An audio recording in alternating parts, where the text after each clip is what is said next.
converted B-17 transport plane carrying 41 US passengers and crew takes off into a foggy Queensland dawn. But a catastrophe is about to happen. For 2 minutes, the great plane struggles to climb. It's clearly in trouble, and as it tries to return to the airfield, it plunges into a mangrove forest, killing all but one on board. One lucky survivor somehow manages to walk away from the burning wreckage, but 40 others lay dead, leaving heartbroken families thousands of miles away in America. It's sad to think what happened to him. It was a family loss that no one ever got over. To worsen their grief, the authorities hush up the details of the crash, and the family's inquiries are met by a wall of silence. My parents had received a telegram, and all it says was that he was killed in the South Pacific. There wasn't any detail whatsoever. Witnesses are silenced. They told us to be quiet. Don't talk about it, you know. The Baker's Creek crash was the worst aviation disaster in Australian history, but its cause remains a mystery. Was it engine trouble? Was the plane too heavy? And has a young pilot been wrongly blamed for the tragedy for the last 70 years? It was a perfect storm in terms of what caused that crash. Everything that could possibly go wrong was there. Could an accident like the Baker's Creek disaster happen today? It's still possible for a crew to mismanage a basic situation. Can World War II air crash detective Garth Barnard follow a trail of clues across 2 continents and finally solve the mystery of the Baker's Creek crash? The bit that's caught my eye is they were actually given the cause of the crash.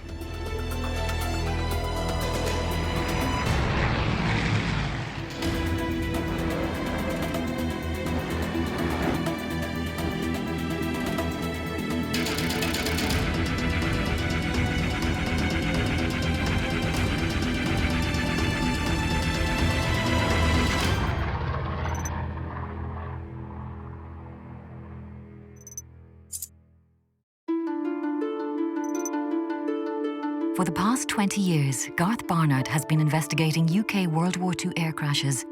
But today he's on the trail of the Australian Baker's Creek disaster. Until recently, I hadn't even heard of the B-17 crash at Baker's Creek. It was the biggest crash in Australian aviation history. And few people in Australia even know about it or even what happened. The uncertainty about the cause, the mystery that surrounds it, just makes me want to find out more.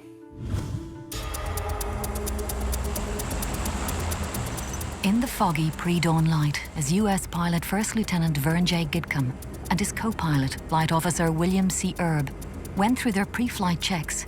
35 American personnel began to board an obsolete B-17 bomber that had been converted into a troop carrier.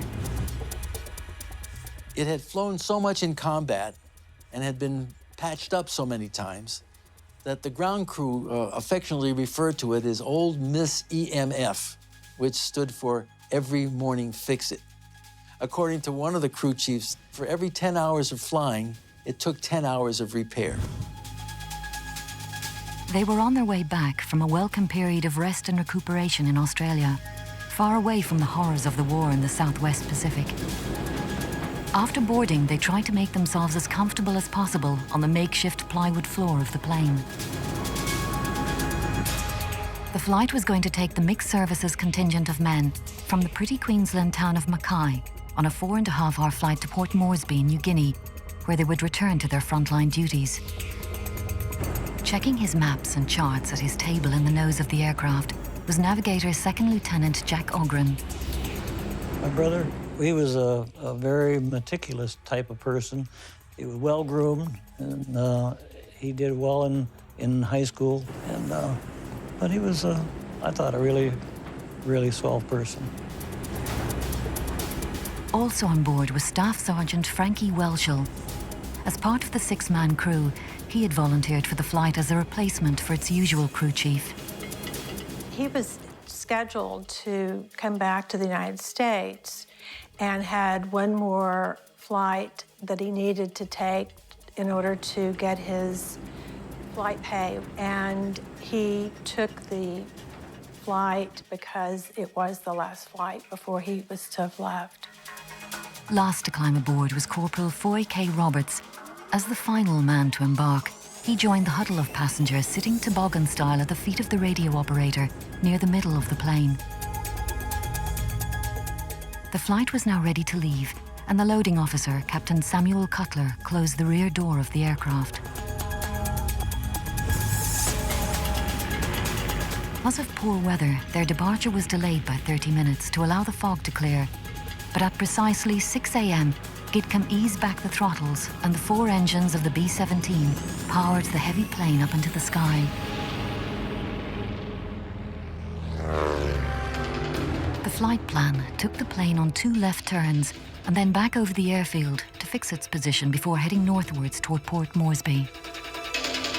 2 minutes into the flight, and with the aircraft only a few hundred feet off the ground, Gidcombe successfully made the first of the 2 90-degree turns. But as he completed the second turn, something went wrong. Suddenly, the great plane fell from the sky and crashed into the trees, bursting into flames. All on board were killed. All, that is, apart from Corporal Foy Roberts, who had somehow miraculously survived.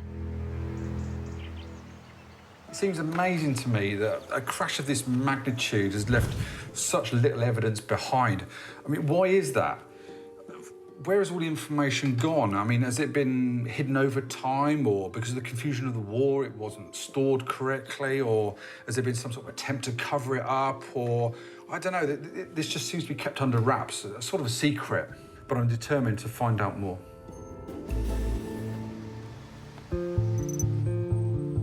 Garth begins his investigation by meeting Robert Cutler. Together with colleagues in Australia, Cutler has created the Bakers Creek Memorial Association, which aims to honour the victims of the tragedy and to track down surviving relatives. Robert's father was Captain Samuel Cutler, the officer who supervised the loading of the flight that morning. It was a wartime diary extract that sparked Robert's interest into the Bakers Creek disaster. What a day, and a tragic one. At 6:02 a.m., 2 minutes after I turned my back on the CBA plane that I had seen just yesterday, it crashed into some woods 5 miles away and exploded, killing 40 people, with only 1 saved. Pilot error and poor visibility. As the officer of the day, I put the men on the ship, and so I had a direct part in sealing their fate. Also, I was at the scene of the crash and saw mangled bodies, killed while flying at 200 miles an hour. Terrible. How does that make you feel? Well, it was incredible. This is the first time I knew the details of it. When he came back from the war, he didn't talk much about it. He came back 3 years later after this crash, and other things were going on. He was haunted by this notion of closing the door and sealing their fate. Although brief, this is the first account Garth has seen that confirms the time, place, and scale of the accident. But it's not the only piece of evidence Robert has unearthed among his father's possessions. As I understand it from my dad's other papers, 2 of the men were brought there with military escorts. They were AWOL. And so he had to take 1 guy off the plane to make room for 1 more guy to go on the plane. And on the manifest, which you see over here, this is crossed out in pencil. This fellow here, Gilpatrick, was taken off the plane, and another guy was put on, added in pencil. This other fellow, Franklin Smith Jr. This is an official document called an Air Transport Manifest, which my father had to sign as the officer of the day, but it lists all the names of the passengers and the crew members. For Garth, this document holds the first tantalizing clue in his investigation. The gross weight recorded for takeoff was 46,810 pounds. Boeing, the plane's manufacturer, clearly stated a weight safety limit of 47,500 pounds for the B-17C model. It wasn't overloaded, but the manifest proves that the plane was very near to its weight limit. Could that have contributed to the disaster?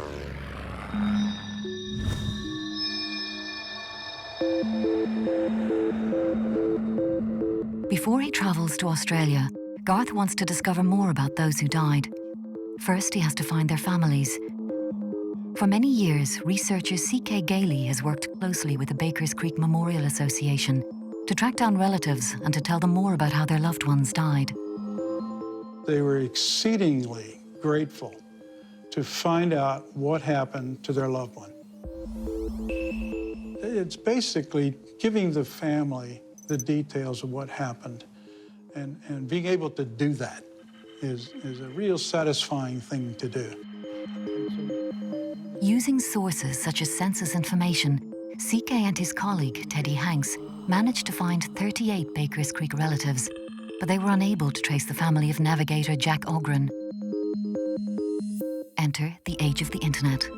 Tried to find somebody named Wayne Ogren. I just, in desperation, I put him into the search engine, Google. I just put the name in to see what would happen. And sure enough, years earlier, he had sent an email to a website. And so I sent an email to his email, and I basically said, "Are you the brother of Jack Ogren, who died in World War II?" And it couldn't have been, he had to have been on his computer, because it wasn't 15 minutes, and he came back and he said, "Why, yes, I am."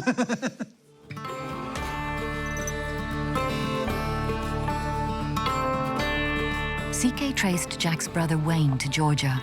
Garth followed the trail to find out what Wayne remembers about his brother.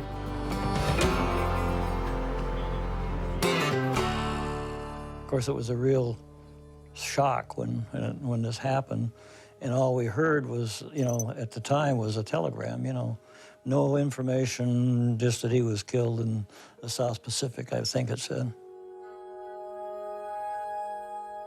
I found it really hard to accept that. I couldn't believe it, really. And yet I knew it was true, but, it was just, didn't want to think about that, Determined to find out more about how her son died, Wayne and Jack's mother had desperately sought answers. And so she connected with some fella about, trying to find out what exactly happened. Well, during the war, this fella that was over there when Jack was, couldn't say very much. So there's 2 letters that I have, one when he was still over there, and then one after he came back to Texas. And of course, the letter that came from Texas after he was back in the States, it wasn't censored so much at all, maybe. And so the second letter was, told more. She wanted to find out, what really happened. And she did find out some. To me, it was the most wonderful thing that could have happened with finding out more about my brother. The letters Jack's mother received related the events of that morning, but their author gave no information about the cause.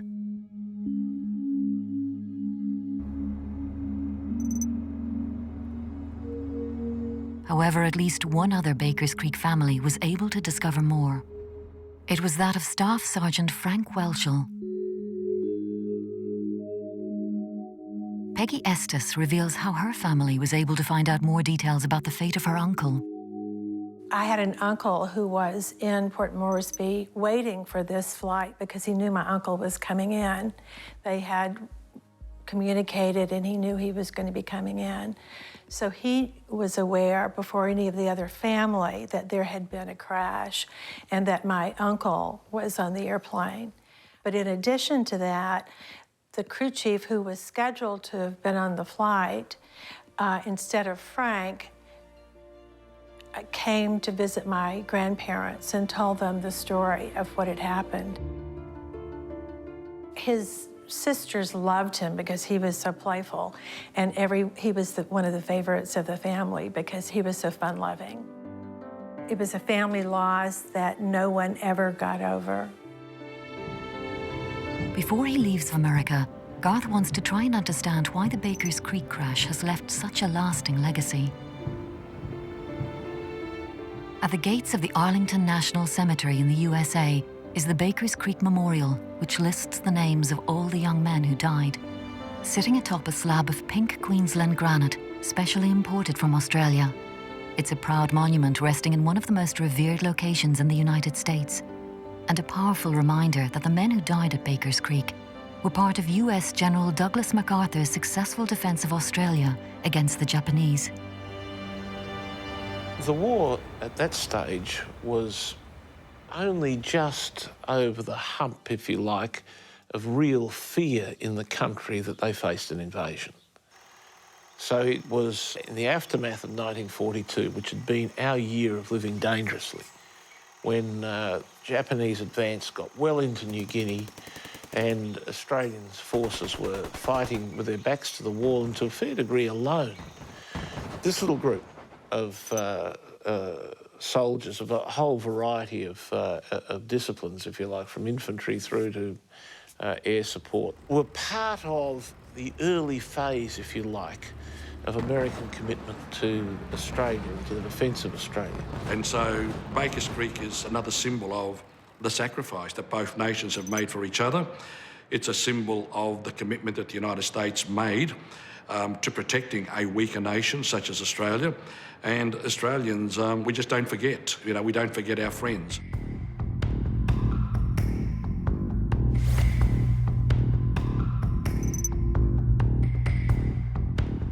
By June 1943, more than 120,000 US servicemen were operating under MacArthur in the Southwest Pacific Theatre. But what were the 35 men who died at Bakers Creek doing in Mackay? Following a devastating cyclone in 1915, Mackay had been completely redeveloped. The new buildings and infrastructure and the temperate and malaria-free climate convinced the US authorities to use Mackay as a rest and recuperation centre for their war-weary men. Speaking in front of Maguire's Hotel, where many of those on the Bakers Creek B-17 spent their last few days, local historian Berenice Wright explains what the townsfolk of Mackay thought of their friendly invaders.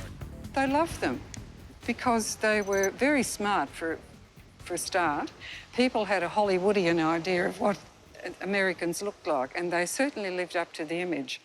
What entertainment was available to the Americans? There was a lot of entertainment available for them. For instance, each day in the paper they would publish a list of entertainments for the day. It was a column called What's Cookin' at the ARC, the American Red Cross. And what was cooking were bus rides to Imeo.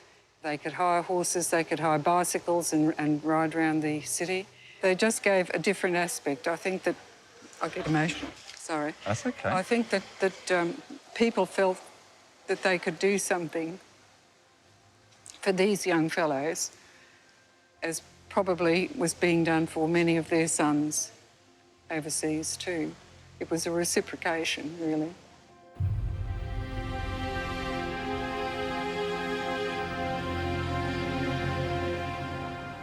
The war was a knife fight, and it was a really awful environment, hard, tough, tropical climate. Leave was critical. So these guys, you can imagine it, they'd have been in the worst conditions that anyone could be in. They've gone back to Australia. They've had some leave. They've been collected together, put on the plane, and then that accident happens. The horror of the B-17 crash brought a previously remote war home to the people of Mackay. They watched the US military authorities throw a cloak of secrecy over what had happened. Local people were told in no uncertain terms to keep quiet about the crash. The heavy-handed censorship seemed designed to simply wipe it from the records. Generally speaking, the hush-up was not to cover a mess-up. Generally speaking, it was a morale-related issue. And I guess the thought of 40, it's a large number, of 40 men going down, being killed in these circumstances after they'd been on leave, going back to the battlefront from which they'd come. It's not the sort of story that necessarily boosts morale. With so few official records of the disaster, can the crash site itself yield any clues? It lies 5 miles south of Mackay, and Garth meets local historian Col Benson there. where are we? Is this the crash site here? Yeah, this is a crash site here where the fuselage came to rest. It took off from over there in a northeasterly direction from where we were. That's Mackay Airport.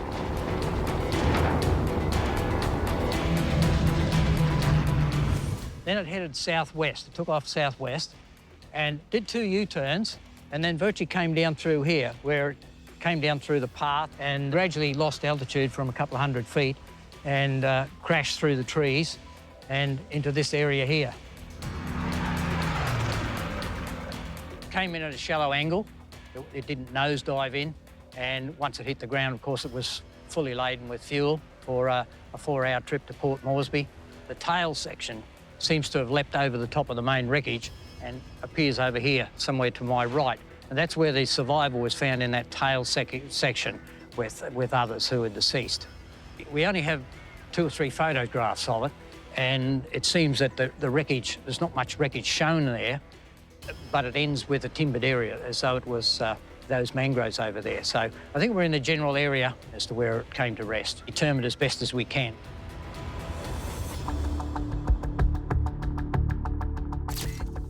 A 1947 aerial survey photo confirms the exact location, as the shape of the impact left by the plane can be clearly seen on the terrain.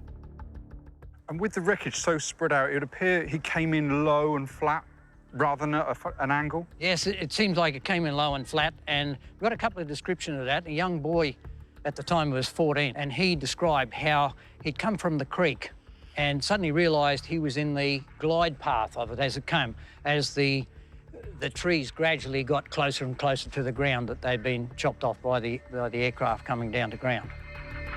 The evidence from the crash site seems to suggest that the plane made a controlled descent to the ground. While conducting his own research, Col Benson discovered a 1943 Australian police report on the crash. As it was wartime, the police were asked to investigate the possibility that the plane was sabotaged, but this was conclusively ruled out. Can this, the only official report of any kind on the B-17 crash, give Garth any more clues? There's lots of interesting pieces of evidence within the report that give us a clearer picture of actually what went on. And the bit that's caught my eye is they were actually given the cause of the crash. The report offers the opinion of the officer in charge of US aviation at Mackay, Lieutenant Neighbours. Neighbours seems to place the blame on the pilot. As the report states, he considers that the accident was due to the pilots banking the plane at insufficient altitude, the latter being possibly prevented by the fog from observing the nearness of the ground. The only problem I have with taking this at face value is there's a bit of conjecture on Neighbours' part. He states earlier in the report that the fog limited his visibility and he was only following the plane by its lights. He was 5 miles away, so he would never have been able to be certain of the cause. The report seems to rule out engine problems, and 3 witnesses all said they could see no flames coming from the plane or anything that indicated it was in difficulties. And Garth finds another intriguing clue. A number of the witnesses agree that the plane was brightly illuminated, like he had his landing lights on. But why? If Neighbours' account is to be believed, then surely the pilot knew what height it was at, so he wouldn't have needed to put his lights on. Or maybe it was a sign that he knew he was in trouble and he just put the lights on to signal maybe. The report states it was foggier at the crash site, certainly foggier than what it was on the airfield, so maybe he was using the lights to find somewhere to put down. For many years, the pilot Vern Gidcombe was the man thought to be responsible for the accident. It's easy to see why. Gidcombe had only just taken over the plane from another much more experienced pilot who had returned to the United States. A young, inexperienced pilot loses control of an aircraft. Case closed. But were the conclusions drawn by Lieutenant Neighbours and others at the base the main reason Gidcombe got the blame? It's possible, but to Garth, the report indicates that Gidcombe was fighting a problem on board.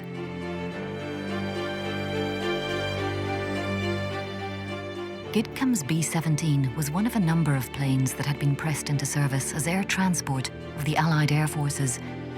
the B-17's reuse was a makeshift solution to a simple problem of resources. Very early on in America's role in the war, the troop carrier groups and the transport units really had to use a bit of a hodgepodge of aircraft. The transport units were kind of right at the very end of the supply chain without all the support of the infrastructure that you would get on the mainland USA.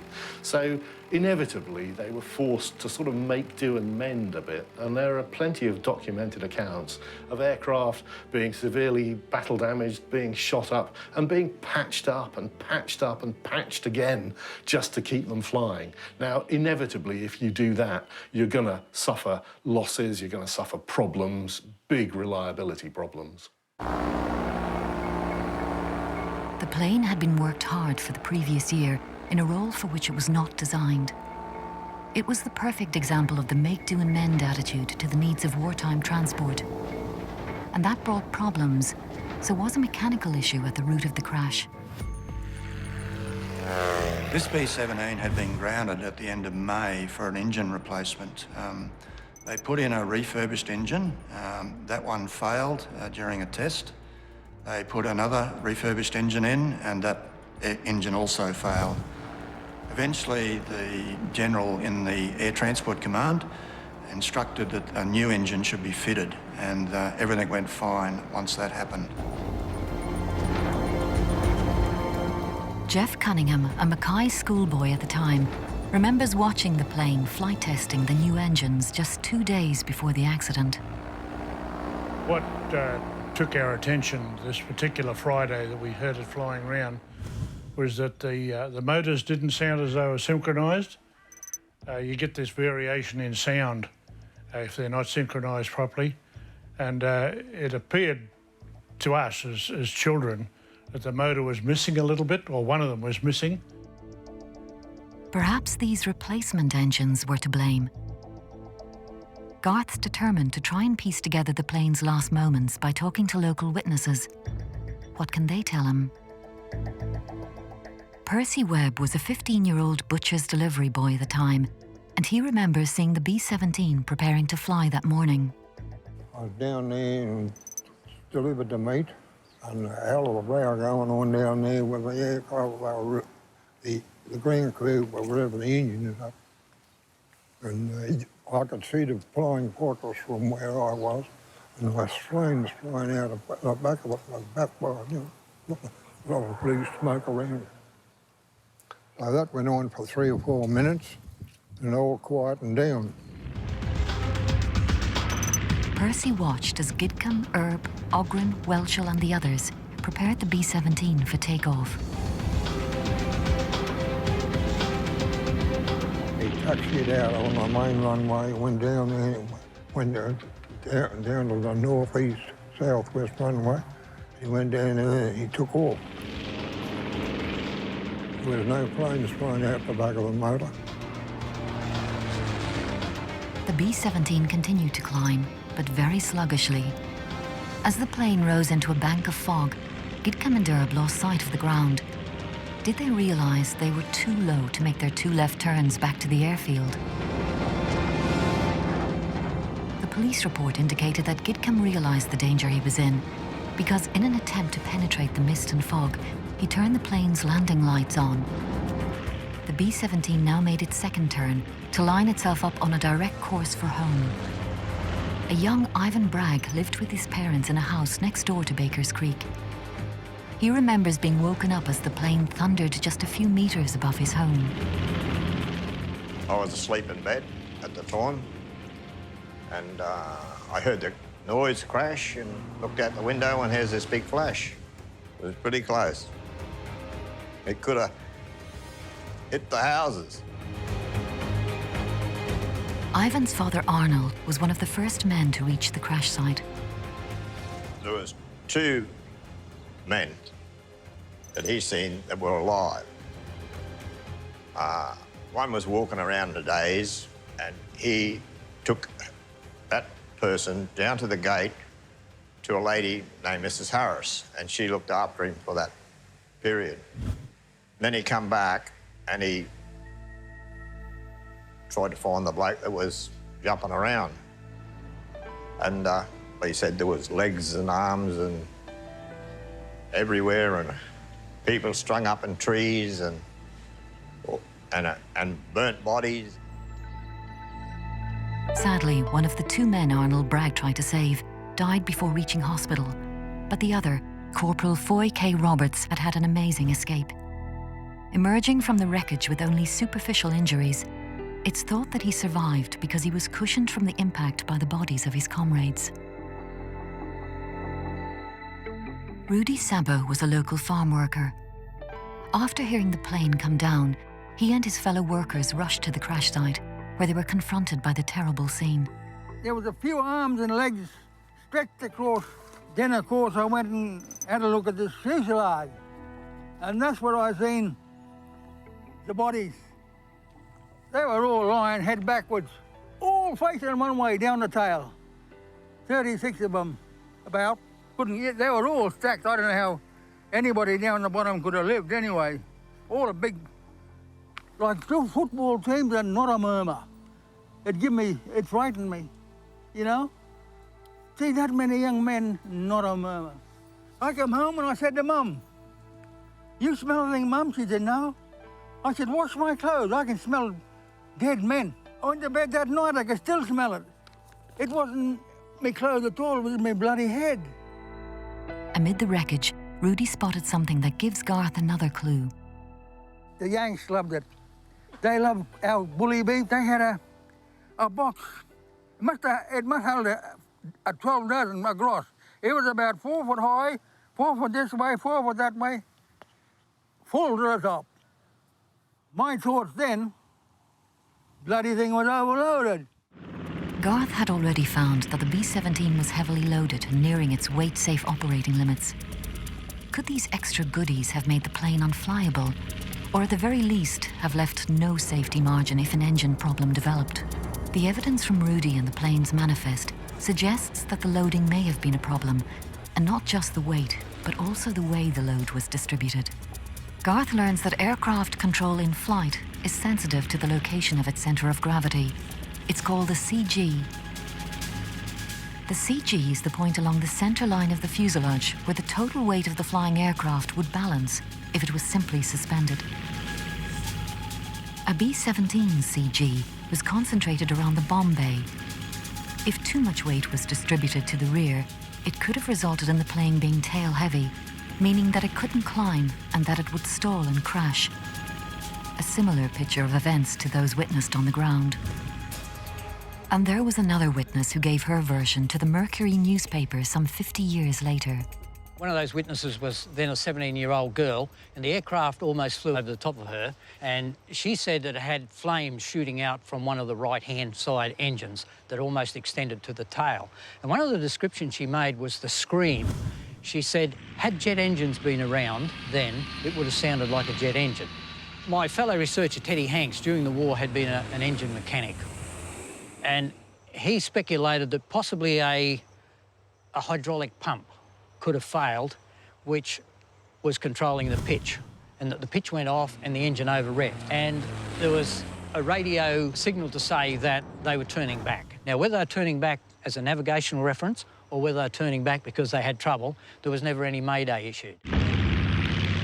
Teddy Hanks believed the engine condition she was describing was what is called a runaway prop, a term describing a propeller that breaks loose, resulting in a loss of engine power. On the B-17, sometimes a runaway prop even careered back into the fuselage itself. Armed with so many different theories, Garth has travelled back to America to talk to Reid McCosham of the Commemorative Air Force, a man with many years' experience of flying Sentimental Journey, the Air Force's very own B-17. Can Reid help answer some of Garth's questions?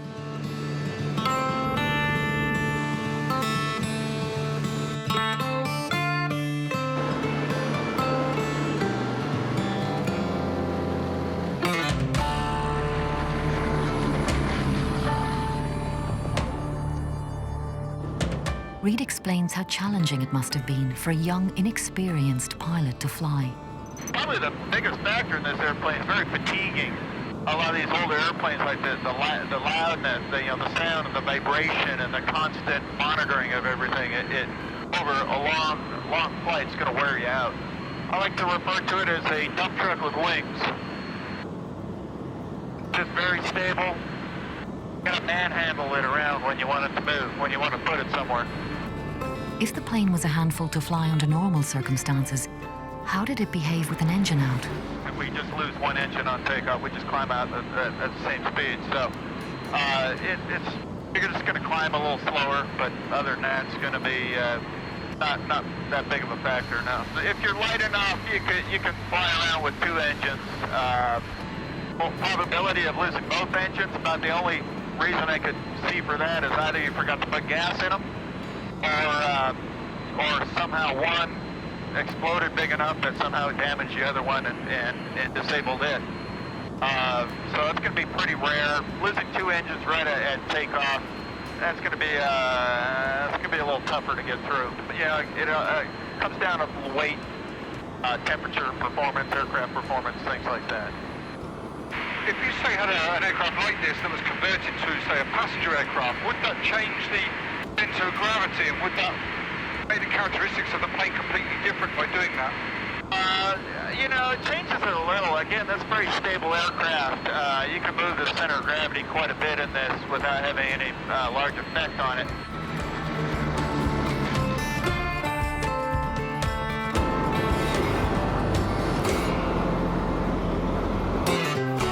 As they land, Garth considers the conflicting evidence from witnesses about the engine fires.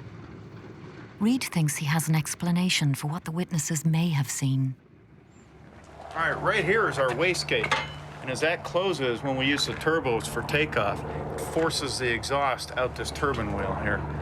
And so a big flame would shoot down here under pressure from the exhaust. And and this glows red. And it's quite a sight at night. And this would be used for takeoff? Takeoff at high altitudes, and we can turn them on for landing in case we have to go around. We need a lot of boost. It's just to maximize the engine output, give us much more maximum horsepower. So if someone's never seen these flames before, they're not familiar with this type of aircraft, and they saw this in the sky, they would presume perhaps the engine was on fire? They could, if you just saw it from one angle. If you saw the plane head on, or if it went right over top of you, you'd see all four of them doing it. But maybe if you're over on just one side of the airplane, you'd probably only see these two. So that might give you a feeling that they could be on fire. Garth's flight on the B-17 has answered some questions, but also raised new ones. If it's possible that the fire seen by witnesses were flames from the turbochargers, could engine trouble still have been a problem, given that the sound of a runaway prop was heard? Garth has sent all the evidence he's gathered in Australia and America to air safety expert Gary Wan to get his view of what happened. Calling on his 30 years of aviation experience, Gary begins by discounting one of the possible causes. There was a suggestion the aircraft wasn't properly loaded and that centre of gravity wasn't in the right place, and it may have been tail heavy.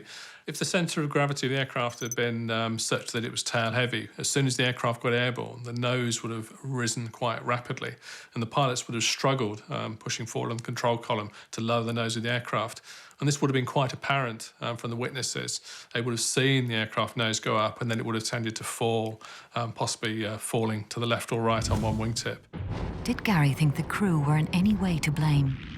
There was some fog, a little bit of haze around, and certainly once the pilots got airborne, they may have had issues where they couldn't quite see where the horizon was, and that could have led to disorientation. Certainly in the turn, if the pilot had lost his horizon, he may have turned more steeply than he intended. When an aircraft turns, the speed it needs to fly at to maintain flight will increase.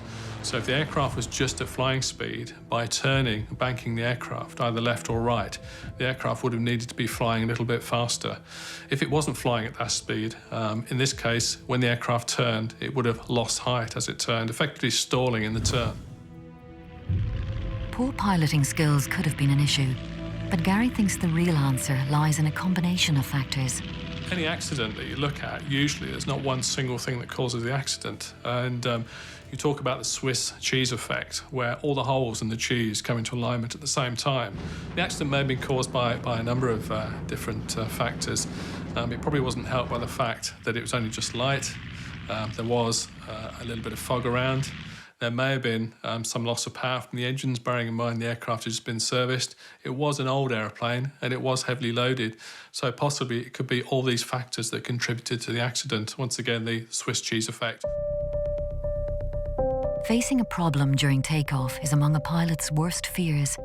Former RAF and commercial test pilot Chris Roberts explains how, 70 years after the Bakers Creek disaster, pilots must still carefully plan for the same runway emergencies today. Before you go to the aeroplane, you do all of the calculations to find out what is what we call the most critical point, which is a distance down the runway, and at that point you can either fly or stop. And at that point you have a speed which is called V1. At V1 you make the decision positively, because if you've had an engine failure before V1, you have to stop. If you have an engine failure after V1, you have to fly. If you have had an engine failure, you will fly to another pre-calculated speed called V2, which is the planned climb speed optimally for a single engine failure situation. So the whole procedure is prepared for. These days, the human error has been eliminated by operational procedure. I say eliminated, you can't always eliminate, because there will always be the human factor. So it's still possible these days for a crew to mismanage a basic situation like an engine failure and end up in an unfortunate situation. Back home after his investigations in the US and Australia, what has Garth concluded about what happened at Bakers Creek? After receiving Gary's analysis, it pretty much sums up my own thoughts on the accident. Garth believes that the heavily loaded B-17 suffered some kind of engine failure just after takeoff. With one, if not two, problem engines, the plane simply wasn't able to climb. During the drama that followed, poor visibility prevented the inexperienced Gid Commandeur from having visual references with which to judge their two turns back to the safety of the airfield. With already insufficient engine power, the turns further reduced the speed of the B-17. The result was the eventual stall and crash of the aircraft. The two young pilots were put in an impossible position on that misty morning. The switched-on landing lights suggest they knew they were in trouble and were trying their very best to put down at the earliest moment. Personally, I think the crew did the very best they could with the situation that they were put in. We do not have all the evidence or the facts, and because of that, the definitive cause of the crash will always remain a mystery. The tireless work of the Memorial Association continues to shed some light on the Bakers Creek disaster.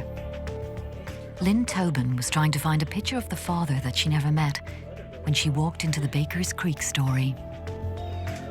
I had no idea whatsoever that my brother Jack had fathered a child.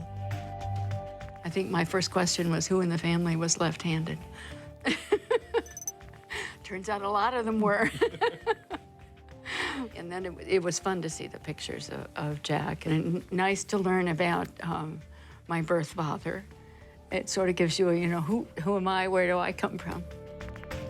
When I first saw her, I said, "You are an Ogren, no doubt about it. She's our niece, my niece, and we love her a lot."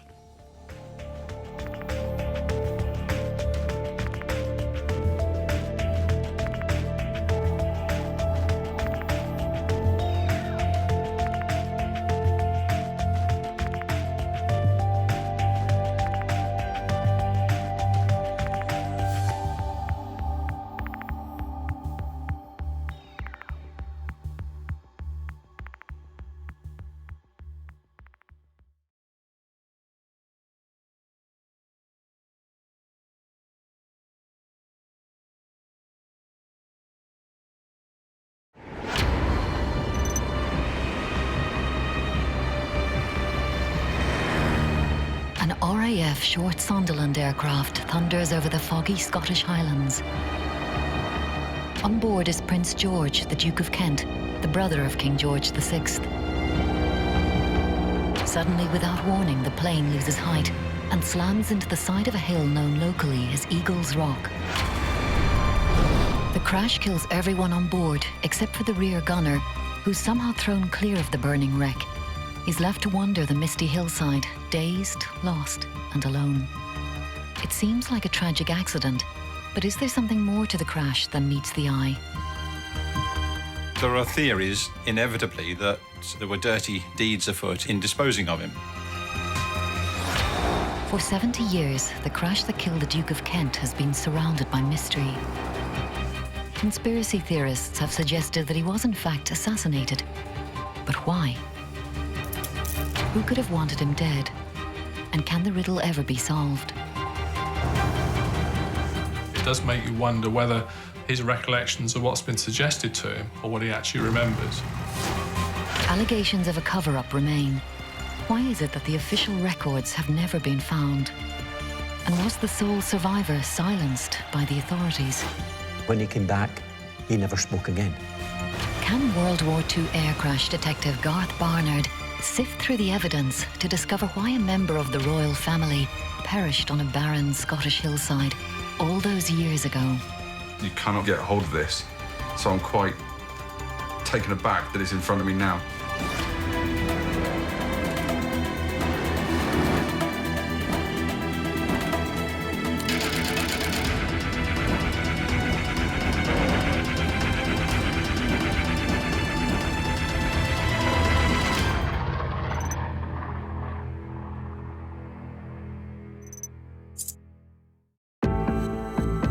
For 2 decades, Garth Barnard has been investigating World War II RAF air training crashes.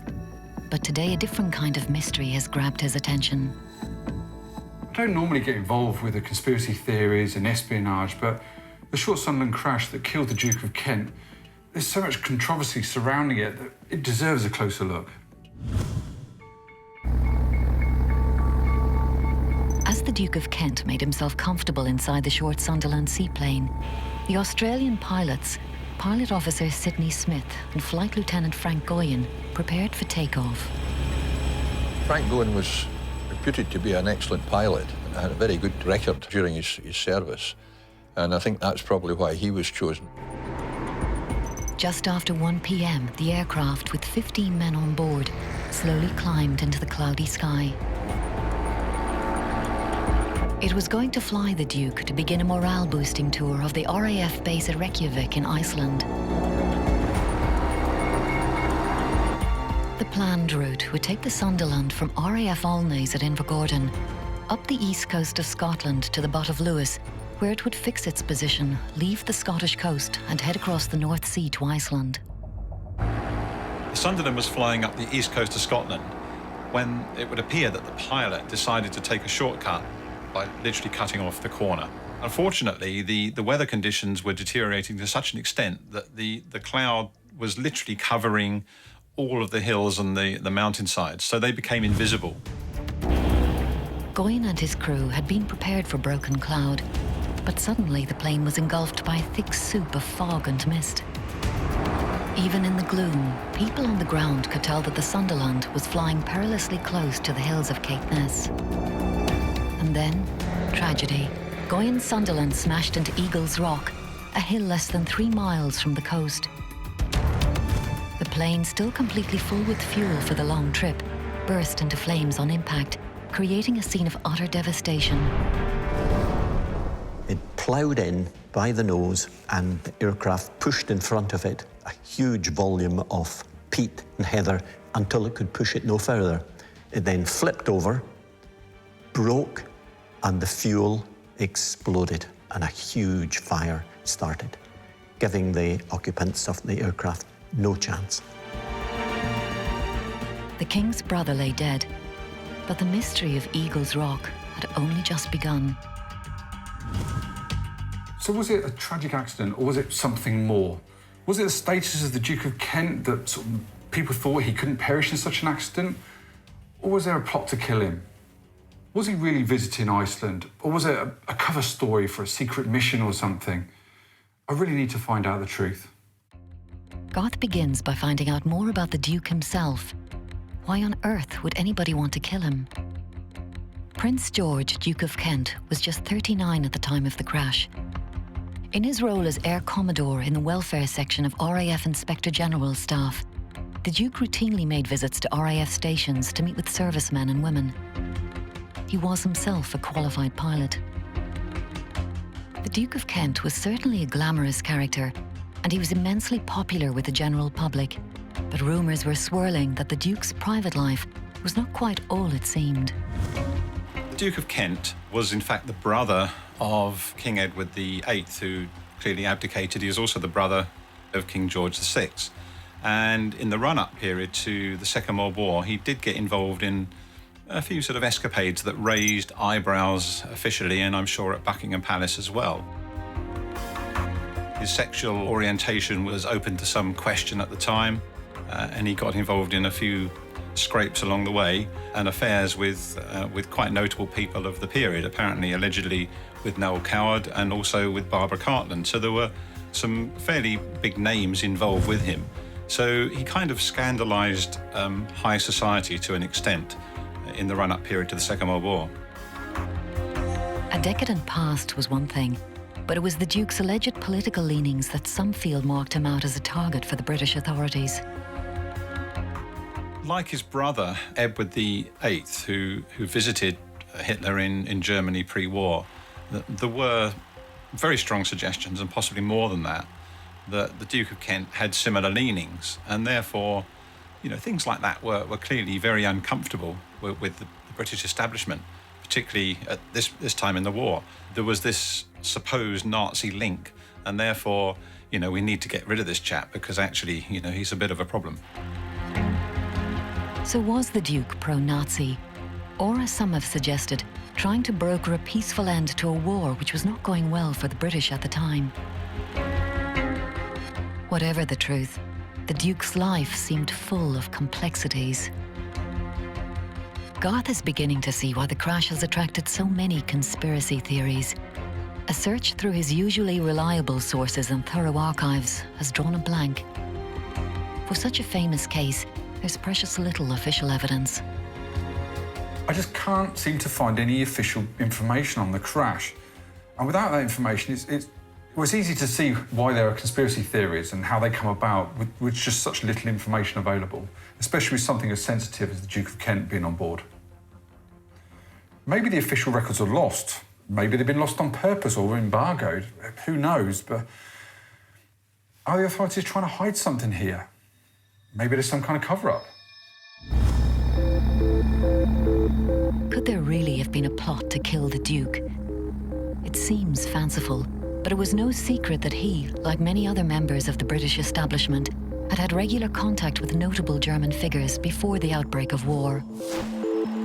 His elder brother Edward, who had abdicated the throne in 1936, had even been an advocate of a peace treaty with Hitler. Edward had been dispatched to the Bahamas to keep him out of trouble. But was it felt that the Duke of Kent might present the authorities with a similar political problem?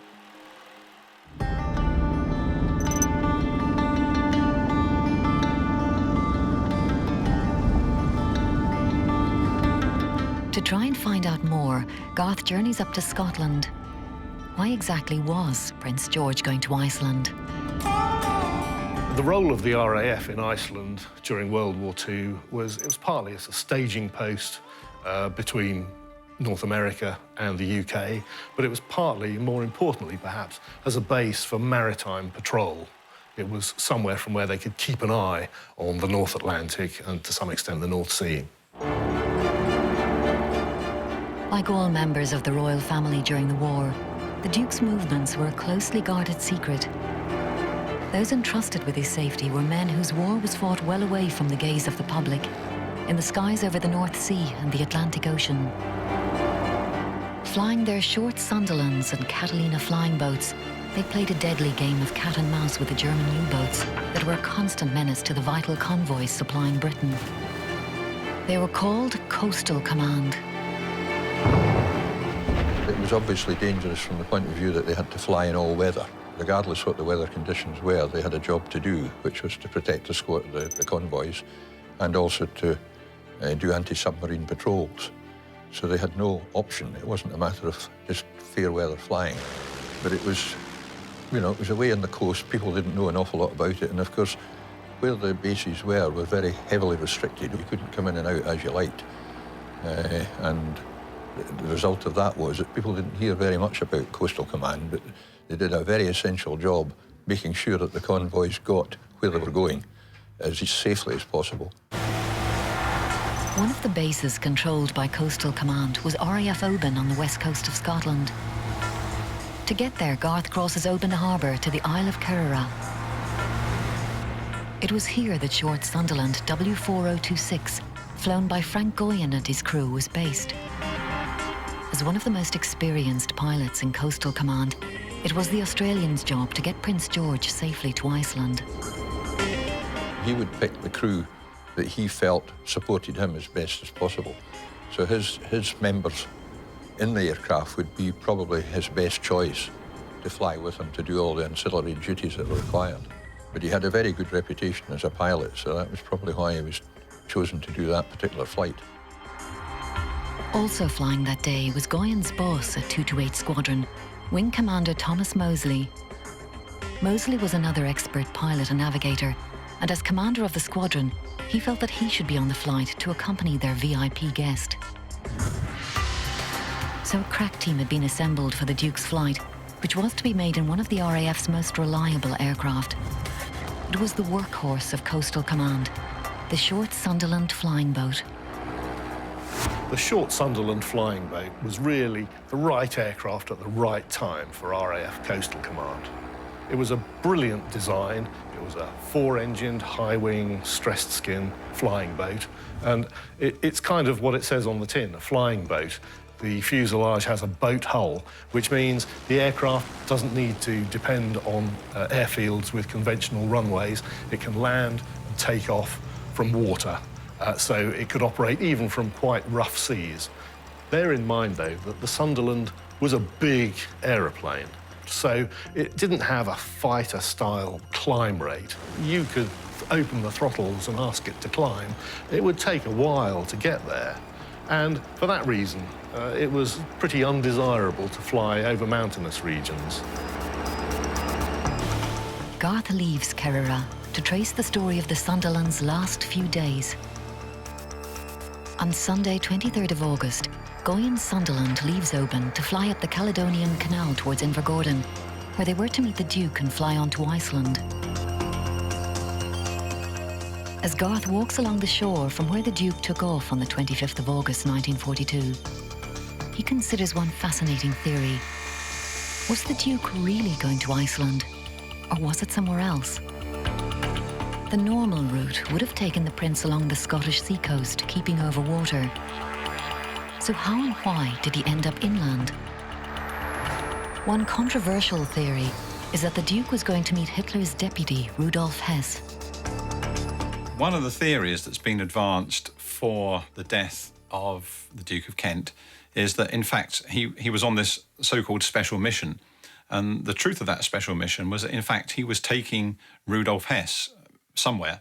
And Rudolf Hess had arrived in 1941 under bizarre circumstances. He bailed out of a Messerschmitt 110 over Scotland, wanting to come and apparently make peace overtures to the British. And there's certainly a great deal of mystery and debate and confusion, if you like, about the real story behind Rudolf Hess. And one of the stranger elements of the suggestions that have been made is that, in fact, Rudolf Hess had been smuggled up to Scotland after his arrival there in 1941 and was actually being picked up by the Duke of Kent and flown somewhere on the Sunderland for some purpose that nobody has really come up with an answer for. So what of the Hess connection? The Duke was in the vicinity of Hess's famous landing in Scotland the year before. And one theory has it that he was there to meet Hess as part of a British peace party. Hess's capture denied the chance of that meeting ever taking place. But could the Duke have been using the cover of a trip to Iceland to finally rendezvous with Hess? The authors of a recent book allege that the Duke was to pick up Hess from Lochmoor, which is approximately 10 miles from the crash site, and then fly to neutral Sweden to conduct peace negotiations with the German delegation there. It's an intriguing theory, which could explain the plane's incursion inland. To add to the mystery, the Duke was allegedly carrying a leather briefcase which was handcuffed to his wrist. What could have been inside the case? Clearly there was some sensitivity to the loss of the Duke of Kent on lots of levels. And I suppose that with someone that high profile and with, if you like, you know, albeit that he was royal with a slightly murky past, there are theories inevitably that there were dirty deeds afoot in disposing of him.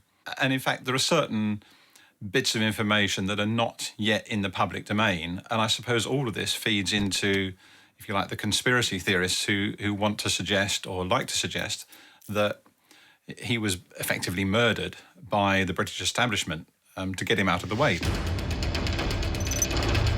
Around lunchtime on Tuesday, 25th of August, 1942, the Duke and his entourage walked down to the jetty to board the Sunderland.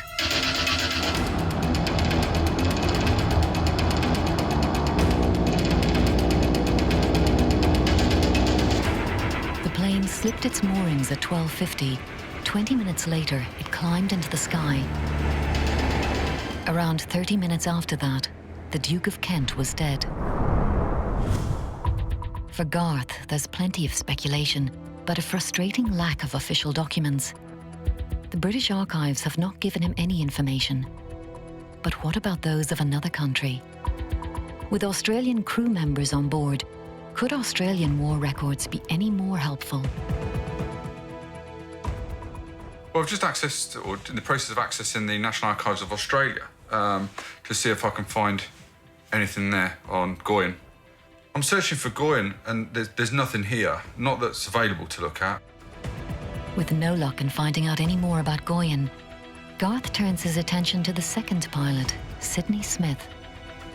Well, it looks like I've found all the official data. There's 87 pages, so there's quite a bit to go through. It's fascinating stuff. Details on him, a bit of personal background, lots of rubber stamps, as you'd expect. And we have the Court of Inquiry investigation, which I didn't think was available. There's been obviously lots of talk that this you cannot get hold of this. So I'm quite taken aback that it's in front of me now. This is the key to who was doing what, who was on board, who was flying, who was at the controls at the time of the aircraft, or hopefully who was at the time of the controls, and make all the confirmations of who's who and where they were and what they were doing. This is key. At last, Garth has the elusive document in his hands. Can it answer a fundamental question? Who exactly was at the controls that day? Because a startling fact comes to light. It is Wing Commander Moseley who is listed as first pilot. According to the document, Sidney Smith was not at the controls that day. I'm just looking at this report now to try and ascertain who was at the controls when it crashed. Initially, it says that the pilot was Goyen. It states that quite clearly. But Goyen is also listed as the captain. There's also the first pilot, which is Moseley, and second pilot, Smith. But on the next page, it says here that first pilot Moseley is listed at the top, not second, where I'd expect Goyen to be at the top. But actually, Moseley is at the top, which may suggest he was at the controls. The report contains many witness statements from people connected with the flight, including meteorologists and maintenance staff, but also the surviving rear gunner, Andrew Jack. Reading through this further, I'm looking at witness statements now. Just got Andy Jacks in front of me. He's being asked questions at who was at the controls of the aircraft. Why would they be asking that? I'm not so sure at this point. But I also find his answers that he's giving to be very yes, no, rather than not sure, because obviously what he went through with the crash. Even though Jack's evidence lacks detail, Garth believes that it raises some doubt as to who was actually present in the cockpit. Why else would it have asked who was in the second pilot's seat? Was it Moseley, Smith, or even the Duke himself? With no evidence of any mechanical problems, the Court of Inquiry report lays the blame squarely at the door of Captain Goyen.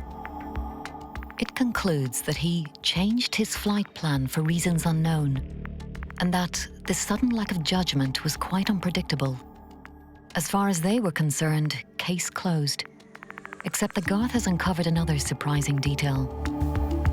I'm looking now at the Court of Inquiry, or the summary of the Court of Inquiry, and I've got the commanding officer saying that it's a non-operational flight and it should not have been carried out. And I've got another comment below that from the group commander saying he concurs with the findings. However, it should have presented no difficulty to the crew of such experience. Now, I've seen a lot of these, and I have never seen that where a group commander who would concur 1 minute would sort of stay that over the top of the commanding officer. I find that very, very strange. Very strange. The Scottish weather is notorious, especially over high terrain. So could the weather have played a part? When the Sunderland crashed into the mountainside, the visibility was very poor. Effectively, the aircraft was flying in cloud with nil visibility, and the pilot just didn't see the mountainside. Now, aircraft flying into mountains and high ground in the United Kingdom or anywhere, come to that matter, during the Second World War were a very, very common occurrence. It happened all the time, and what you have to bear in mind is that the navigation on these aircraft at that time was pretty basic. Essentially there were no electronic aids.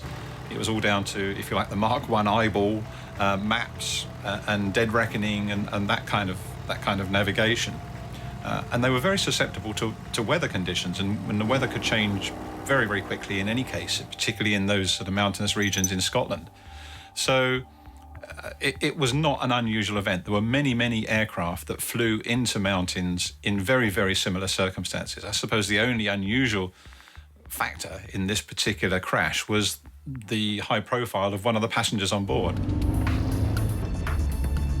Officially then, the crash was caused by pilot error and poor weather. However, Garth believes that the Court of Inquiry report still doesn't offer a full explanation for the crash. He thinks the difference of opinion on the weather conditions by two senior officials is symptomatic of the court's findings. It presents an outwardly straightforward case, but beyond the official language, a more confused picture emerges. The questions still remain. Was it Goyen who was at the controls that afternoon? And if so, how did a vastly experienced pilot come to make such a terrible error of judgment? If it was Goyen flying the plane, was he following orders to take the Duke's party to a secret rendezvous inland? Was the pilot actually Wing Commander Moseley? Or could the Duke himself have been flying the aircraft?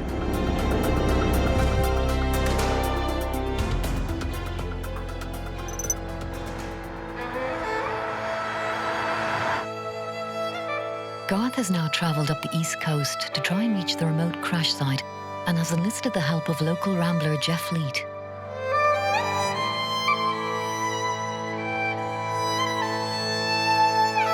After a punishing few hours walking the hills, Garth can see how steeply the land rises from the sea. What was a seaplane doing so low over such hilly ground? In the shadow of the Eagles Rock crash site, Jeff tells Garth more about the plane's last moments. The area behind is Eagles Rock, and you can see the monument, which more or less marks the spot where the Sunderland splattered itself on the hilltop. And there's absolutely nothing left of the plane now, not surprisingly. It was a long time ago. It would have flown in more or less above us where we're standing. So it went directly above us? Pretty well, yes. What sort of visibility, sort of distance-wise, was it at that time? Very poor, I would think. I would think they'd no idea they were over the hills, or they would have been somewhere else. So with the height where the actual aircraft crashed into Eagles Rock, how much, I mean, the topography of the land, how did the land lie? Could they have missed it? I mean... It's about 800 feet high, and if they'd been going, 50 foot higher, they'd have missed it. But there's another 900 foot high one hump just a little beyond, so they were in bad trouble. They were in bad trouble. Yeah. I'm told there's a groove. There's a groove in the ground? A groove left in the ground. OK, should we go and have a look? Let's see if we can find the groove.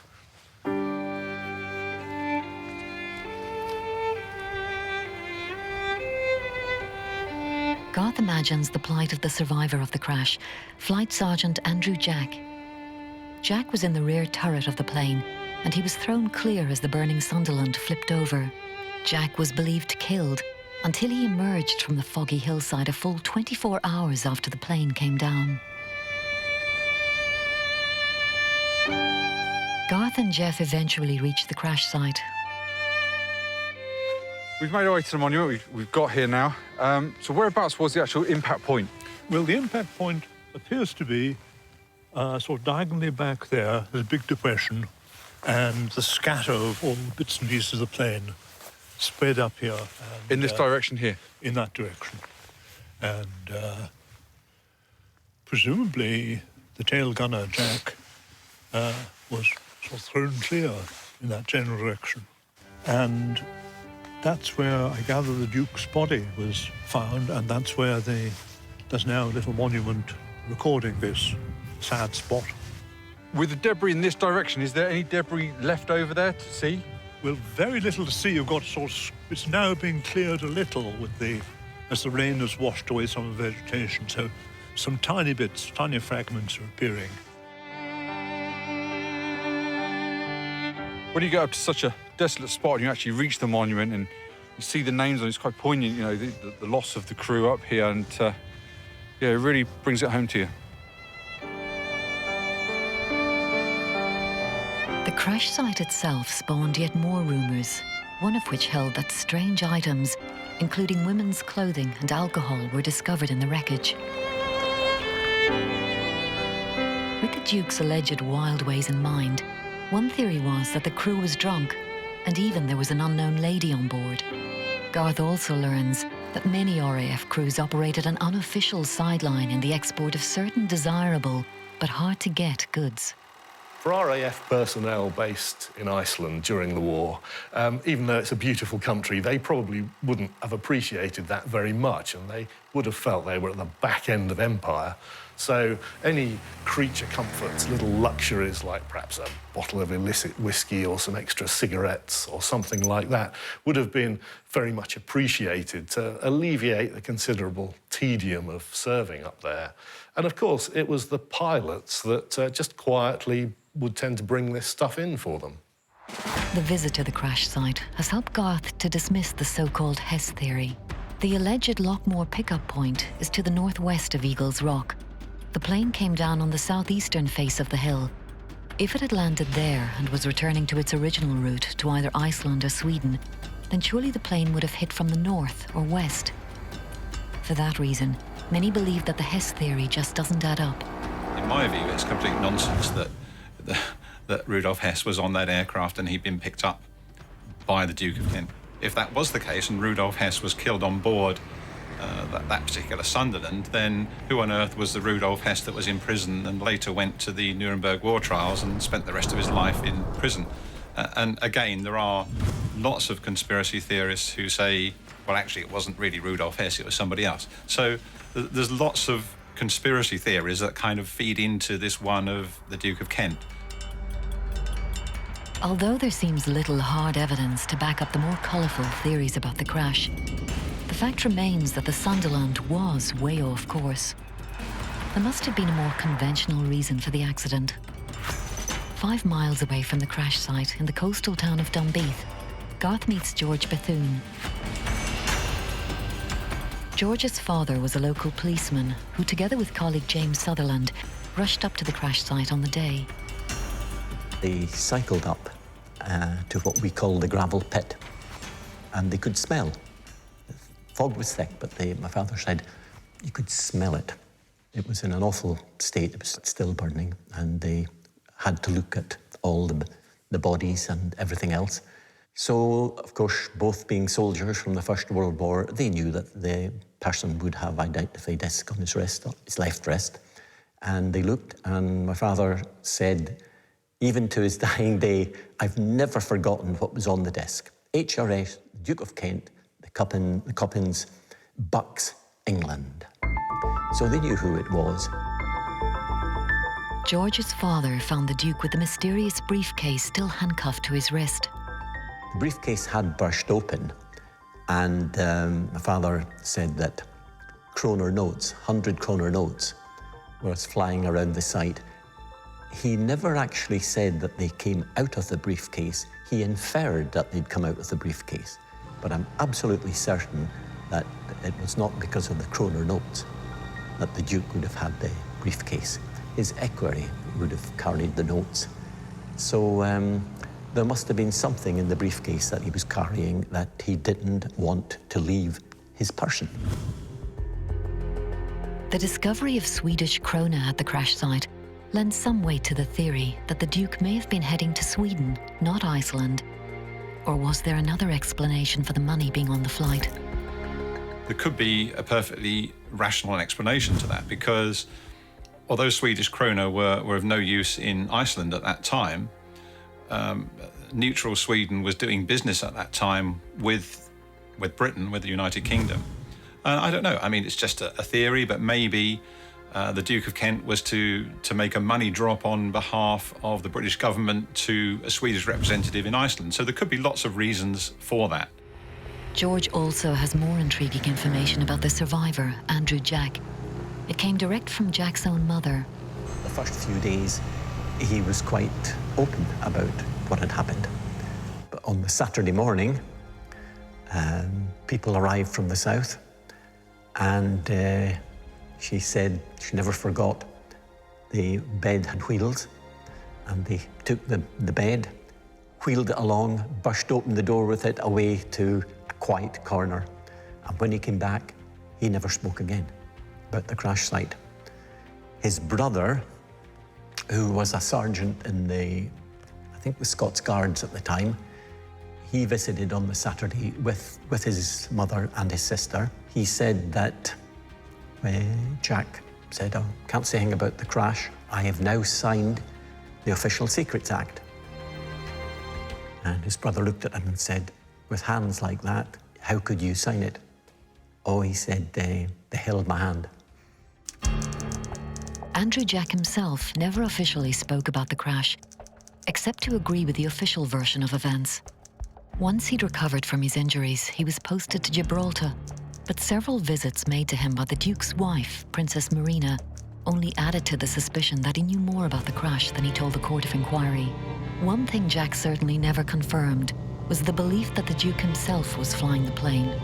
Despite all this, George has a more mundane answer as to why the Sunderland turned inland. Our records that we discovered a few years ago of the people that sat down on the headland there, spotting and recording everything that happened in the air and the sea, showed that many of the aircraft didn't follow the official route, but cut in over the lowlands of Caithness. And of course, Admiral Sinclair, who owned Dunbeath Estate at that time, living in the castle, he always said, "Oh my, they just turned in too soon." In other words, where they turned in was perhaps 2 miles too soon. Some believe that the Sunderland was simply blown off course. For such a thing to happen would have been unusual, and the strength of the wind that day was not enough to blow the plane 13 to 15 degrees off course. But those with local knowledge say that it's not impossible. Some people have looked at this in great detail from the records of the strength of the wind at Wick. I have spoken to a couple of old fishermen who know the Bury Firth like the back of their hand, and they've pointed out the strength of the wind at Wick is not necessarily the strength of the wind up here or near Alness.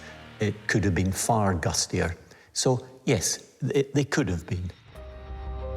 As he leaves Scotland, Garth considers an investigation which is full of inconsistencies. On the one hand, the conspiracy theories and rumours can mostly be disproved or explained. But on the other, there are still mysteries. Why was the Duke carrying a briefcase handcuffed to his wrist, for example? If he was carrying out some sort of secret negotiations with the Germans, was it with the blessing of the British government? Or did it dramatically silence him?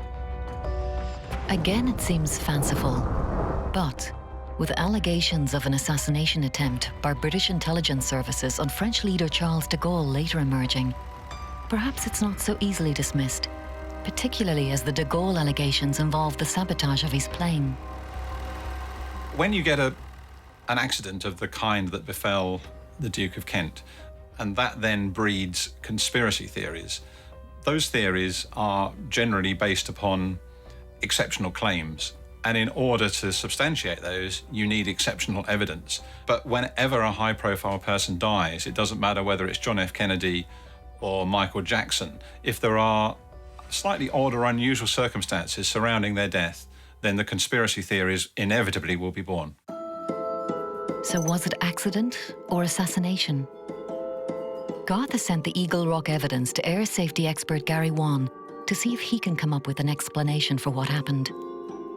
He begins by addressing the conspiracy theories. As far as conspiracy theories go, it's always easy to come up with a story, particularly if something's happened with a VIP or with an aircraft and the accident isn't investigated probably as much as it might be. But I think really it's unlikely that there's any conspiracy involved. It's just too random an event really for that to be the case. Gary also feels that the Court of Inquiry into Anti-Jack's evidence leaves something to be desired. The Court of Inquiry findings and the accident report are quite thin. There isn't a lot of detail, and certainly I would have expected them to look into a lot more detail. And certainly if it was being done today, there'd be far more investigation with regards to the wreckage, where it was, how it had hit the ground, whether or not the engines were performing as they should be. And I think, again, they would have looked into who was on the flight deck and who was flying the airplane, something they didn't really touch on at all. The evidence from the survivor to the Court of Inquiry was key in deciding what caused the accident, or at least letting the Court of Inquiry judge what caused the accident. It's quite interesting, the survivor seems to have clear recollections of some part of the accident, the aircraft descending, people talking on the intercom. But it's not unusual in these cases for the survivor to have no recollection whatsoever, and it does make you wonder whether his recollections are what's been suggested to him or what he actually remembers, bearing in mind he did have large blanks about the accident itself. They wanted to sort out what the cause was quite quickly. The evidence coming from him was key, and it may have been a case that they suggested to him what might have happened, and that was what he came up with and what went into the report. The Sunderland had an experienced crew and even a primitive form of radar for detecting coastlines and submarines. So how does Gary explain the navigational error that saw them fly into Eagles Rock? Even though the weather wasn't particularly good, the flight was a routine flight, so it was a possibility that the navigation was being done in a quite straightforward fashion. They departed on a known heading, they allowed for the wind, they probably descended below the cloud over the sea, so it was just a case of turning inland at a point they wanted to shorten the route, and maybe even had the coast in sight. But it doesn't necessarily mean the radar was switched on, the navigators were sitting watching the maps. Because it was such a routine flight, that may have led them into a degree of complacency, which could lead to a mistake being made. It's happened in the past where a pilot conducting a flight they've done many times before, in an aircraft they've flown many times before, has made a very simple but costly mistake. From the evidence, what does Gary think happened to the short Sunderland? I believe the accident may have been caused when the pilot descended over the sea quite safely and then turned to cut the corner, fly over land over the north of Scotland, and was just caught out by the weather conditions and the low cloud. As the aircraft was routing to the northeast, depending on the weather conditions at the time, the pilot may have elected either to try and climb above the cloud or descend down below it. If he was going to descend below it, the safest thing to do would be descend over the sea. If there'd been an onshore wind, then the aircraft may have been more to the west than they thought. So when they descended and turned to the northwest, there's a chance they weren't quite where they thought they were, and they may have been surprised by the high ground as they descended through the cloud. The fact that there was one survivor from the aircraft, who was the tail gunner, suggests that when the aircraft hit the hill, it was a fairly glancing blow. So there's a very good chance that the pilot did come out the bottom of the cloud or saw the rising ground as flying towards it and tried to pull the aircraft up above the hill. Didn't quite make it, and the aircraft hit the hill at a fairly shallow angle. Wasn't an unusual occurrence. It happened then, and it still happens today. It's known as controlled flight into terrain.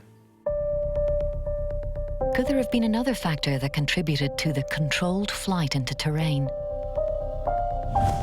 With Goyen's superior as first pilot, and even the allegation that the Duke himself could have been flying, a modern military term called cross-cockpit gradient may have played a part in the tragedy. Former RAF and commercial test pilot Chris Roberts explains more. If you're in a military environment, you've got a VIP on board, and he has an aviation experience, then it was quite normal, and indeed still is quite normal, for them to be allowed to do a little bit of the flying. And the problem then comes for the other pilot immediately engaged in one of the two seats, the tact and the diplomacy and the perceived ability he's got to intervene as readily and as quickly as he may need. There was another accident which is much more recent, where a Vulcan coming back from an overseas trip into Heathrow, which was being flown by an air marshal, ended up crashing, and the person who was blamed, quite rightly, was not the air marshal but the other pilot at the front of the Vulcan who should have prevented the accident. One of the aspects could well have been that adverse gradient, whereas a lowly person, you don't want to jump in on a much more important person and intervene as soon as you should. Back at home, Garth has reached his own conclusions about what actually happened to the Duke of Kent's aircraft. Garth believes that the weather was mostly to blame. The weather in Gordon was good for takeoff, but the visibility deteriorated badly as they reached the area of Dunbeath. Garth thinks that the Sunderland crew intended to shorten their journey by cutting across the lowlands of Caithness, but that a southeasterly wind blew the aircraft off course. As crews regularly did this, then they probably thought it wasn't dangerous, but unfortunately for Goyen or Moseley, when they popped down below the clouds to assess their position, they realised it was too late, pulled up, but by that time they'd already crashed into Eagles Rock. As with so many famous incidents, some people have inevitably looked for sensational reasons for the Duke's death. But Garth feels that the conspiracy theories don't stand up to scrutiny. In my opinion, there's way too much fantasy surrounding this crash. If the British really wanted the Duke of Kent assassinated in a plane crash, it would have been on bomb on board over the North Sea or something like that. Why would you risk an accident on a mountainside where people could survive, which they did, and where there's plenty of witnesses that could see what actually happened? No, not for me. It's Garth's view that the Duke and the others who died with him were just the victims of a tragic accident. With that said, he concedes that some aspects of the crash don't have a complete explanation. What was in the Duke's briefcase and why did he have it? Was there Swedish money in there? What was that for? Who was actually flying the plane? Was Goyen flying the plane and his boss Moseley then took over? Perhaps didn't like what he was doing or how he was doing it? Who knows? We'll perhaps never know. Even if the crash was an accident, I'm open to the fact that the Duke may have been on some sort of covert or secret mission. It's one mystery that will never be explained.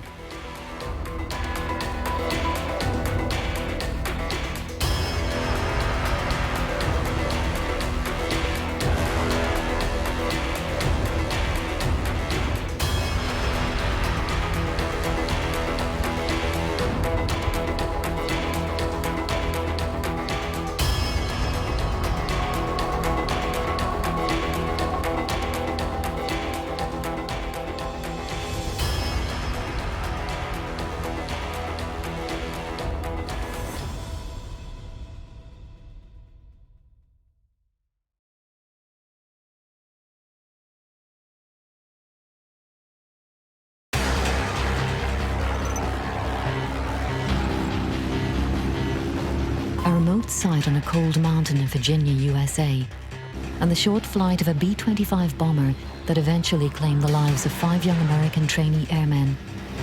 An official report that is at odds with eyewitness accounts. The crash on Sharp Top Mountain in Virginia is one of many that are still the subject of debate and controversy to this very day. There are so many unanswered questions for the families. They didn't know about the peaks, and had they been able to climb 500 more feet, they'd have been able to clear the peaks. Now, World War II air crash detective Garth Barnard is able to do what, at the time, the US Air Force couldn't. He's going to carry out a full modern investigation into the Sharp Top Mountain crash, which he hopes will finally give the families of those who died and the local community some real answers. There's molten metal everywhere. Garth's investigation takes him to the remote crash site itself and out onto the surrounding towns to seek out eyewitnesses. So I would focus on flying the airplane first so that it didn't crash. A big ball of fire flew up in the sky, and then we got a boom.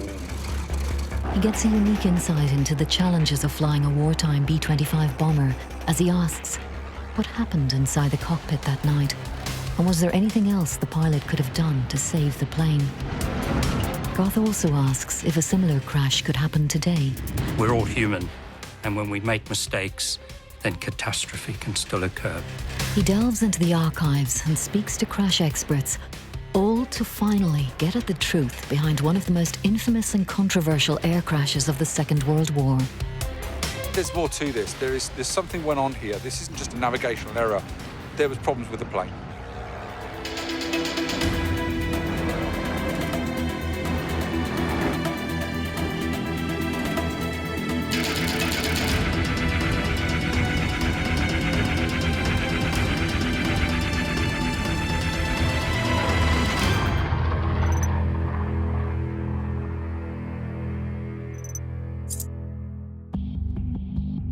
For 20 years, Garth Barnard has been investigating World War II air crashes from his home in Northamptonshire in the UK.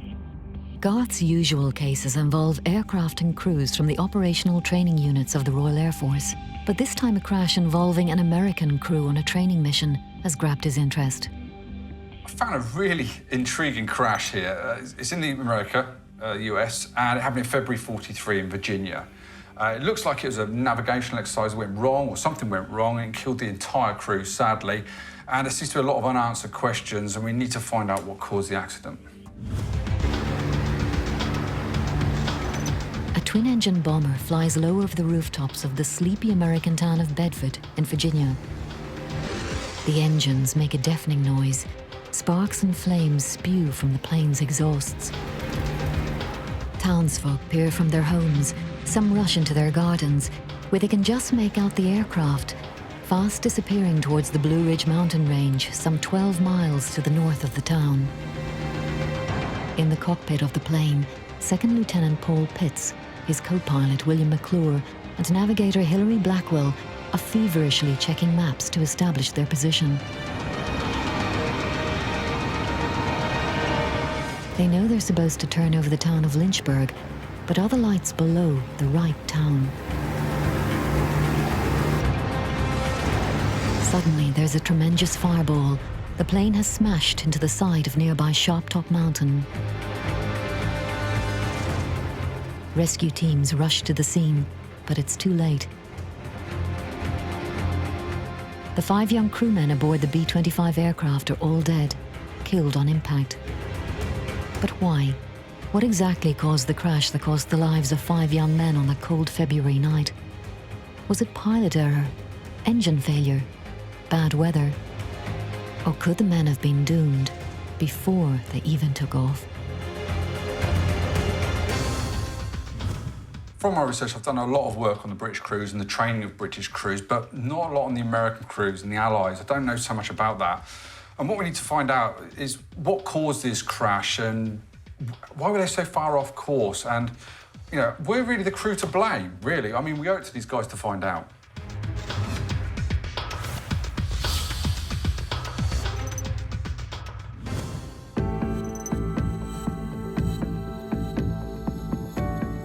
Garth's investigation begins at the Museum of Bedford, Virginia, where local historian Jennifer Thompson tells him more about the fate of the B-25.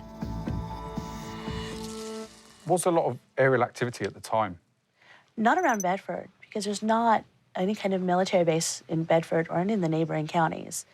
So to have this big plane come overhead, that was very unusual.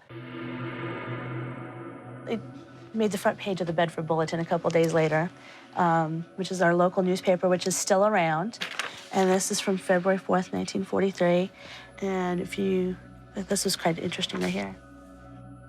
Quite a number of Bedford people heard the plane pass over the town a few minutes before it crashed, and all agree that it was flying very low, with the pilot apparently having trouble with the engines. So there was a lot of people that apparently saw it.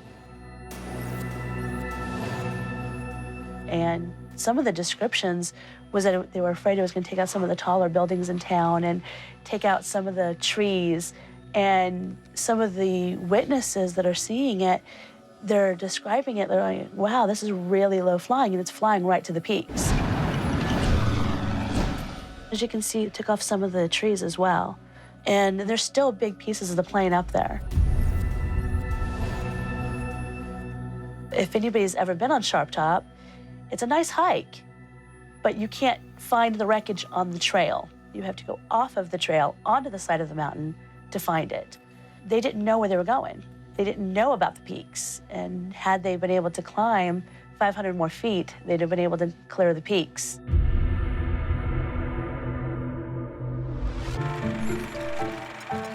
To help him get a wider picture, Garth needs to understand the role of the B-25 in the American war strategy. He learns that it was part of the training effort to hugely increase the size and strength of the United States Air Force in the wake of the Japanese attack on Pearl Harbor on the 7th of December 1941. America had seen the effectiveness of the German Luftwaffe in Europe, and with only about 2,500 qualified pilots of its own, it knew when it joined the war that it urgently needed more planes and more pilots.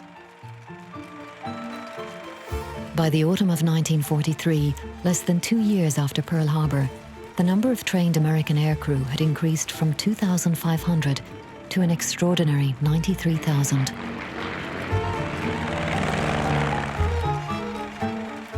Garth traces one of the young men going through this remarkable US training machine, and who fate put on the Sharp Top Mountain B-25.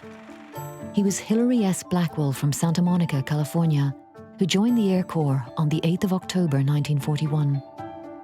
Blackwell would have been subjected to a barrage of physical and mental assessments to see if he was made of the right stuff to become a US flyer. The letters Blackwell wrote to his older brother Aid give Garth a flavour of the thoughts of a young man preparing for war. It seems almost inconsiderate that I'm in training for the purpose of taking a bomber over some country and blast the hell out of it. But I'm rather looking forward to it. Sometimes I sit back and think that I'm crazy to take on such a job with all the danger facing us. For an American air cadet, a pilot cadet going through his training, I think the best way to describe the experience would be intense. It was a very, very high-grade syllabus. It took about 36 weeks to go from the very beginning to sort of fully-fledged operational pilot, and not everybody made it. You might sign up to be a pilot, and you might go through and get your wings successfully, but you might wash out as a pilot. You might be rejected because you didn't have the right aptitudes. That didn't mean to say you were out of the Air Force altogether. You might be reclassified for navigator training, for instance.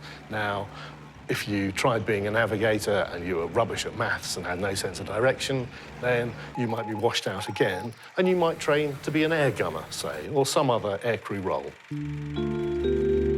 Hilary S. Blackwell was one of those cadets who didn't make the cut as a trainee pilot. But as he found out, the screening process was not really an exact science. I was sent down here as a future pilot, but have been taking a physical. My blood pressure is a bit high, though, so I may not make pilot. The next thing will be bombardier navigator, which is what I tried for in the first place, but supposedly didn't have enough math for. Figure it out yourself. At present, nothing is definite, so I'm as much in the dark as you. On the 17th of December 1942, Hilary was finally commissioned as Second Lieutenant Blackwell, navigator. He was still only 22 years old. Garth discovers that Blackwell's final posting before deployment overseas was to be the Columbia Army Air Base in South Carolina. It was here that he would get to know his crewmates and their plane, a B-25 Mitchell medium bomber. The crew had come together from all the corners of America. The pilot was 21-year-old Second Lieutenant Paul Pitts from Poteau, Oklahoma. His co-pilot was a former journalist from Indianapolis, 22-year-old William McClure. The bombardier George Beninga was also 22 and had married his school sweetheart only a month before in his hometown of Marietta, Minnesota. The crew's engineer was 29-year-old Peter Bissan. Garth finds out that on the evening of the 2nd of February, Blackwell's crew were sent out on yet another navigation training flight. It was a nighttime cross-country flight that took the crew on a northwards triangular path from their base to Raleigh in neighbouring North Carolina, and on up to Lynchburg in Virginia, where they were to simply turn round and head home. That evening, Blackwell and the rest of the crew climbed aboard their B-25. As Benninga and Bisson took their places in the cramped bomber, Pitts and McClure went through their pre-flight checklist and warmed the engines. Meanwhile, Blackwell made himself comfortable for the 3-hour flight, arranging his maps on the fold-out table in the navigator's position behind the pilots. At 7:43 p.m., Pitts eased the throttle back. The B-25 rumbled down the Columbia airstrip and rose into the night sky. Pitts then turned the aircraft northwards, towards Lynchburg. At 8:58 p.m., just over an hour into their flight, the plane flew over the town of Raleigh. 20 minutes later, at approximately 9:20 p.m., the B-25 had smashed into Sharp Top Mountain, and the whole crew were dead.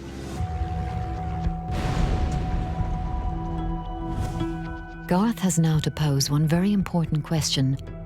As Blackwell studied maps of the route before takeoff, did he take note of the hazardous Blue Ridge Mountains that lay 25 miles off course from his intended route? And just how did he and his crew end up there?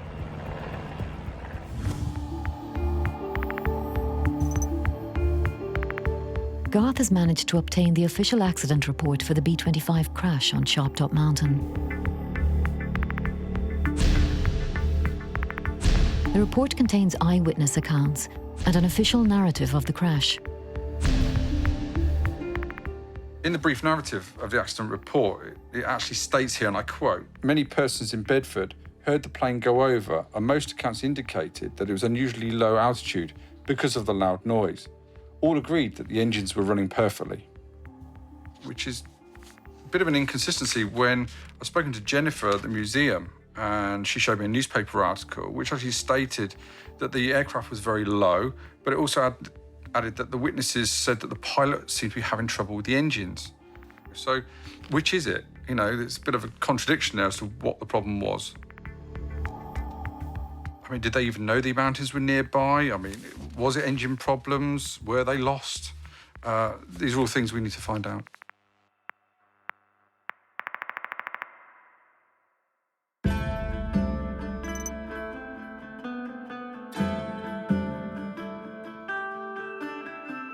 Abe McCulloch is an instructor who flies extensively over the Blue Ridge Mountains.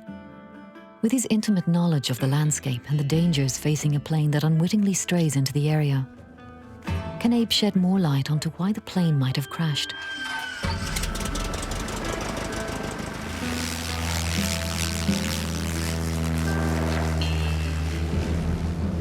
If you're flying back in the World War II days, just the lack of navigational equipment was a lot more back then than it is now. If you're not sure of the terrain or the topography, or if your map is old or it's not accurate, and you pick an altitude or you get off course, and if you can't see it because it's night, then potentially you could run an airplane into the mountain.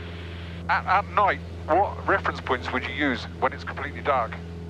If it's at night and it's dark, just about the only thing you have to go by are either the stars, or you can pick out the different towns. If you look on my my map here, there's different areas that are yellow. And those areas that are yellow at night, that's what you would see. That's the town lights. That's what would light up. You'd be able to figure out exactly where you are. But again, it's not incredibly accurate. It's, towns oftentimes look similar to each other.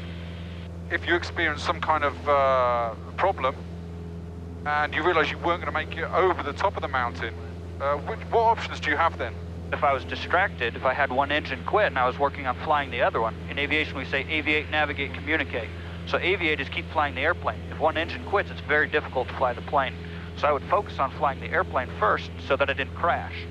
After that, I would navigate, and if I'm too distracted flying the airplane, maybe I forget to navigate and I run into the mountains, but hopefully not.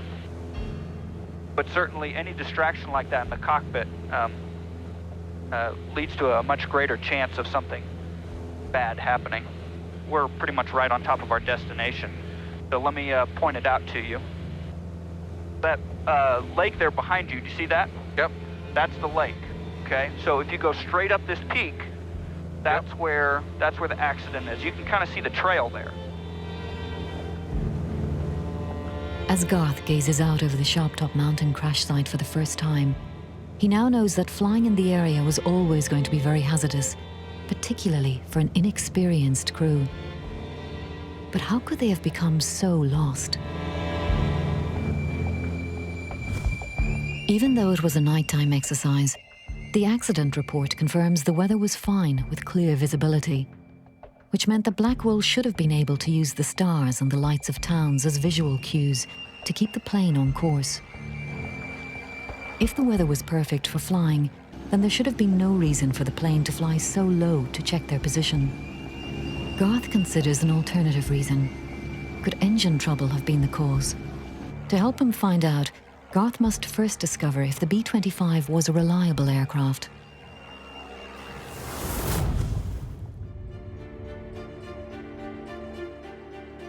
He discovers that the North American B-25 Mitchell medium bomber was one of the most versatile aircraft of World War II. The two-engine aircraft served in all theaters of the war, and it was made famous by the 1942 Doolittle raid on Tokyo, when 16 B-25s took off from the deck of the USS Hornet, becoming the first US aircraft to bomb mainland Japan. There's no doubt that the B-25 was a solid, reliable aircraft. Not only that, but Blackwell's plane had no bomb load, a crew of only 5 instead of the usual 6, and probably no ammunition in its machine guns. For what turned out to be its final flight, the plane was easily operating within its limits. Local teenager Bobby Keyes was leaving his house to go hunting with 2 of his brothers, just as the B-25 came down.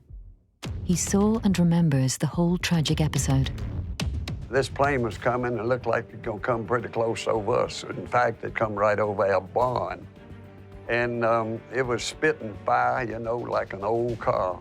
And it started making a C-turn over the end of Suck Mountain. And I remember my brother Tom saying that they don't get out of there, pull out of there real soon, they're gonna hit the peaks of Otter. And pretty soon they hit a rib on it. And when it hit that mountain, a big ball of fire flew up in the sky, and then we got a boom.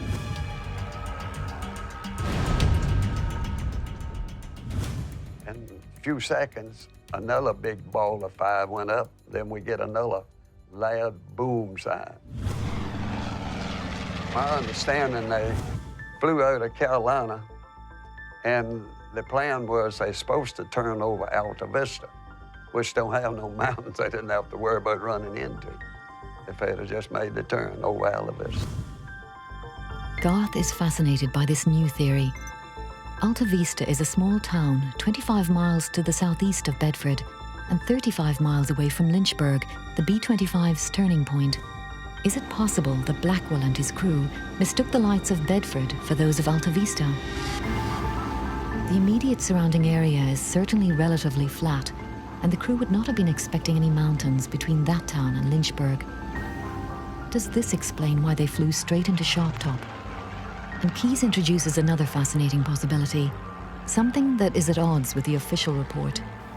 Could weather have actually been a factor? I would say it probably had a whole lot to do with it, because it wasn't no stars shining in the sky. It was clouded over, you know. And possible we could see the outline of the mountain, but I'm not sure we could see the very top of the peaks of Otter ourselves. Was there anything about the aircraft, when you saw it fly over, that seemed unusual? Yeah, it was so low, you could see it was somewhat light in the cockpit of that plane. And the plane, like I say, it was backfiring, and sparkles was coming off of it. I don't know whether it was exhaust or not. I'm assuming it was. But I've often wondered why they were so low. And listening to that plane, maybe they just couldn't do no more. Couldn't get it to rise up, you know.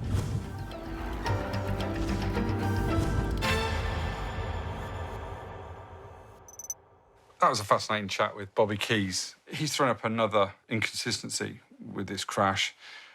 The official report says that the weather was fine at that time, yet he states that a localised weather system, that the cloud was quite low at the time, and maybe that was why the aircraft was flying so low. But Bobby also states that the engines were coughing and spluttering and there were sparks coming out of the engines. So again, is that another reason why they were flying so low? They were looking for somewhere to put down. Garth has found yet more evidence that contradicts the official report. Don Yirgin, a local resident, has spent many years collating contemporary reports and sources on the Sharp Top Mountain crash, which he publishes online.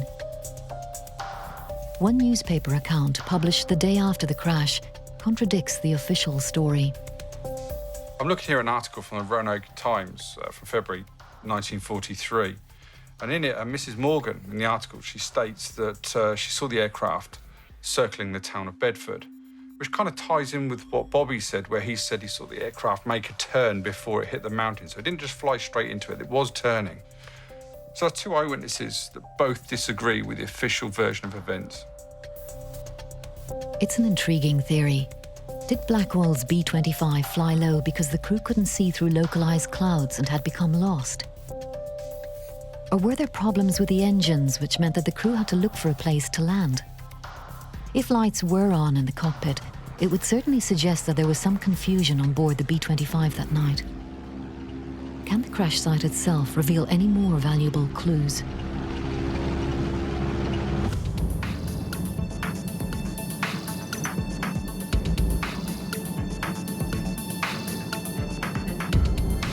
Sharp Top Mountain sits on the very edge of the peaks of the Otter Mountain Range that rises up steeply from the flat land that surrounds Bedford, which lies 12 miles to the southeast.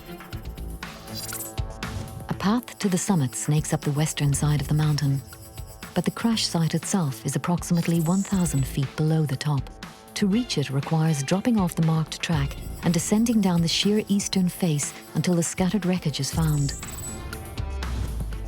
With a recent snowfall and no local guide willing to tackle the icy conditions, it's going to be an extremely difficult, if not impossible, location for Garth to find.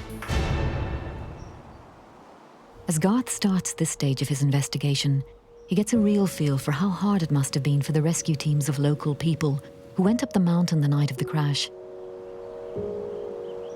The accident was officially recorded at 9:20 p.m.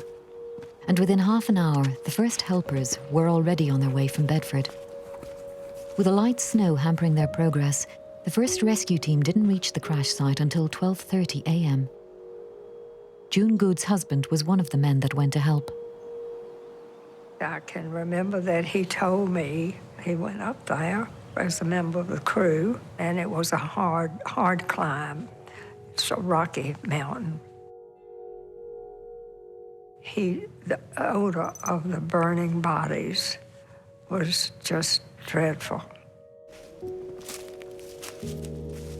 He also told me that they lost right many of the crew because they couldn't get up the hill. There was debris from the plane all over the side of the mountain there. They had to bring the bodies down, and they were slipping and sliding a lot. He just didn't like to talk about it. He said it was a dreadful thing. The local volunteers toiled all the next day in the treacherous conditions, and by 4 a.m. on the 4th of February, they had finally brought down the last of the 5 bodies. There it is. There it is. There it is. That's the engine. That's it. Can you see that? The first evidence Garth finds at the crash site is one of the bomber's 1,700 horsepower Wright Cyclone radial engines, which had been embedded into the mountainside for the last 70 years. This is definitely B-25 radial engine. And just look at this. Look at this molten, where it's melted here. This area here, this section, look how, where it's been melted from the vast heat, which again confirms the fire.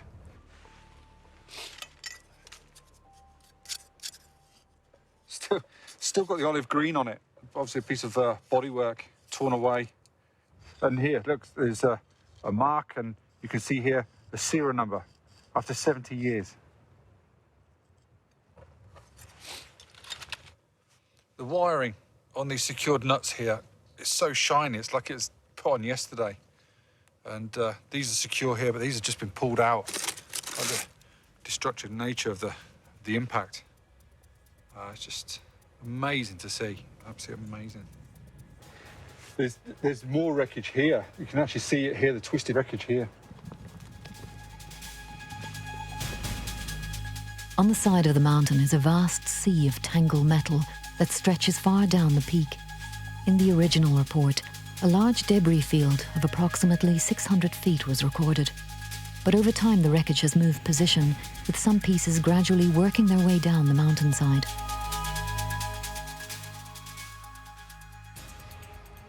This to me looks like an engine mount.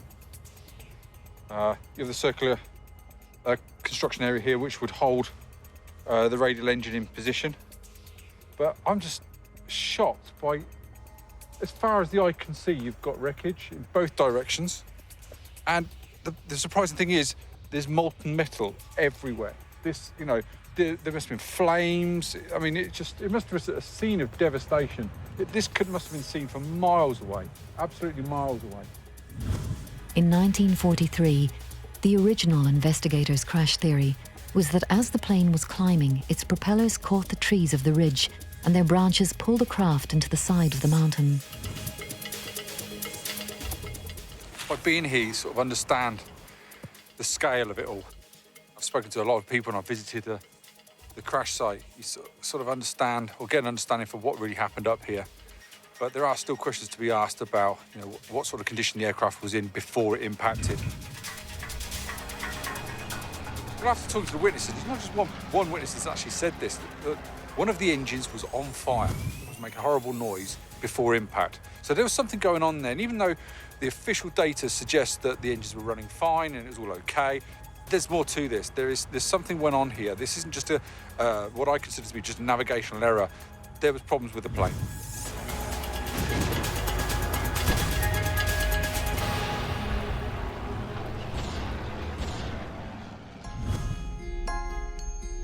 Garth has found that while mystery surrounds Shoptop Mountain, tragedies like it were far from uncommon. While the dreadful US combat losses in the skies over Europe and the Pacific have been widely documented, less is known about the astonishing number of deaths suffered among young men who are still training to fly. The rush to train air crews resulted in the loss of more than 7,000 aircraft and the deaths of over 15,000 young airmen. If the public at large were unaware of the carnage, the authorities were certainly not, as this military safety information film demonstrates.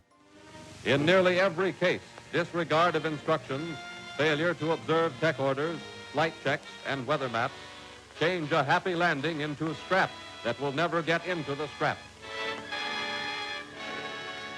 So the Shoptop Mountain crash was certainly not an isolated tragedy. Buried in the official crash report, Garth Barnard has found an extraordinary series of transcripts that record telephone conversations on the 4th of February between Major Reed, the officer trying to clear up the crash, and other local military officers and police in the area. From the transcripts, Garth learns that although the B-25 crash was the worst, it was one of 3 that had occurred locally that night. Cleveland and his colleagues were obviously aware of the dangers. Okay, we've had 2 crashes here at the base since yesterday. Plenty of this going on. All we can do is send in a lot of recommendations. Yeah, we gotta do something. They're starting to extend the runways here now. If this had happened a couple of weeks later, he'd have been mixed up with all the workmen and more people would have been injured. They're mixing oil with water, but they say, this is war. As Garth can see from this brief exchange, the realities of trying to train a vast number of rookie flyers were beginning to hit home. But how difficult were these planes to fly?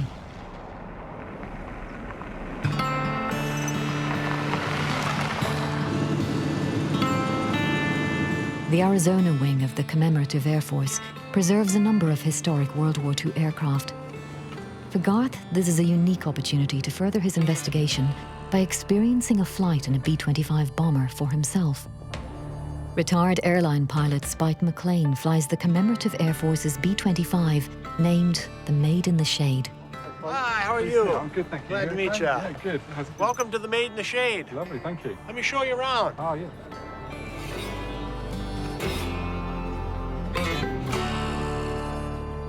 This is a real World War II veteran. It was born in 1943 in Kansas City, Kansas, and it flew 15+ missions over Italy. And it's a bomber, but does it behave like a bomber?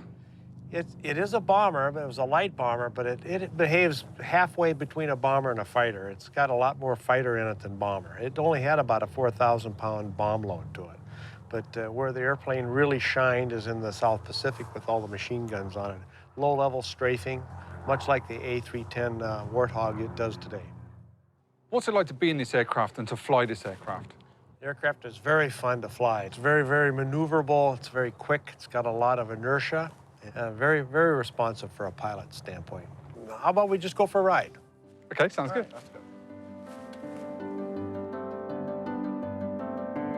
Garth is now following in the footsteps of Hilary Blackwell and his crewmates.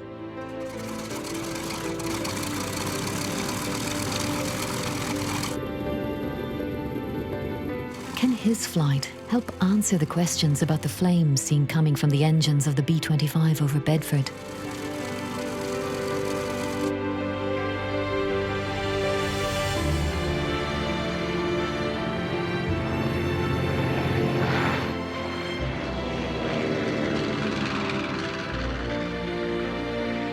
As he takes off into the clear Arizona skies, Spike puts himself into the shoes of the B-25 bomber crew all those years ago.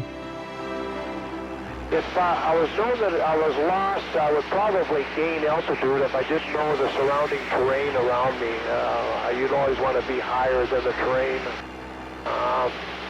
And your radio signals are much more reliable the higher you get. Radio signals were a key tool for a World War II pilot.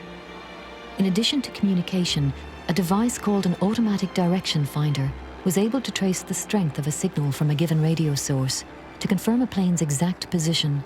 Could the mountains surrounding Bedford have interfered with the plane's equipment? The radio signals are all kind of line of sight, and if you're behind a bunch of terrain like the mountains up ahead here, we would not be able to hear that signal as well being low as we would if we were up high and could see that. It's because the signals are line of sight. And would there be, when the engines are running, you'd see like flames or sparks coming from the engines whilst it's flying? Not during the daytime. The exhaust exits ports directly out the cylinder, so at nighttime, yes, you will see quite a bit of flame and not really so much sparks, but the engines glow quite well. All the cylinders have got, looks like fire coming out of them. At night only. If one engine failed, is the aircraft quite happy to fly on one engine? Well, you betcha. After the engine, if an engine fails, it's quite capable of flying on one engine for an extended amount of time. The only thing that would is if the aircraft gets slow for any reason and gets below 145 miles per hour, it doesn't have any control after that low of a speed. What is the turning circle of this aircraft? Well, the radius is quite sharp on this airplane if you want it to be quite sharp. Some of the passengers on here right now probably wouldn't like me to show you, but it's enough to make you very uncomfortable. I could turn this thing in a dime. We're going to be taking a turn here in a minute. I'll give you a little example of what the airplane can do. The evidence gathered from Garth's flight on the B-25 seems to answer some of the key questions. It appears that the engine trouble and flames reported by many witnesses on the ground could have been the byproducts of a normally operating aircraft. And even if the plane had engine problems, then it should have been able to easily miss the mountain if the crew had spotted it. As Garth heads back home to England, the evidence is starting to point to a tragic error in navigation. Garth has sent all the evidence he has unearthed in America to air safety expert Gary Wan, a man who has worked in the aviation industry for more than 30 years, to get his assessment. The The aircraft was tasked on the navigation sortie at 3,000 feet, which would have provided clearance above terrain for the whole route. But what it didn't take into account was the high ground to the northwest of Lynchburg and, in fact, Bedford. So that altitude that was given to the aircraft for the sortie did depend on the aircrew getting the turns right and turning at the right points. The aircraft may have descended from its cruising altitude to peep down below the weather, even though there was no reported weather at the time. After the accident, there was significant snow at the crash site. So that does suggest there would have been some weather around at the time, possibly close to the hills. If the pilot had seen the hills, he wouldn't have flown into them. There was no significant towns beyond the hills, so he'd be flying to an area of darkness anyway. Next, Gary focuses on the reports of lights seen in the cockpit. Could this have contributed to the disaster? The suggestion that the cockpit lights were turned up so they could see what was going on in the cockpit and probably check the maps, that would also make it more difficult for them to see outside and wouldn't have helped their night vision. It's a well-known fact that it takes about 30 minutes for your vision to return to normal after you've been exposed to bright lights. So even if the lights had only been switched on for a short time in the cockpit and then turned off, the pilot's vision wouldn't have been as good as it could have been. So that would have made it much more difficult to see anything out there, particularly something like an unlit hill or high ground. In modern air accident investigations, the organizations that operate the planes come under the spotlight. In modern terms, was the crew of the B-25 properly supervised? At wartime, there's an acceptance of a degree of risk that you wouldn't accept in peacetime, even in training. And certainly now, with any investigation, it isn't just the aircrew involved in the accident that will come under the microscope. It'll go a long way down, whether it's engineers, whether it's flying supervisors, whether it's other people involved in the flight. And the supervision is an oversight by somebody else to make sure that what you actually plan to do is sensible and safe. And in this case, it seemed that supervision was lacking. The pilot should have presented his flight plan. His immediate supervisor should have looked over it and made any suggestions or changes. And it does seem slightly lacking here, and the altitude the aircraft was given for its NAVEX wasn't necessarily safe. The evidence all seems to point to the aircraft being hopelessly lost and flying into a mountain that they didn't expect to be there. Could this happen today? Can the crews of modern airliners become lost and disorientated? Ex-test pilot Chris Roberts has had an illustrious career piloting military and commercial aircraft across the world. How is modern technology supposed to prevent repeats of Sharp Top Mountain? Largely, it's because these days the systems on the aeroplane, the instruments and the navigation facilities are much more sophisticated and far more accurate. For example, you've got the Global Positioning System, GPS. And I think we're all used to having GPS in our car, sat-nav. Now we have the computer-based systems where the entire flight deck or cockpit environment has computer backups to present highly accurate, highly reliable data to the pilots in an easy-to-read form. So the availability of facilities to the pilot is far, far above what it was 70 years ago to the B-25 crew. But even with the very latest technology, accidents can and do happen. It's extremely rare for a modern aeroplane to fly into terrain or a mountain, but of course it does happen. We know that happens, and it's sort of 1 in a 10 million event. And normally it's due to some kind of human failing in that a certain set of conditions not taking into account, or the crew involved or the advisors of the crew failed to give them some critical information. For example, there was the Air New Zealand aeroplane that flew into Mount Erebus over the South Atlantic area, and that was due to the computers being loaded with incorrect data, for example. So the crew, to an extent, didn't have a chance. We're all human. And when we make mistakes, if the safety systems aren't there or you've disregarded a safety system, then catastrophe can still occur, but it's extremely rare. Garth is now back home and weighing up Gary Wan's analysis with the evidence gathered in America. Garth concludes that the B-25's lit cockpit and low flying height provide definite proof that the aircraft was simply hopelessly lost.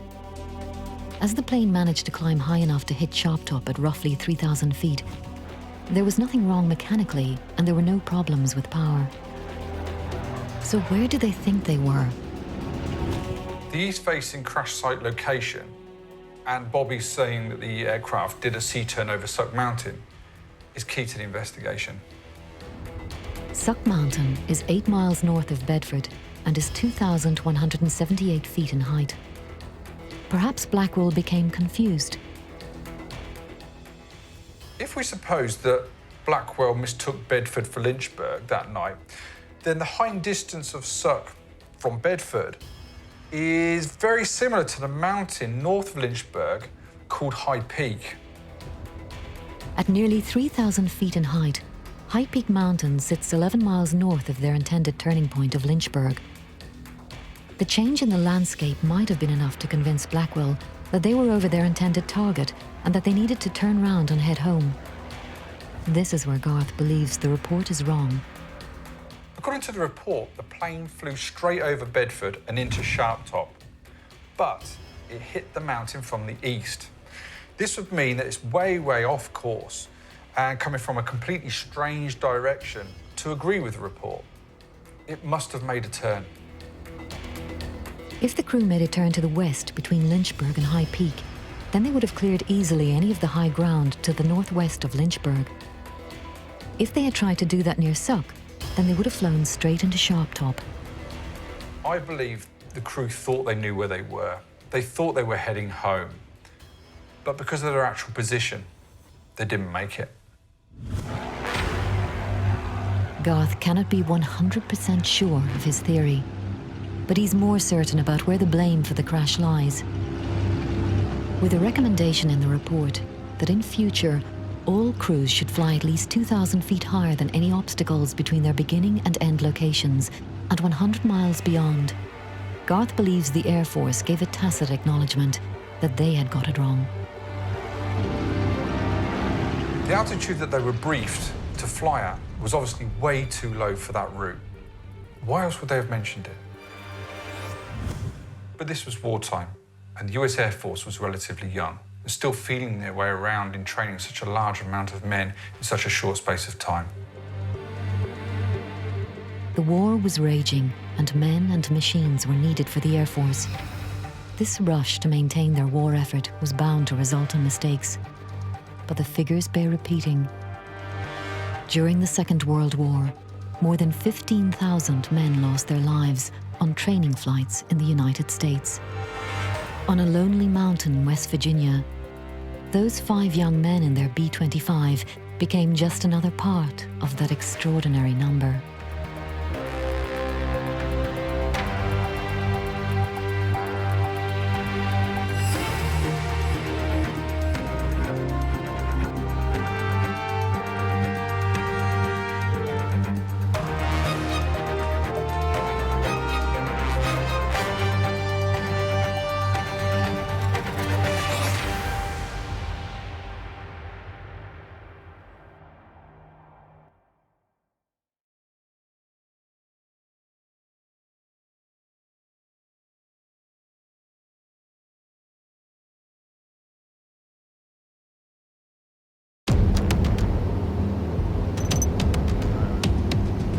A C-47 transport plane struggles to find a way through a monster storm front in the skies above Nebraska.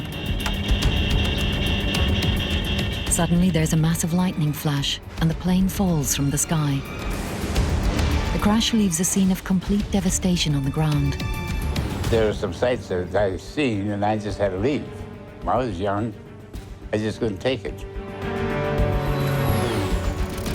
A group of young trainee fighter pilots, all eager to join the war, die in the tragedy. I just don't think she ever truly recovered.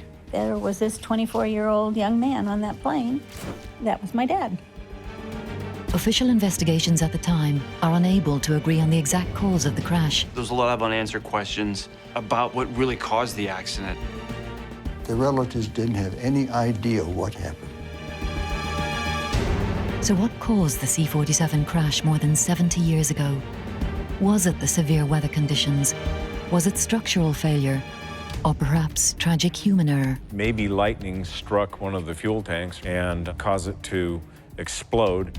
Or could it have been an angry argument that sowed the seeds of disaster? to hell with you, I'm gonna go get these guys up there myself. And could a similar incident occur today? Certainly any flight, even flights today, Mother Nature is very, very dangerous. However confident you are your aeroplane's going to be all right, you're never sure how bad it can get. 70 years on, can World War II air crash detective Garth Barnard finally discover the truth? I don't even know if that's even possible. I've never even heard of anything like that.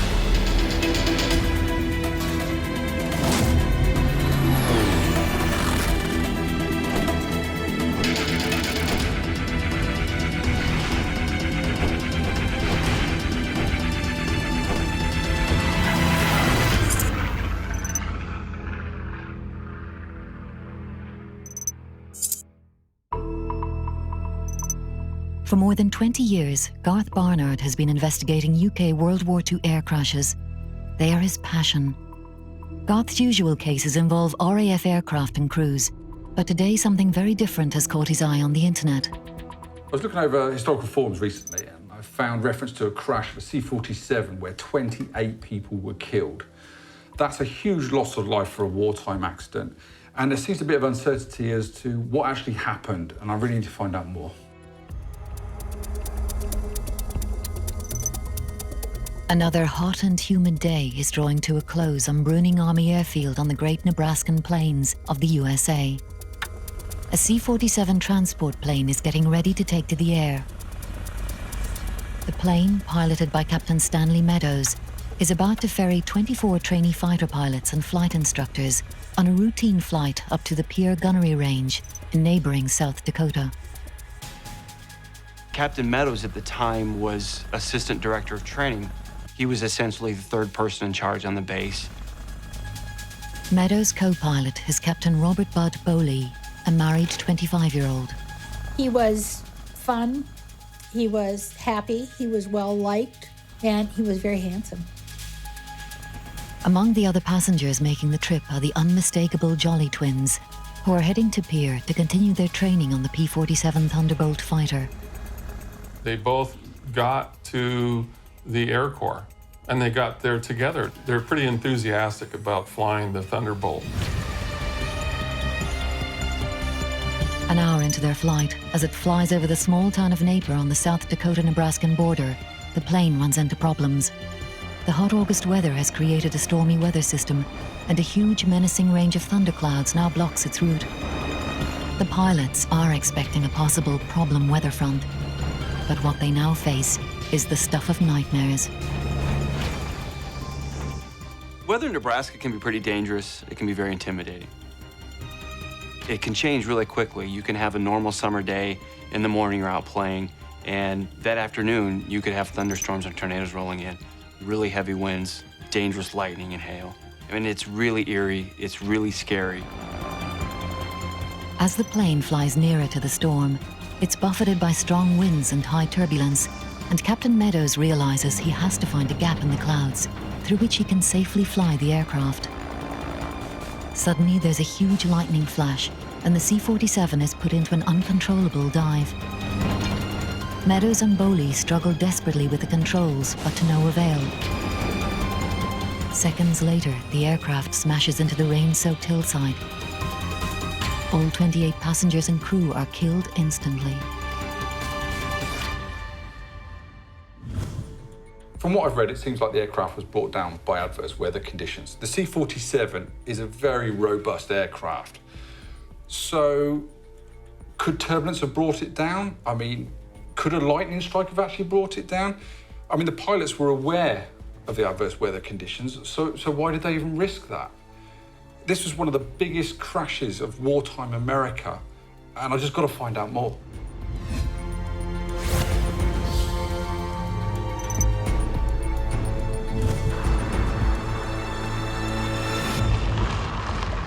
Garth's investigation begins at the museum in Belvedere, Nebraska.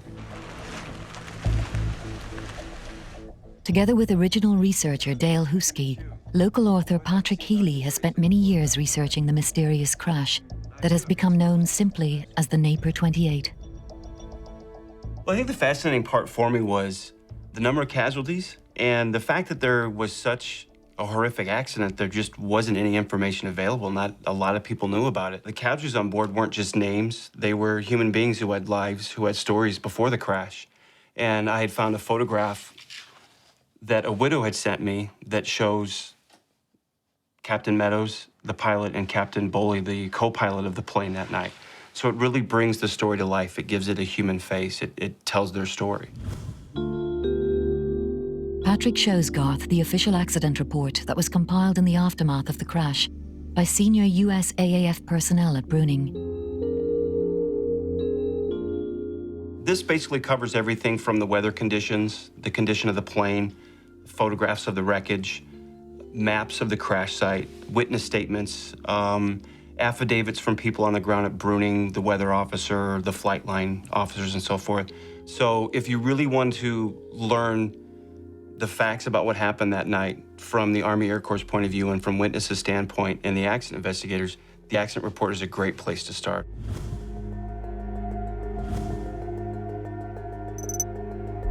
This is Garth's first look at the report.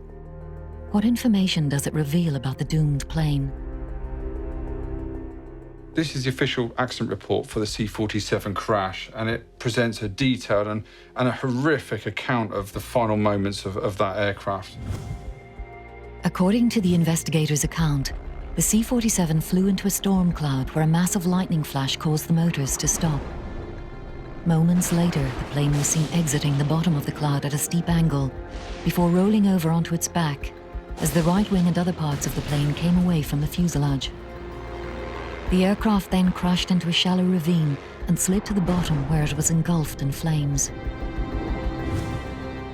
There was no way the pilot could recover from this crash. I mean, it was horrific. There's some quirky details here. I mean, for example, and I quote, "The edge of the right wing, which broke away from the centre section, indicates failure of the top surface in tension. The wingtip section of this wing was bent parallel to the span and concave on the underside. This would indicate terrific overloading on the upper surface of the wing, and it is believed that the plane was upside down when inside the cloud and hit a terrific updraft in this position."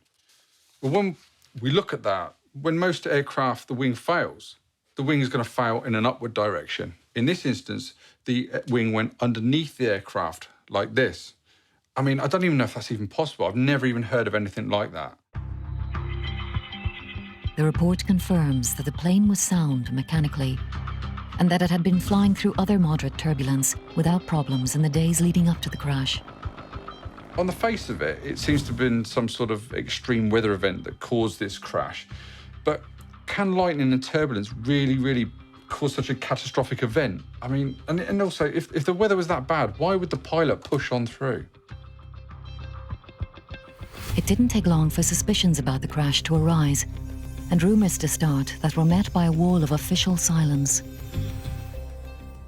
There's a lot of rumors. Because the airplane broke up in mid-air, the government thought it was sabotage. And for 55 years, that thing was closed down. The relatives didn't have any idea what happened.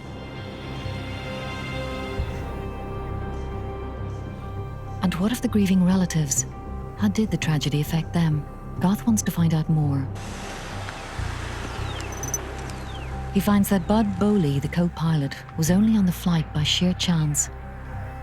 His daughter, Bobby Kusk, just 4 months old at the time, shows Garth the wallet that Bud was carrying that evening.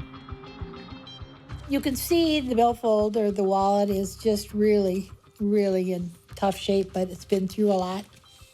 And everything, even the pictures, are in it. Here is mother and father. And that is my cousin Kathy. I'm not even in here. All his papers were in here. It was something else. Just what you'd find in a normal wallet, except it hasn't been through a plane crash and a fire. Bud Boley left the Fairbury family home he shared with his wife Dolores, as usual, to go to nearby Bruning Army Air Base to oversee a group of instructor pilots and trainees. Mom said the last time she saw him was he was standing on the porch smoking a cigarette. And she went out to say goodbye, and he said, bye, see you later. And off he went. Fate then intervened for the first time. Dolores called to say that the family car was stuck in the garage and she wouldn't be able to pick Bud up. She called him and said, I cannot get there because they haven't finished with the car yet. And he said, that's okay. I haven't watched my boys fly at night. I can stay out here and watch them fly at night. Although by rights he shouldn't even have been there, Bud bumped into Captain Meadows, who was looking for a crew for a flight he was about to make in a C-47. Meadows asked Bud to be his co-pilot. Bud agreed, and his fate was sealed. Naturally, Bud's sudden death came as a terrible shock to his young wife, Dolores.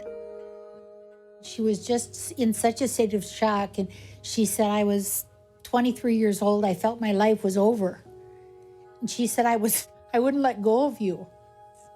She said, you had rash because I held you so tight and so much. She said, but I just couldn't let go. Grandma Lil had asked her, what if that isn't Bud in the coffin? And Mother said, it won't make any difference because somebody else is taking care of him.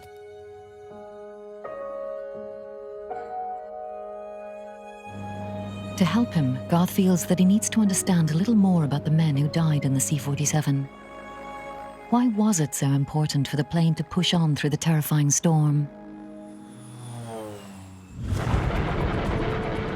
The majority of those aboard the plane were pilots learning to fly the Republic P-47 Thunderbolt. This machine was a big beast, bristling with machine guns, and with the ability to fire rockets or drop bomb loads of 2,500 pounds. The P-47 was a highly effective ground attack aircraft and a very useful fighter escort for bombers. But with that much firepower and a fully loaded flying weight of 8 tons, it took some seriously skilled pilots to fly it. The aim for most US Air Force trainees was to be a fighter pilot in planes such as the P-47.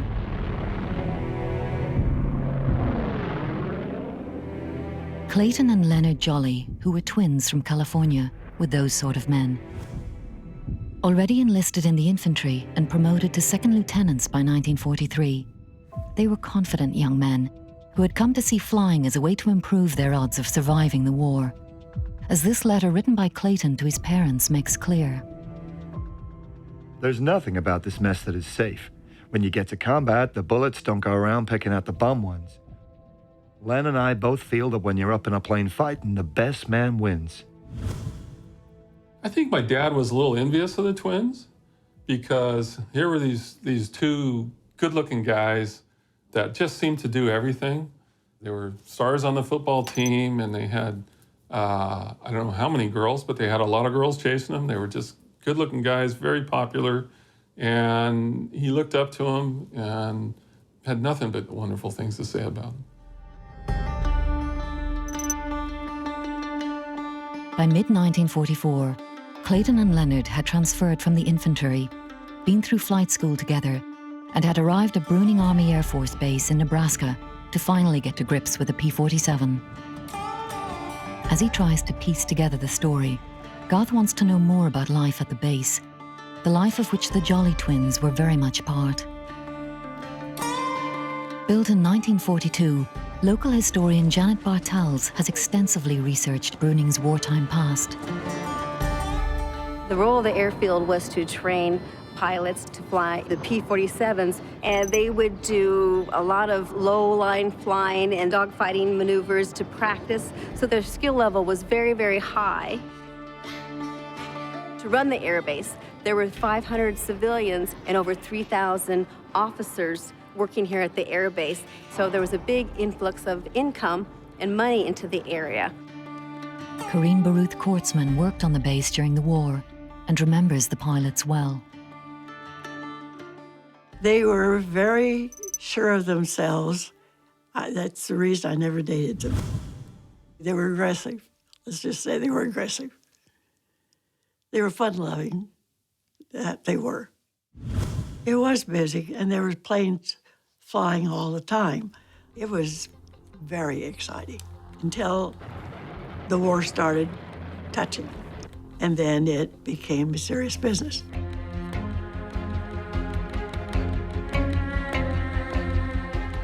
Sometimes powerful machines, youthful in experience, and wartime pressures were a fatal mix, as Corinne and Janet recall. Training accidents at the base were very common. You have to remember these young men were only in their 20s, early 20s, and when you put a piece of machinery that can go 500 miles an hour in their hands, training accidents were very common.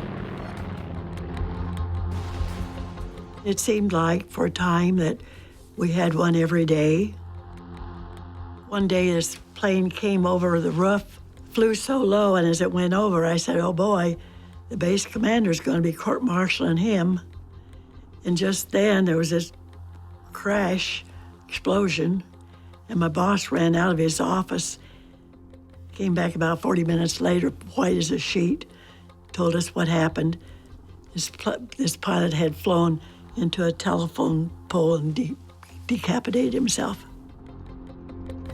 Garth has discovered that life on base was an intoxicating mix of exhilaration, excitement, and danger. Risk-taking became part of everyday life. Could a certain gung-ho attitude among those aboard have contributed to the cause of the crash? Although Bruning was not alone in experiencing a high number of crashes, Garth finds that the base's incident rate so alarmed the authorities that in the summer of 1944, its commander, Colonel Charles Steed, was replaced. The reason given was a perceived lack of discipline among Brunel's personnel. The base's new commander was Colonel Charles McAllister. McAllister was a strict disciplinarian and a veteran fighter pilot who had stamped his authority on the base, as one pilot was to find out. There was one particular instructor pilot who was reported buzzing the town of Beatrice, Nebraska, and he had flown so low over the buildings that the people were able to get the number off the side of his plane, and they called back to the base. And when he got back, Colonel McAllister grounded him, wouldn't let him fly anymore, and within 2 months, he had been discharged from the military. Colonel McAllister court-martialed him. He was that serious about making sure that these guys lived to go do what they were being trained to do. The pilots were desperately needed. In the wake of the D-Day landings in Europe, the P-47s and their pilots had a vital role to play in supporting the Allied advance through France and Germany. McAllister was determined that his strict new regime was going to get them there in good shape. So there was now tougher discipline at Bruning, which leads Garth to another theory. Could McAllister's new approach actually have contributed to an argument that helped cause the Napier crash? Interviews conducted with servicemen, pilots, and officers on the base by Pat Healy and Dale Husky give Garth a fascinating picture of the events before the plane took off. At about 5:30 p.m. on August 3rd, the C-47, flown by its usual pilot, First Lieutenant Wayne Palmer, touched down on the baking hot runway after an uneventful 7-hour flight from Colorado Springs. On the ground, the men due to fly in it to pier were waiting.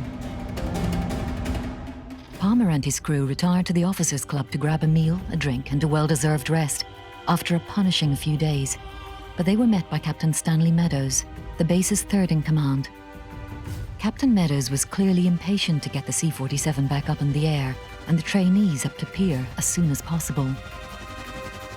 But Palmer, who was tired, hungry, and thirsty, had other ideas and flatly refused. Captain Meadows at the time was assistant director of training, and you really didn't tell that person no. But Lieutenant Palmer felt that he was too tired to fly, and he let Captain Meadows know that. Captain Meadows and he exchanged some profanities. The argument became a little bit heated, and Captain Meadows told Lieutenant Palmer basically, to hell with you, I'm gonna go get these guys up there myself.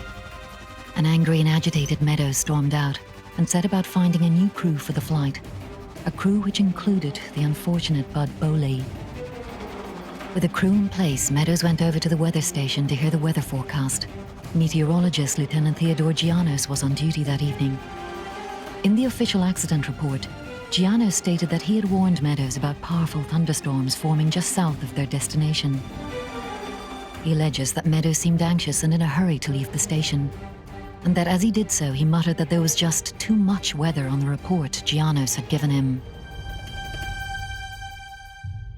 from the people that I've spoken with, it's kind of my opinion that Captain Meadows may have had his pride or his ego bruised a little bit in the officers' club in front of everybody. And it almost seems as if it was something that he couldn't back down, his credibility, his authority as an officer is on the line. His reputation has been called out. He's got to make that right. And so he storms out and tells Palmer, to hell with you, I'll get them there myself. And I think that starts the ball rolling, where when he comments to Lieutenant Janos, boy, there's a lot of weather on this, it appears that Captain Meadows is given an out. And it almost seems that he's trying so hard to make this work that it begins to unravel and fail. Having calmed down a little, Lieutenant Palmer wanted to make sure the plane got away without any problems, so he returned to the C-47 and watched as the passengers and crew prepared for the flight.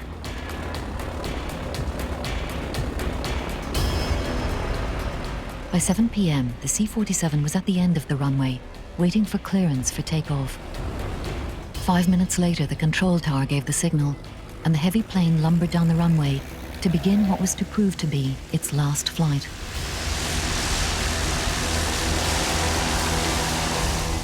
Could Captain Meadows' conduct have been the main reason for the crash? The official report seems to think so, as Garth discovers. The pilot, Captain Meadows, he does seem to be getting a lot of the blame here. McAllister, his commanding officer, states in the report, and I quote, "Responsibility for the accident is judged to be 100% pilot error in that the pilot used poor judgment in continuing his flight into the storm cloud."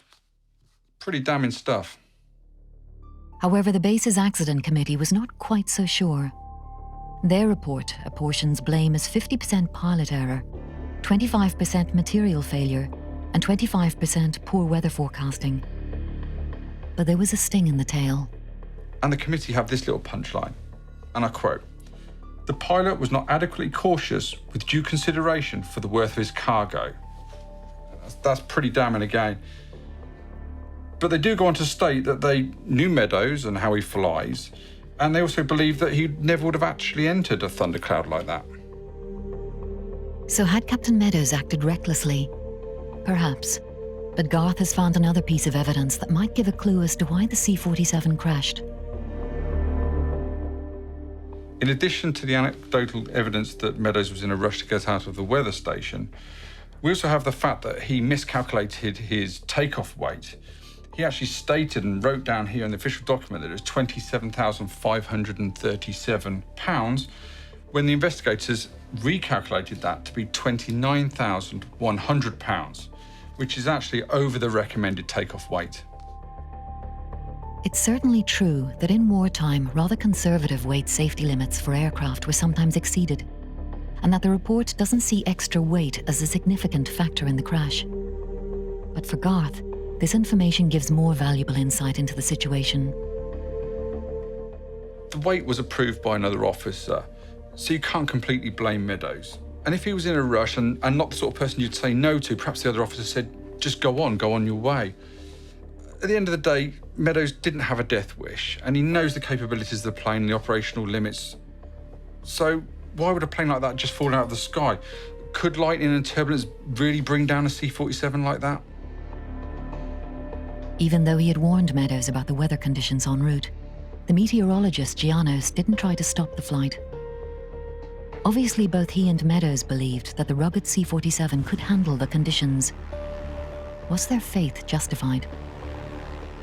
The Douglas C-47 Skytrain was the military equivalent of the Douglas DC-3 airliner, which appeared in the late 1930s. A wonderful workhorse, which became, in military and civil service, the ubiquitous transport aircraft all over the world.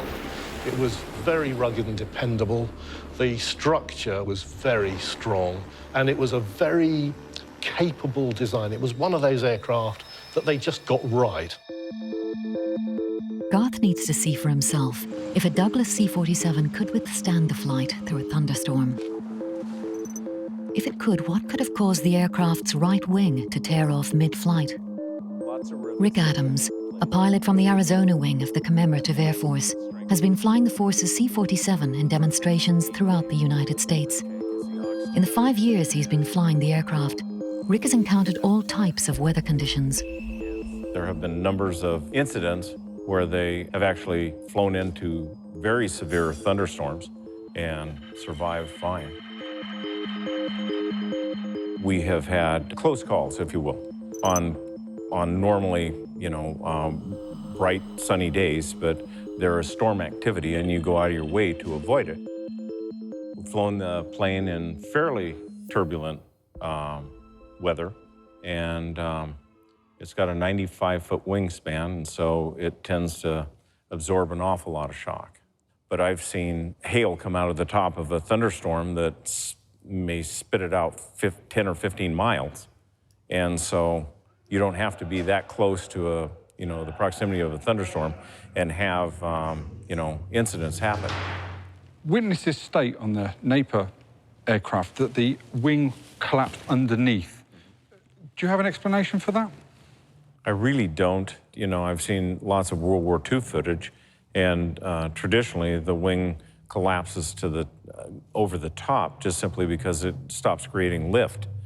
Maybe lightning struck one of the fuel tanks or both of the fuel tanks. There's two 200-gallon fuel tanks on each wing, and cause it to explode, and basically catastrophic failure of the main spar that runs through the wing that caused it to collapse and go underneath. That's the only thing I can think, because that main spar is very, very strong.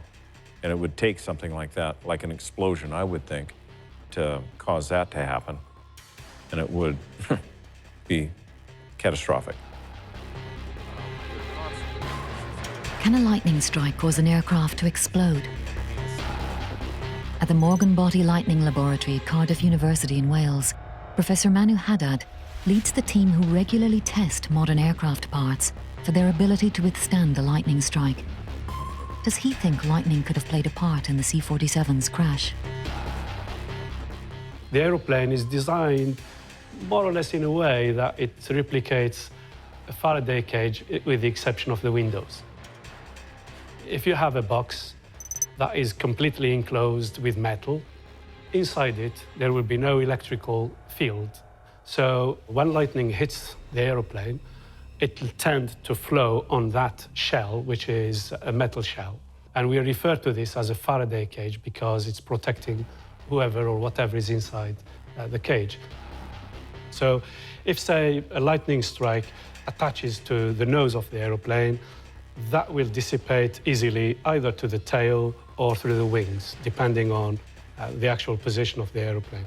Equally, if the lightning hits one of the wings, there is a metallic path to dissipate through the structure and onto the attachment point on the ground or on the cloud.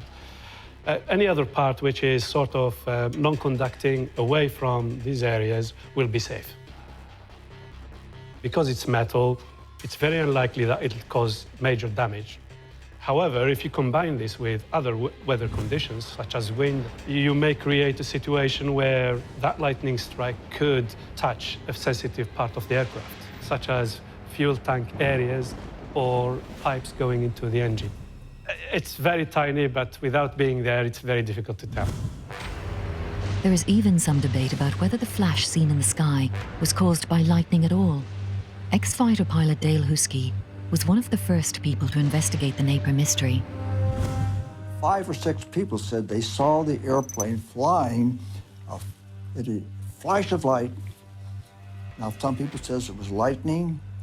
I don't know. I don't think so. DC-3 fuel is in the belly. If the wing came off, all that engine, this red-hot exhaust are right there. And that gas ignites immediately. Well, the tanks would blow up. So there's your flash of fire. But some people who are not familiar would say, oh, that was hit by lightning. As Garth travels to the crash site itself near the small town of Napier, he has a chance to mull over the critical questions. Did an explosion triggered by a lightning strike cause the wing to rip off the C-47? Or was it structural failure which saw the severed wing hit the fuel tanks and cause an explosion that was mistaken for a flash of lightning? Gazing over the now desolate crash site, it's not hard for Garth to imagine the terrible scene all those years ago. The accident report contains a sketch of the crash site, showing a field of debris stretching for over a mile and the exact final resting place of the burning plane. The sketch seems to confirm that the plane had already started to break up before it hit the ground, because it shows that some debris had landed far away from the point of actual impact.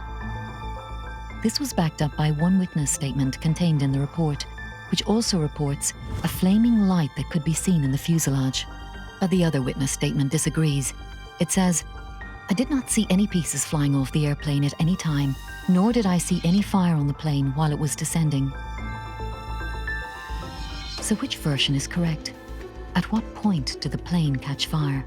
Garth has managed to track down an eyewitness who saw the plane's final moments. Art Martins, a local resident from the nearby town of Napier, was working just half a mile from where the plane crashed. I looked out, and there, that plane was coming out of the sky, out of the clouds.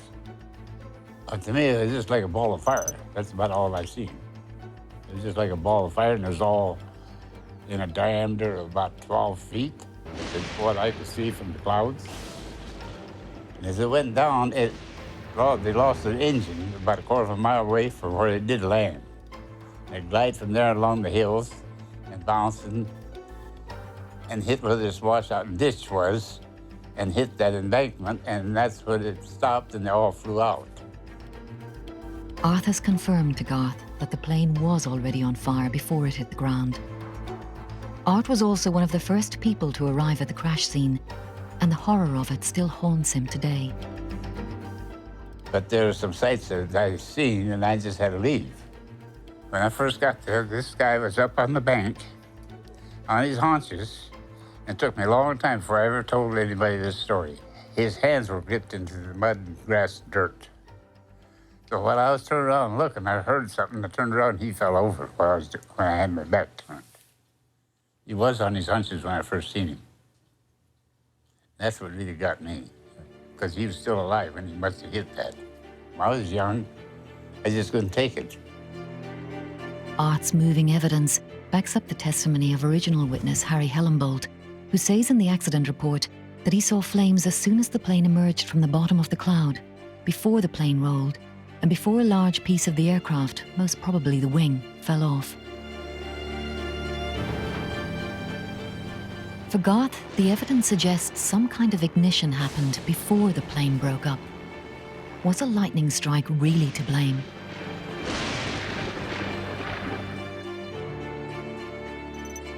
Before he leaves the United States, Garth wants to find out more about the accident's legacy. Judy Pulliman was just a month old when her father, Leonard Jolly, was killed in the Napier crash, leaving behind his young wife, Dorothy. There was this 24-year-old young man on that plane. That was my dad.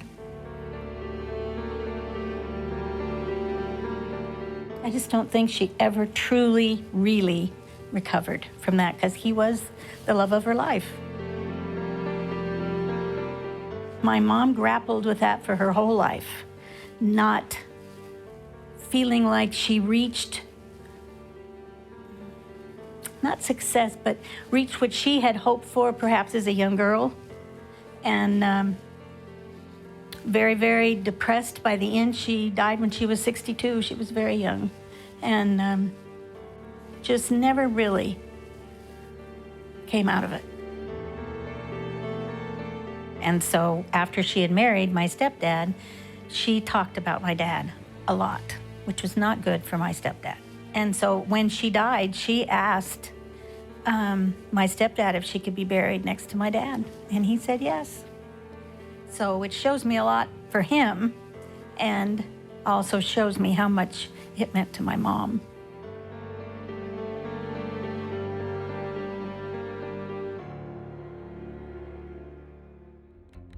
Garth has sent the research he's gathered from the United States to air safety expert Gary Wan to see what he can glean from the data. With over 30 years in the aviation business, including working at the Air Accident Investigation Branch at Farnborough, Gary focuses on the experience of the pilots and the plane's weight. The Both pilots flying the aircraft had limited experience on multi-engined aircraft. They had a large number of hours, something like 900 hours, so they were both experienced pilots. But that probably would have been gained in single-seat fighter-type aircraft. And handling a larger twin-engine aircraft would be a very different kettle of fish indeed. It's an old design, it's a 1930s design, and it does mean that if the aircraft is heavily loaded, then it has to be manoeuvred in a very gentle fashion. Any abrupt manoeuvres are likely to cause structural damage.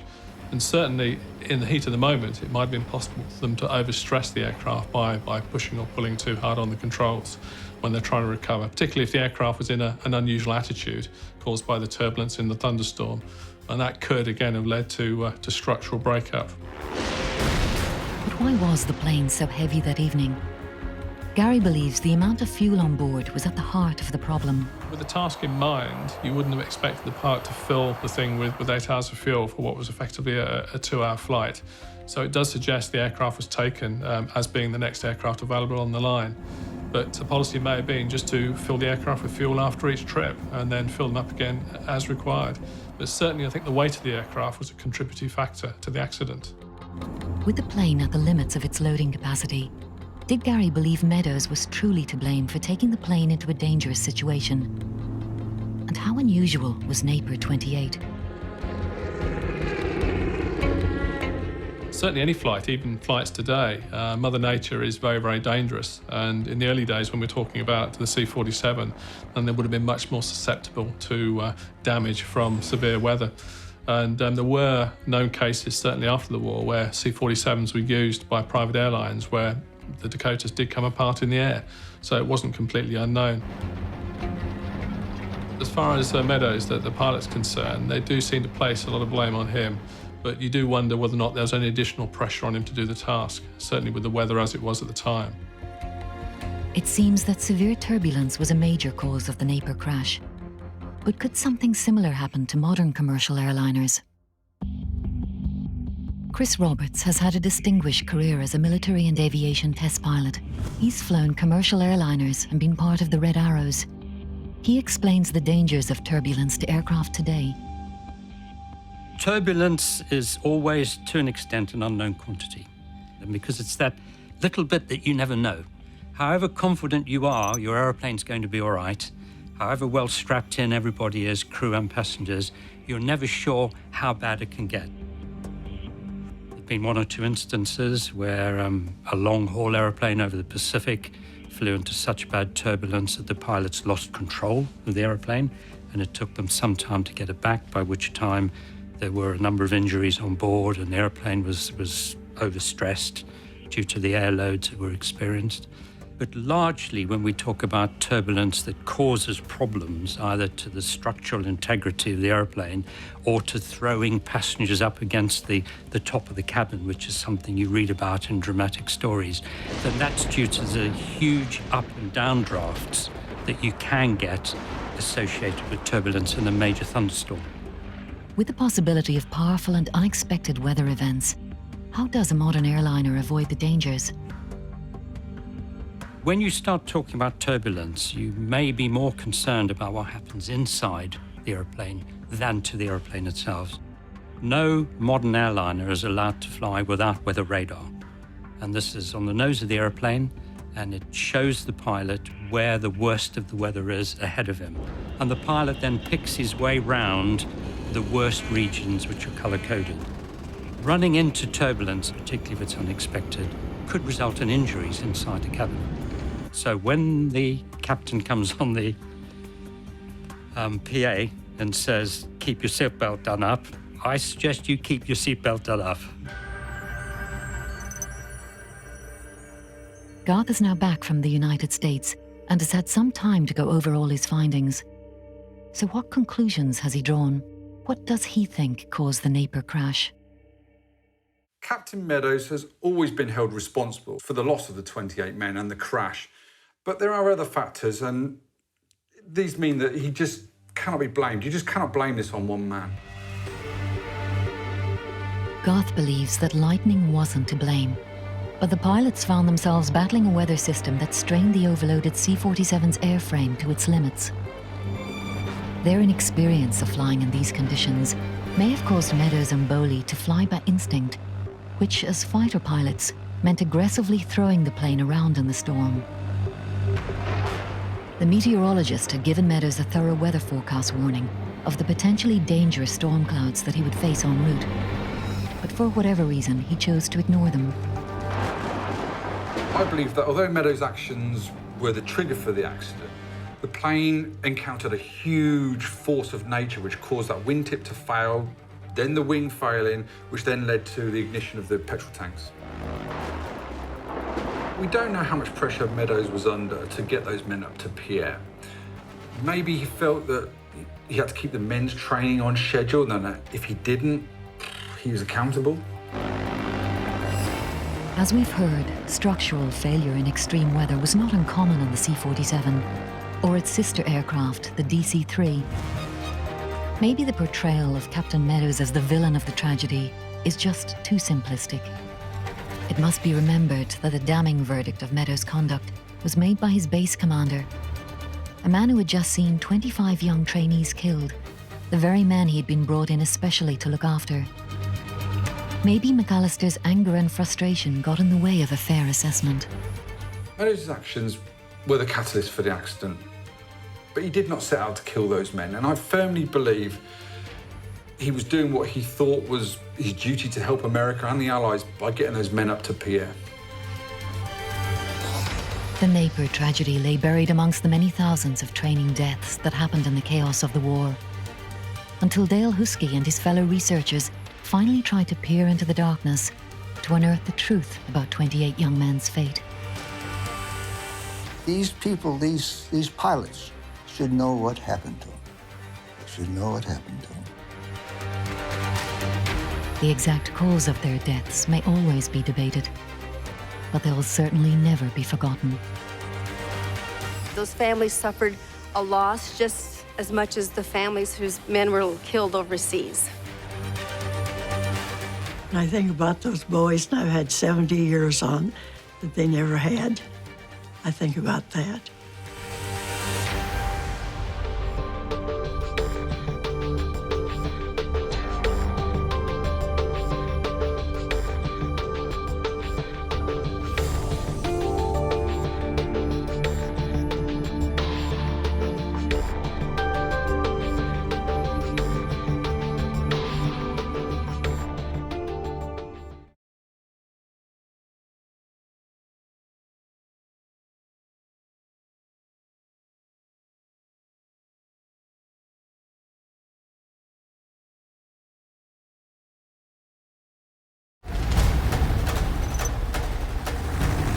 RAF B-24 Liberator transport plane prepares to take off from the British overseas territory of Gibraltar. Among those on board is Władysław Sikorski, the Polish Prime Minister and Commander-in-Chief of the Polish Army. The Liberator rumbles down the runway and rises into the night sky.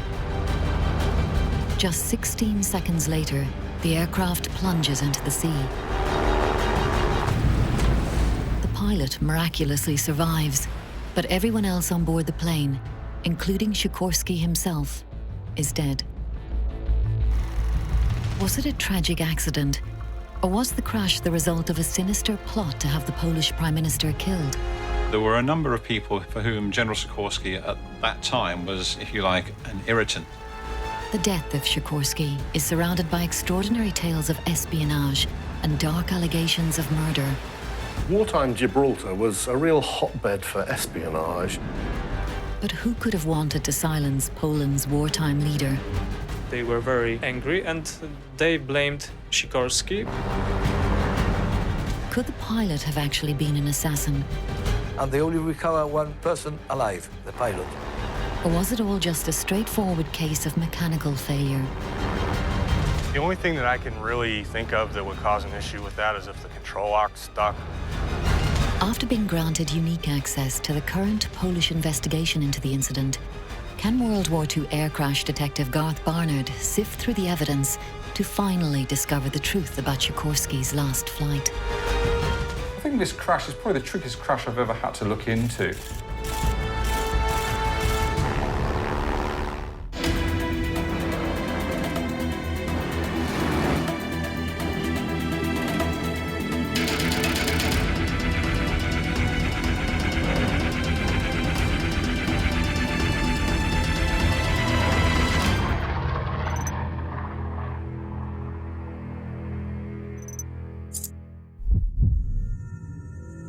For more than 2 decades, Garth Barnard has been investigating World War II RAF air training crashes.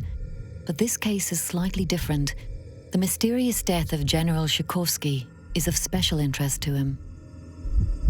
The Liberator crash in Gibraltar, which killed General Sikorski, has never satisfactorily been explained. There's so much speculation as to the cause of the crash. I just need to find out some more.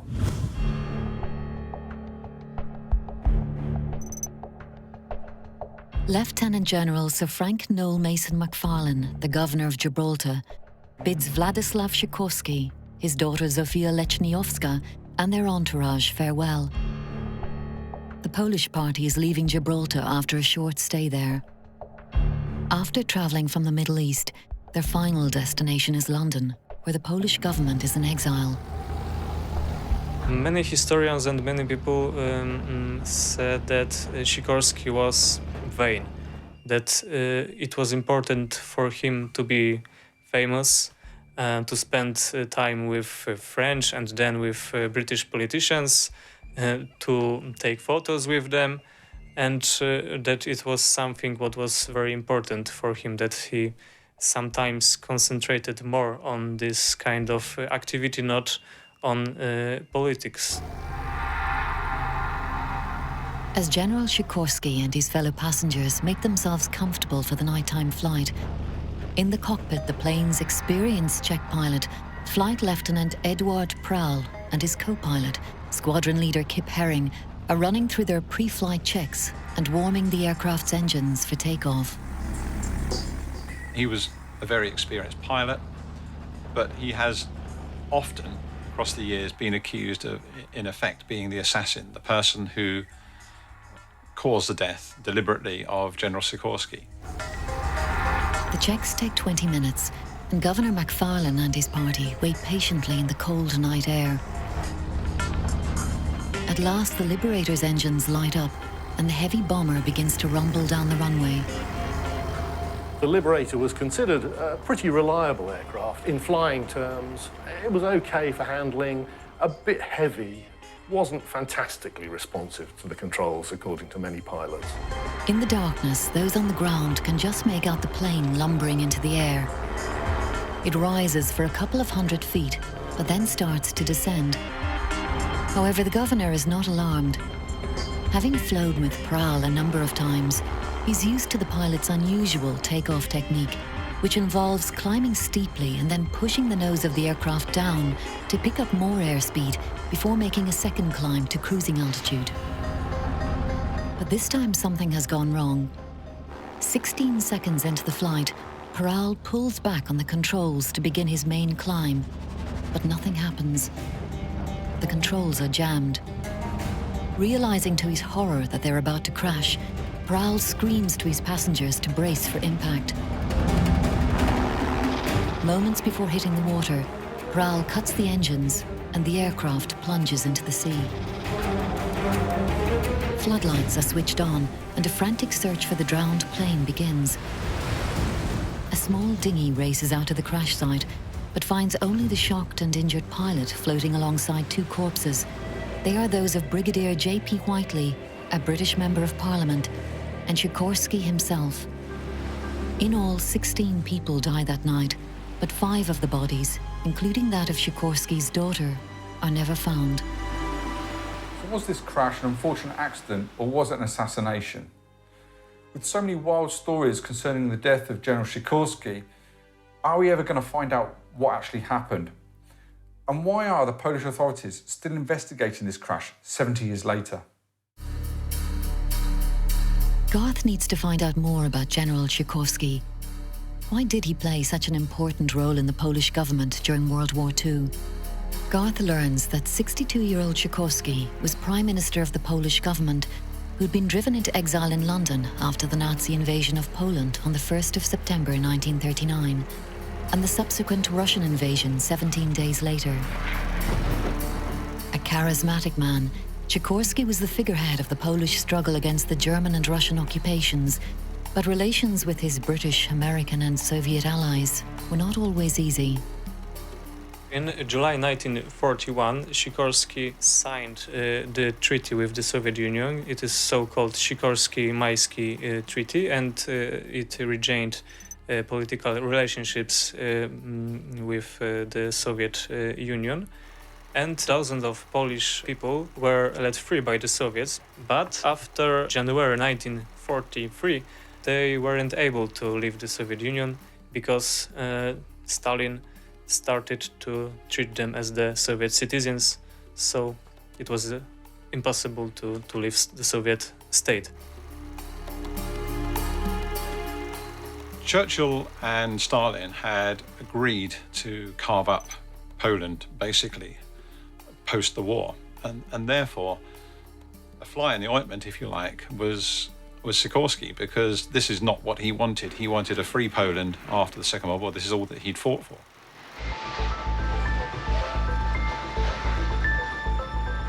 Garth has travelled to Gibraltar to visit the scene of the crash. As he visits the memorial to Sikorsky, Garth begins to consider the theory that Sikorsky was assassinated. He has his starting point, the grim discovery in April 1943 of the graves of 22,000 Polish officers who'd allegedly been murdered by the Russians in 1940. The incident created an enormous diplomatic crisis on the Allied side. Sikorsky demanded a Red Cross investigation into the mass killing of his countrymen. In response, Russia broke off all diplomatic ties with the Poles, while the British government, who were anxious to keep the Russians fully on side, turned a blind eye to it all. Could Sikorsky's angry response to what was called the Katyn massacre have been a reason to have him killed? I suppose it could be said that there were a number of factions at that time for whom it would have been extremely convenient if General Sikorsky was out of the way. And that included the British at that particular time for various reasons, the Poles themselves, some factions within the Polish community, the Germans, obviously, and also the Russians. So there were a number of people for whom General Sikorsky at that time was, if you like, an irritant. Sikorsky heard that numerous soldiers in the Middle East, in army of General Anders, became his opposition. This army was consisted mainly of soldiers whose homeland was on the eastern part of Poland, so they were very anti-Soviet. And when they heard that their relatives have no chance to leave the Soviet Union, they were very disappointed. They were very angry, and they blamed Sikorsky, and he decided to visit them and to ensure them that everything is going right. And after this visit, he had a short visit in Gibraltar, and this accident happened. So there were many who might have had a motive for murdering Sikorsky, and Gibraltar may have been an ideal location. Wartime Gibraltar was a real hotbed for espionage, really because of its strategic position. Right on the Straits of Gibraltar, it was a very important British base because it controlled access to the Mediterranean. Within days of the accident, the British authorities launched a court of inquiry into the crash. With the pilot adamant that his controls had jammed, the investigation included a number of attempts to retrieve the wreckage from the sea. The authorities even tested another Liberator to see if the problems Prowl had described could be replicated. They couldn't. The crash was almost certainly investigated a little more thoroughly than perhaps would have been the case if it had just been any old crew who died in that accident. So the investigation was relatively thorough. The wreckage was recovered from the sea, and it was investigated by RAF engineering officers who were skilled at looking at this type of accident. And their conclusion was that there appeared to be absolutely nothing that they could find wrong with the aircraft. The report's findings only seemed to deepen the Sikorsky mystery. It agreed with the pilot's version of events and absolved him of blame for the accident. An official Air Ministry statement about the Court of Inquiry's findings concluded the court was unable to determine how the jamming occurred, but it reached the conclusion that there was no question of sabotage. To the Polish, the court's findings were unacceptable. They didn't know the cause, but how could they rule out sabotage? So immediately you have a discrepancy there. And it's that discrepancy that the conspiracy theorists, if you like, have clung to, and equally the Poles, who were very unwilling to accept the reasons for the crash. It's that particular fact as well that for them was very, very difficult. That on the one hand, we don't know the reasons for the crash, but we can say that it isn't sabotage. Garth has managed to obtain a copy of the official Court of Inquiry report into Sikorski's death. He searches through the document for the inconsistencies that so alarmed the Polish government. It's very hard to read this document without bearing in mind all the conspiracy theories that accompany this case. But we'll try to examine this from a purely neutral perspective. Garth starts by examining the court's lines of inquiry. Firstly, it checked for any load and balance issue which may have made the plane uncontrollable in flight, but found there were none, because the plane had flown with almost the exact same weight and distribution the day before without problems. Next, the court examined the aircraft's controls. The pilot always maintained that the controls somehow jammed in flight. His theory being that they remained locked on takeoff. This has happened once before to a Liberator, and that witness stated that the aircraft never made it off the runway. As was common in many aircraft, the Liberator's controls were locked once parked. This prevented damage being caused to the elevators and other control surfaces should there be unexpected windy conditions. A system of metal pins locked the controls in place. The controls are locked with a big strap you can hardly avoid in the cockpit. You can see that here in the Liberator's manual, but the court does investigate this and whether the locking system could be engaged even after the crew had taken the strap off. The investigators state that there was no evidence of damage to the control system, but they specifically asked one witness whether the system could actually be locked in flight. The report asks, if the locking pins had been engaged at the moment of impact, what would you have expected to find? And the witness stated, signs of shearing or bending of the locking pins. So it seems they can find no evidence to support the pilot's claim that somehow the controls were jammed. So how can they claim that there was no sabotage when they haven't even found a cause for the jamming? Garth has found his first inconsistency in the report, and there are more mysteries. There seems to be a mail bag that was found on the runway. The court themselves find this odd and they can't explain how it fell from the aircraft. Could that have somehow caused the elevator to jam? Also, it seems that as a VIP, Sikorski's aircraft was given a round-the-clock guard, with someone having to sleep in the aircraft through the night. Yet the report criticises the security surrounding the aircraft. One of the sentries, it seems, was disciplined for failing to stop a member of the RAF from going on board to retrieve some equipment. The report also finds that other official procedures were missed or ignored. There was, for example, no document listing who was on board, and the only copy of the manifest was lost when the plane crashed. Reading this document, you can see why the Polish were not convinced by the court's findings, and also how the conspiracy theories could have started. There was something else. The Russian ambassador to London, Ivan Maisky, stopped off in Gibraltar on the morning of the flight, adding yet more fuel to the fires of conspiracy. Obviously, at this time, there was considerable antagonism between the Russians and the Poles, so it was all a bit awkward that the Russian ambassador just happened to be transiting through Gibraltar on this particular day. And bizarrely, Sikorski and his entourage were instructed to stay in bed until about 11 o'clock the morning of that particular day, in order to keep them out of the way of the sight of the Russian ambassador, who was effectively hurried off the rock at I think about 11 o'clock in the morning, en route to the next stage of his journey. Maisky's plane was parked very near to Sikorski's during his stay. Could the lax security have afforded the opportunity for some kind of Soviet sabotage? And for Garth, the conspiracy theories keep on coming. One of which holds that the 5 missing bodies were never found because they'd never been killed. They'd been abducted by the Soviets. Sikorski's daughter Zofia was supposed to have been spotted in a Soviet gulag years later. Conspiracy theories never really go away, do they? Even if you find all the answers that should satisfy the conspiracy theorist about that particular conspiracy, there will always be some who just won't accept the evidence that's offered to them or the outcome of any inquiries or findings. By their very nature, conspiracy theories live forever. But of all the people accused of being involved in Sikorsky's supposed murder, it is Flight Lieutenant Edward Peral who has aroused the most suspicion. Garth has found that the Court of Inquiry completely exonerated Peral, and the fact is that he was valued so highly by the RAF that he continued flying VIPs for them for the remainder of the war. So why exactly is he chief suspect?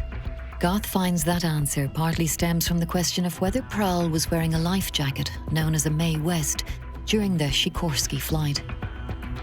The pilot, like many others, wouldn't tempt fate by wearing their life jacket, so he hung it over the back of his chair whilst in flight. But the report states that one of the witnesses, Derek Coultroff, who was in the first dinghy to reach the site, states, "We were hailed by someone in the water whom we at once pulled out. He was wearing an inflated Mae West and was quite conscious, although unable to speak." This was the pilot. Why was he wearing a life jacket? He insisted he never wore a life jacket. Was this the one off the back of his seat, or did he find one floating around? Or was he expecting the accident to happen?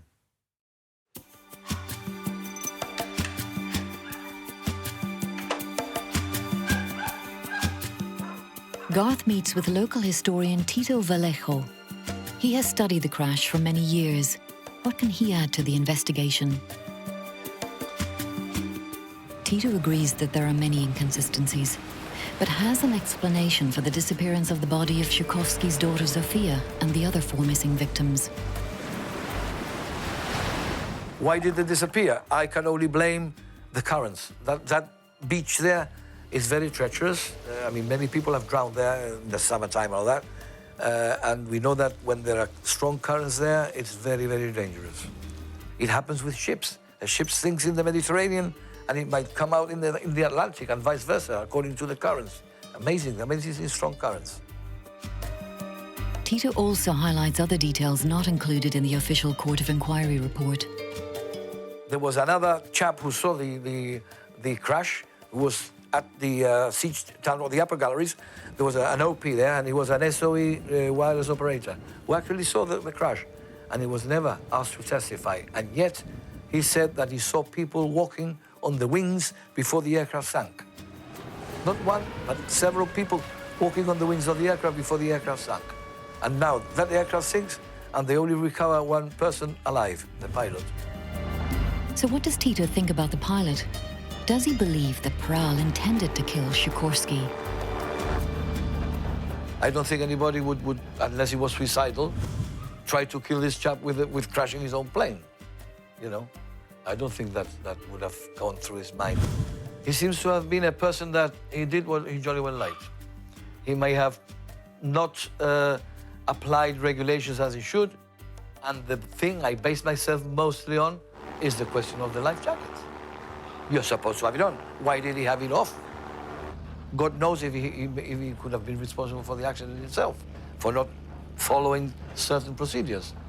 Because he had such a lot of experience, and you know what happens when they say confidence kills the man, no? So maybe that's what happened.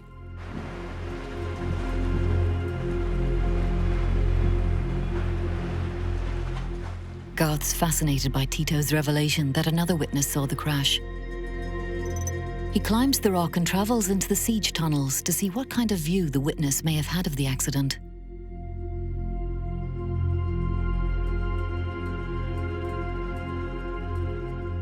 Work on the siege tunnels began in 1782, and they were greatly extended during the course of World War II.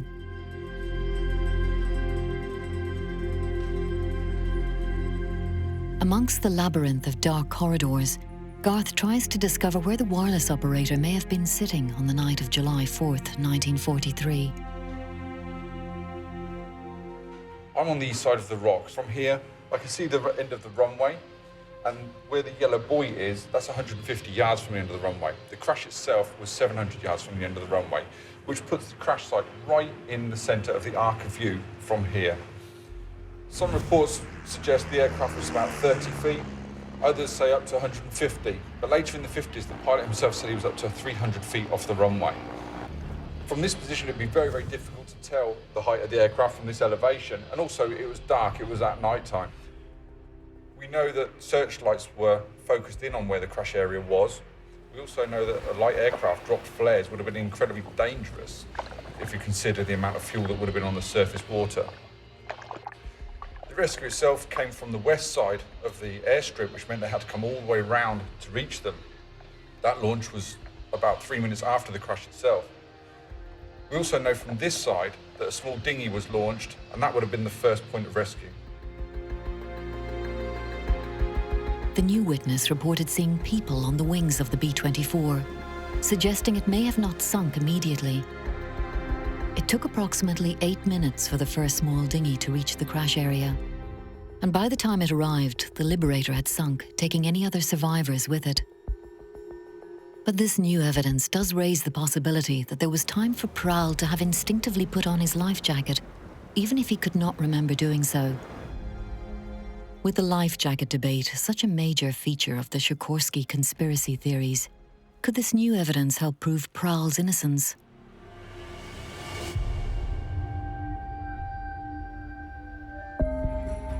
Garth has discovered more evidence that sheds new light on Prowl's role in the crash.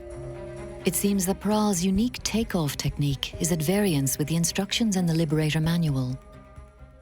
In the B-24 manual, it advises against pulling up too sharply on takeoff as it will lower the airspeed.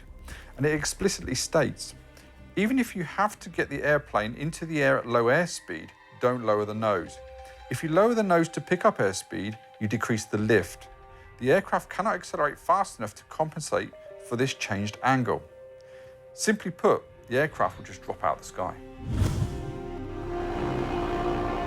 Did Prowl make the mistake Garth has just described? The plane was not overloaded, but it was very heavy. Could it have been more sluggish than Prowl was used to? Garth has also found some astonishing archive film. The footage is of a 1944 B-24 test ditching into the James River in the United States. It seems that the B-24 had a bad reputation when ditching. For Garth, the footage gives new insight into the Sikorsky crash. If we play the footage, I think we can understand how the pilot survived, but there was no chance for General Sikorsky or his fellow passengers. The archive footage shows the plane skidding across the calm water and then breaking up just behind the cockpit, leaving behind a crumpled fuselage. It must be remembered that General Sikorsky's plane hit the water at a far greater angle than this control crash. But you can imagine that General Sikorsky would have been sitting right at the point of that break. It goes to show that the plane would have stayed afloat for a limited time, probably enough time for the pilot to have put on his life jacket. But for the others, there was very little chance of getting out, and the reports of multiple people being stood on the wings must be incorrect.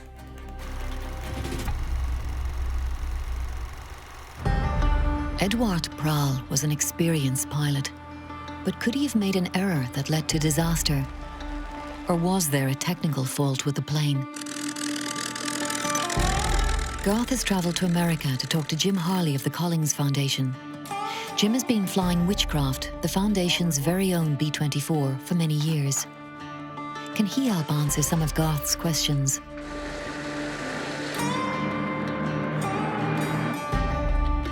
Jim takes Garth on a flight to explain more about the Liberator.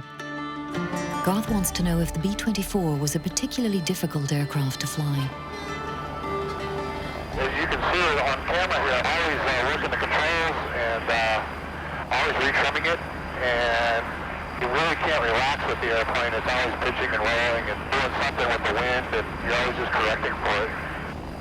It's kind of like driving a really bad car that's out of alignment, but you have up and down too.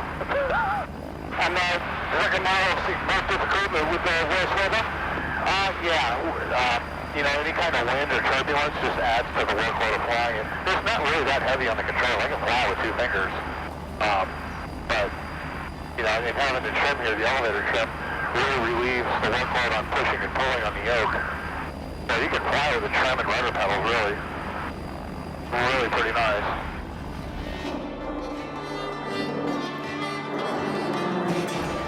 What's the takeoff length? With this aircraft, obviously good. Well, the runway lengths during World War II were around 5,000 feet, and back then at their weight, they probably used every inch of it. Nowadays, we use about half that, about 2,500 feet to 3,000. I never force it off the ground. I let it get about 120 miles an hour, and it flies off on its own.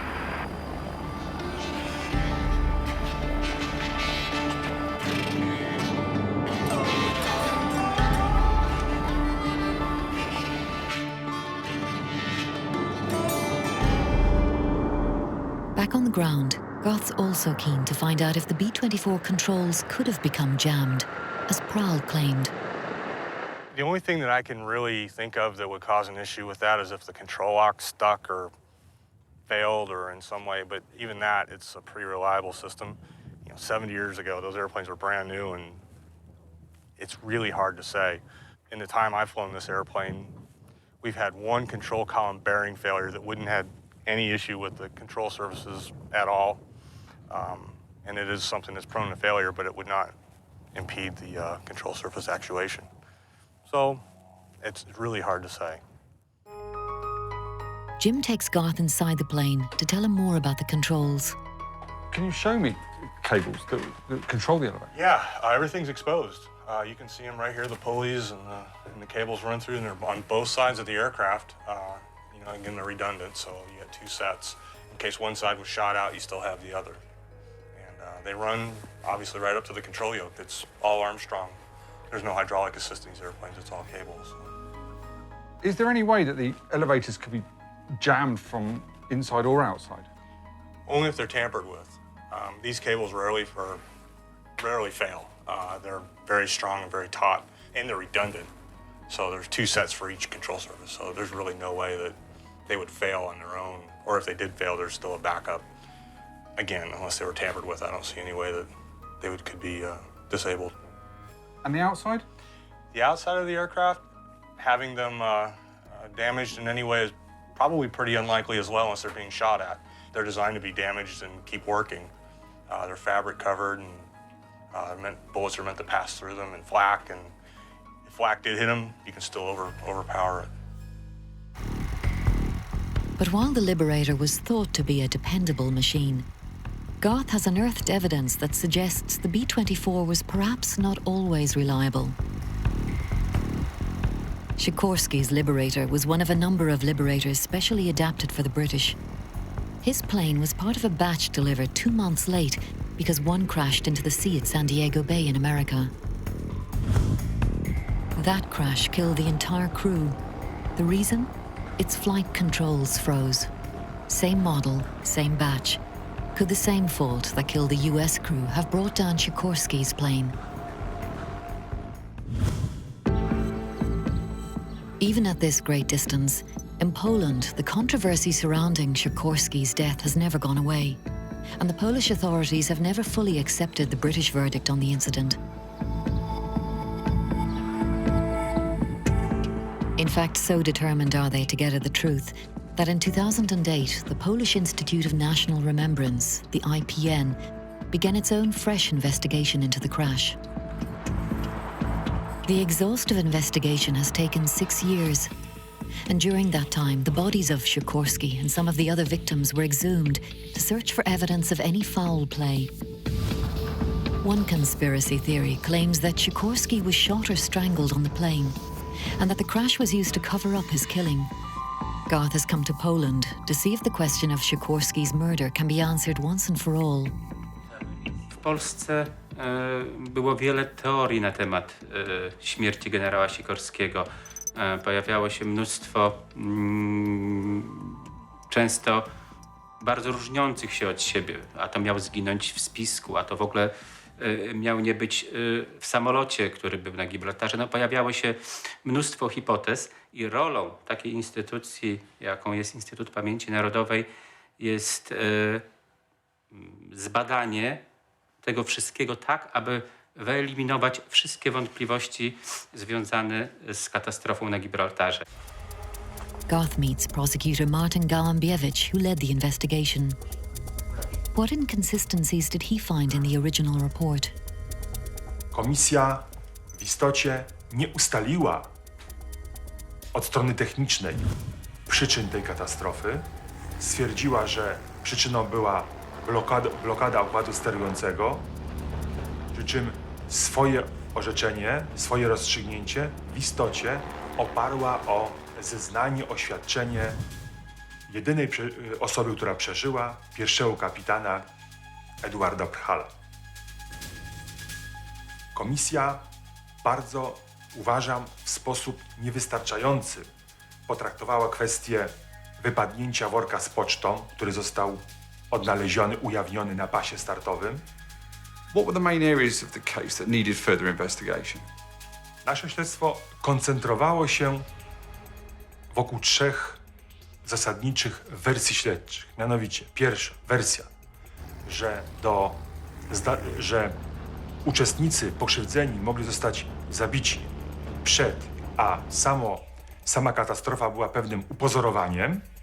Druga wersja śledcza, że nastąpiła w przebiegu katastrofy lotniczej w sposób niezawiniony na skutek zdarzenia losowego. I trzecia wersja, że do katastrofy lotniczej doszło w wyniku zawinionego działania osób trzecich, czyli że w wyniku sabotażu. Wokół tych 3 zasadniczo tez koncentrowaliśmy się. I nasze badania, nasze wyniki w sposób jednoznaczny, kategoryczny, ponad wszelką wątpliwość pozwalają wykluczyć wersję pierwszą, że pokrzywdzeni zostali zamordowani, pozbawieni życia w sposób przestępczy, a sam lot, sama katastrofa miała tylko to upozorować. Tę wersję wykluczyliśmy. The IPN may have ruled out murder, but it's still unpersuaded that the crash was just an accident. Natomiast posiadamy zbyt mało danych obecnie, ażeby w sposób kategoryczny, jednoznaczny wykluczyć ponad wszelką wątpliwość, że katastrofa nie nastąpiła w wyniku sabotażu.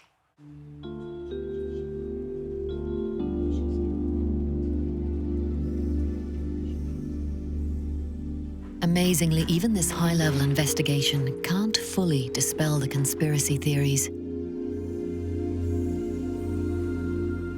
Garth's invited to view some of the highly sensitive data collected by the Polish investigation team.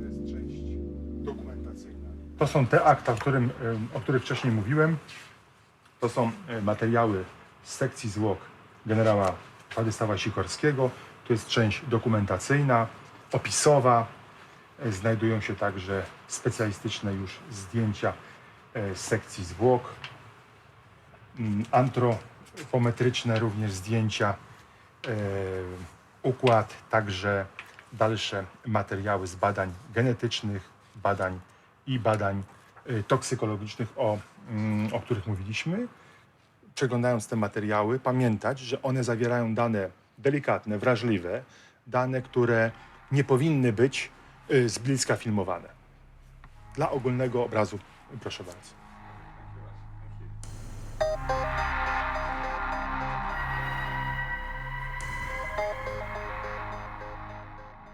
There's certainly a lot of information here, and I feel very privileged to have access to this. There's not many people can say that. Amazing detail. There's a lot of man hours gone into this, and I feel very lucky to be able to see this and go through this. And I really need to spend some time just to absorb the amount of information that's here.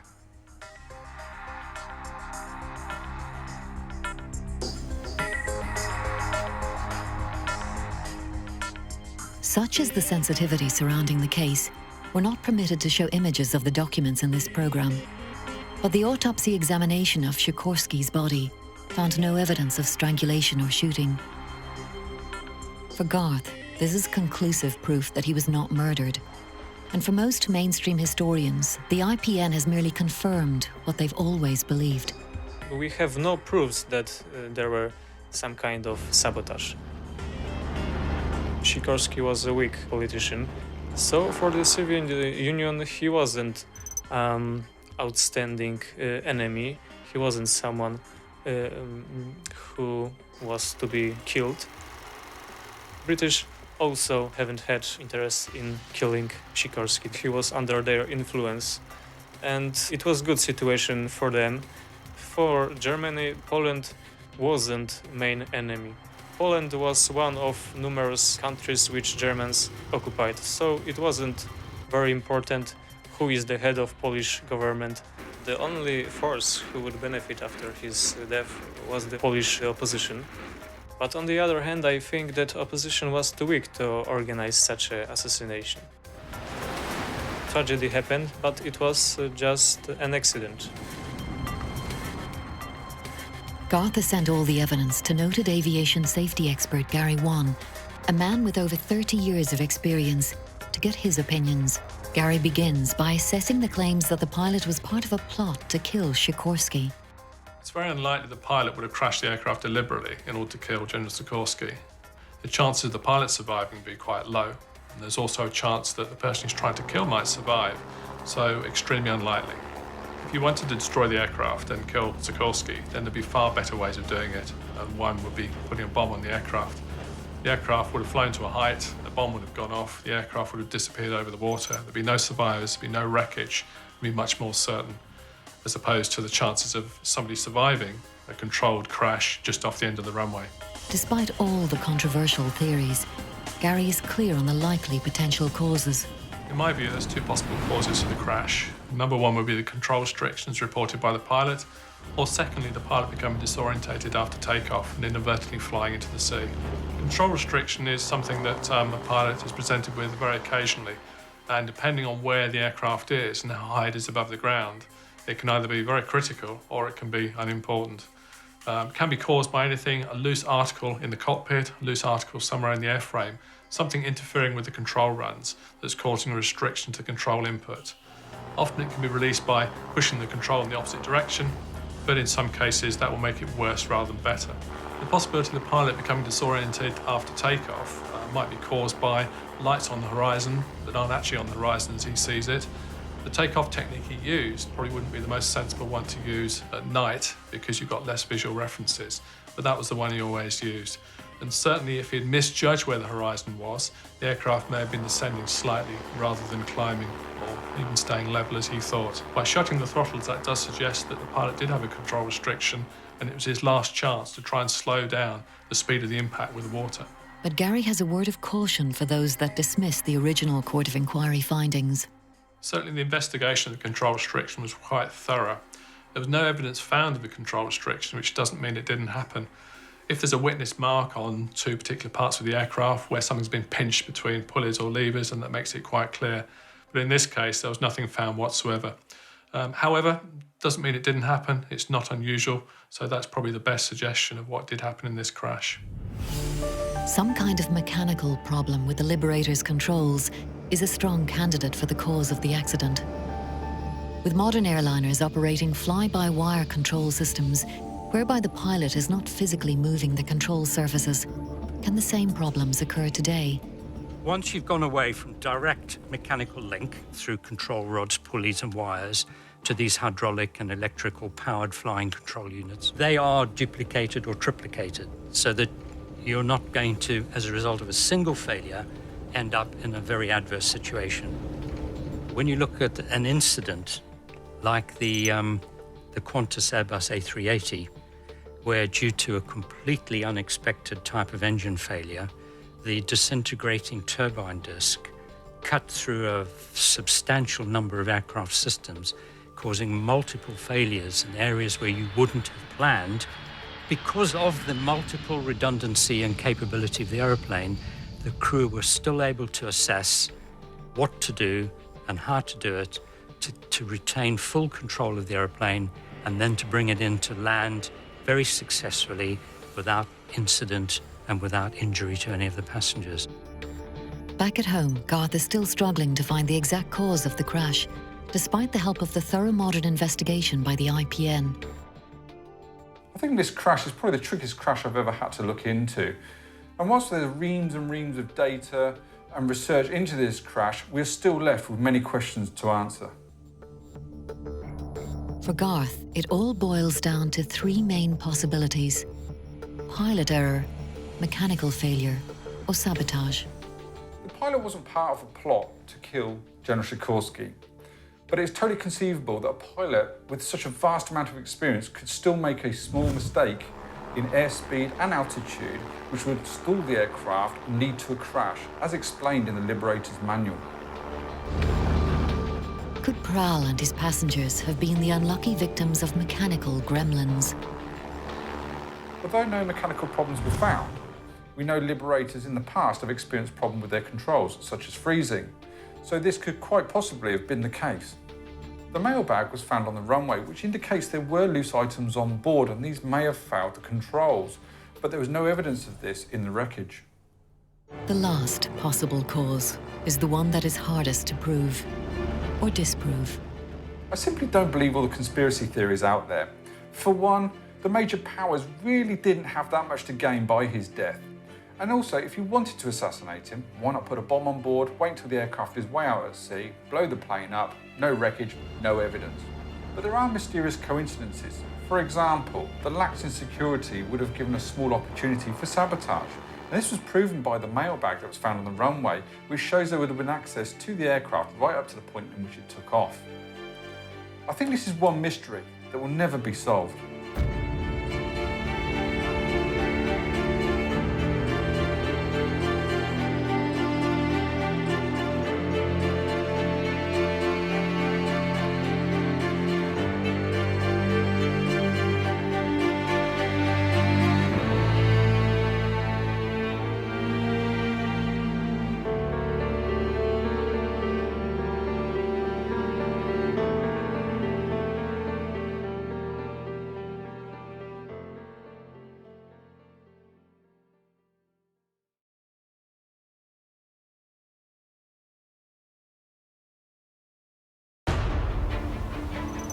An RAF Wellington bomber on a routine nighttime training flight takes off into a moonlit sky.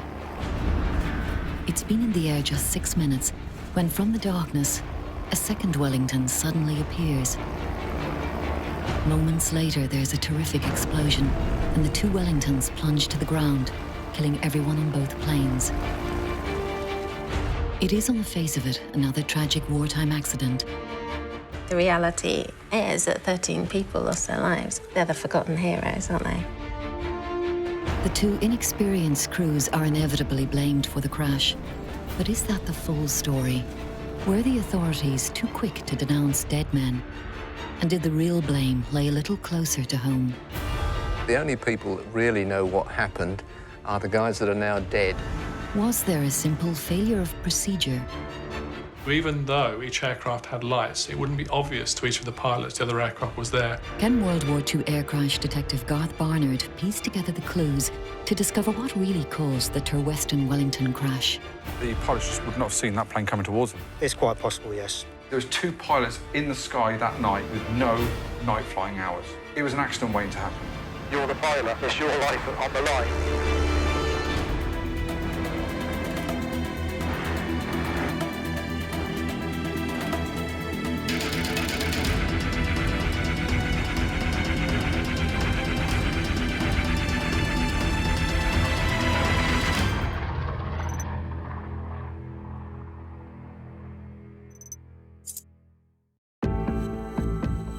For the past 20 years, Garth Barnard has been investigating World War II RAF air training crashes. He studied thousands of incidents, but for him, the collision in the skies above Turweston stands out. Something strange about this crash. I've always been intrigued since 10 years ago meeting the postmistress at a local village, when she told me of a plane coming down in flames and the possibility of it colliding with another aircraft, but there just wasn't the evidence out there. I just couldn't find anything, so I would really like to find out more about this. Wellington bomber HE-325 is preparing to land after completing a nighttime navigational exercise. The plane is being piloted by 32-year-old Flight Lieutenant James Shaw. He was dark and good-looking and fairly sort of cheery, and he was very engaging, and we loved him. We thought he was great. Meanwhile, on the airfield below, another Wellington bomber, BK-272, sits on the dark Turweston runway, awaiting clearance for takeoff. Its pilot finally gets the all clear, and the Wellington's 290 Bristol Hercules engines power it down the runway. The pilot points the aircraft's nose in the direction of the full moon that hangs in the sky ahead of him. The bomber quickly builds up speed and it lifts off into the night sky. Minutes later comes the collision of the two aircraft, a huge fireball. No chance that anyone on board will escape. So was this crash just a tragic accident, or was there a lot more to it? I mean, and why is there so little data? All my years of research, I've gone through so many different crashes and the data's quite readily available, but in this instance, it's very, very difficult to find out what actually happened. Was it human error? Was it a mechanical problem? Was it a procedural failure? This is the sort of thing I really need to find out. One thing I have learned is the more you look into these crashes, the less clear cut the conclusions. At the end of the day, young airmen lost their lives that night. We owe it to them and their families to find out the truth.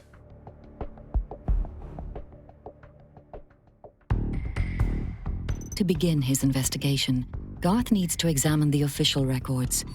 What can they tell him about the doomed planes? He's come to the RAF Museum at Hendon in London to see if their vast collection of accident report cards can provide him with any vital information. Accident report cards, called ARCs, were a system of cards developed by the RAF that recorded details about wartime air accidents in a simple indexed format. Can Garth find the right cards among the thousands in the Hendon archives? This is one of them. This is the date's right, Wellington, BK272, just to see if there's a second aircraft.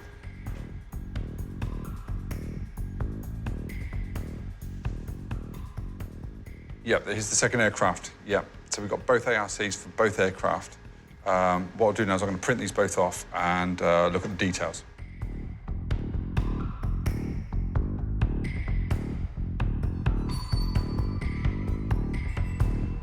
So what details do the ARCs provide? I'm looking at the ARCs here from both machines. This one has details on BK272 and this one on HE325. Looking here, we can see the pilot was instructional pilot Searles and a pupil pilot of what it looks like Harakze. It lists those two names, but it also states here that there was 7 on board and 7 killed, 7 fatalities. Looking at this aircraft, HE325, we can see that it was piloted by Shaw, and there were 6 on board with 6 fatalities. If we look at the details of what actually happened here, it says that the aircraft took off into a bright moon and struck another aircraft, which was actually higher, with both aircrafts crashed in flames. And again, on this ARC, it says struck by another aircraft in flight at 1,000 feet, both crashed and burned. 13 men lost. The scale of the accident is shocking. The cards show that the authorities blamed both crews equally and that they failed to keep a good lookout. But Garth has noticed the cards also conclude that navigational lights would not show up well in full moon. So which is it? Was it solely the crew's fault, or did they never stand a chance because of the flying conditions? For Garth, the cards lack important detail. It has details here of the engines, the aircraft type, the pilots and their hours on type in both day and night. It says there's 7 on board on one, 6 on another, but there's actually no details of the crews themselves. It doesn't really give us a lot of information on what they were doing.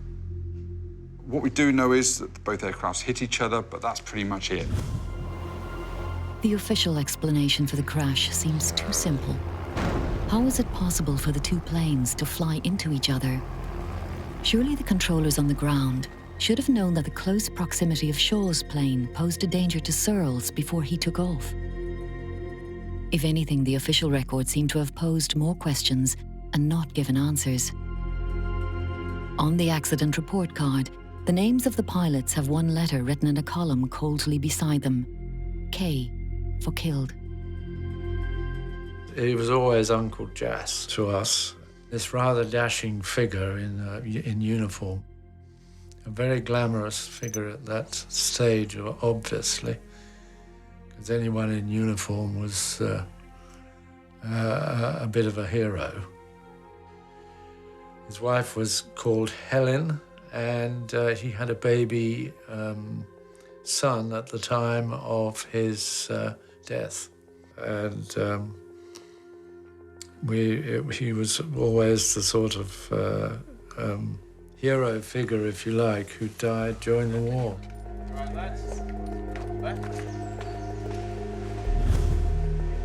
So why were Shaw and Searles flying Wellington bombers over Turweston Airfield? Garth has come to the old RAF airfield of Chipping Warden to speak to local RAF airfields expert Roger Saunders about the role Turweston played during World War II. Turweston was entirely a training base, part of 92 Group, and that was its total and only role. It trained on Wellingtons, it trained on various other types of aircraft as well. A lot of these people were really very, very green. They'd been to elementary flying, which flew a single-seat aircraft, and then they were expected to pick up a Wellington. And flying Wellingtons was very difficult. Unfortunately, Turweston had to get used to seeing air training accidents. There was quite a lot of crashes, not all fatal, some were, but the crashes didn't just occur locally, of course, because a lot of these aircraft, the Wellingtons especially, went on fairly long flights. Then the losses then continued due to navigational errors. Killed lots of pilots doing that.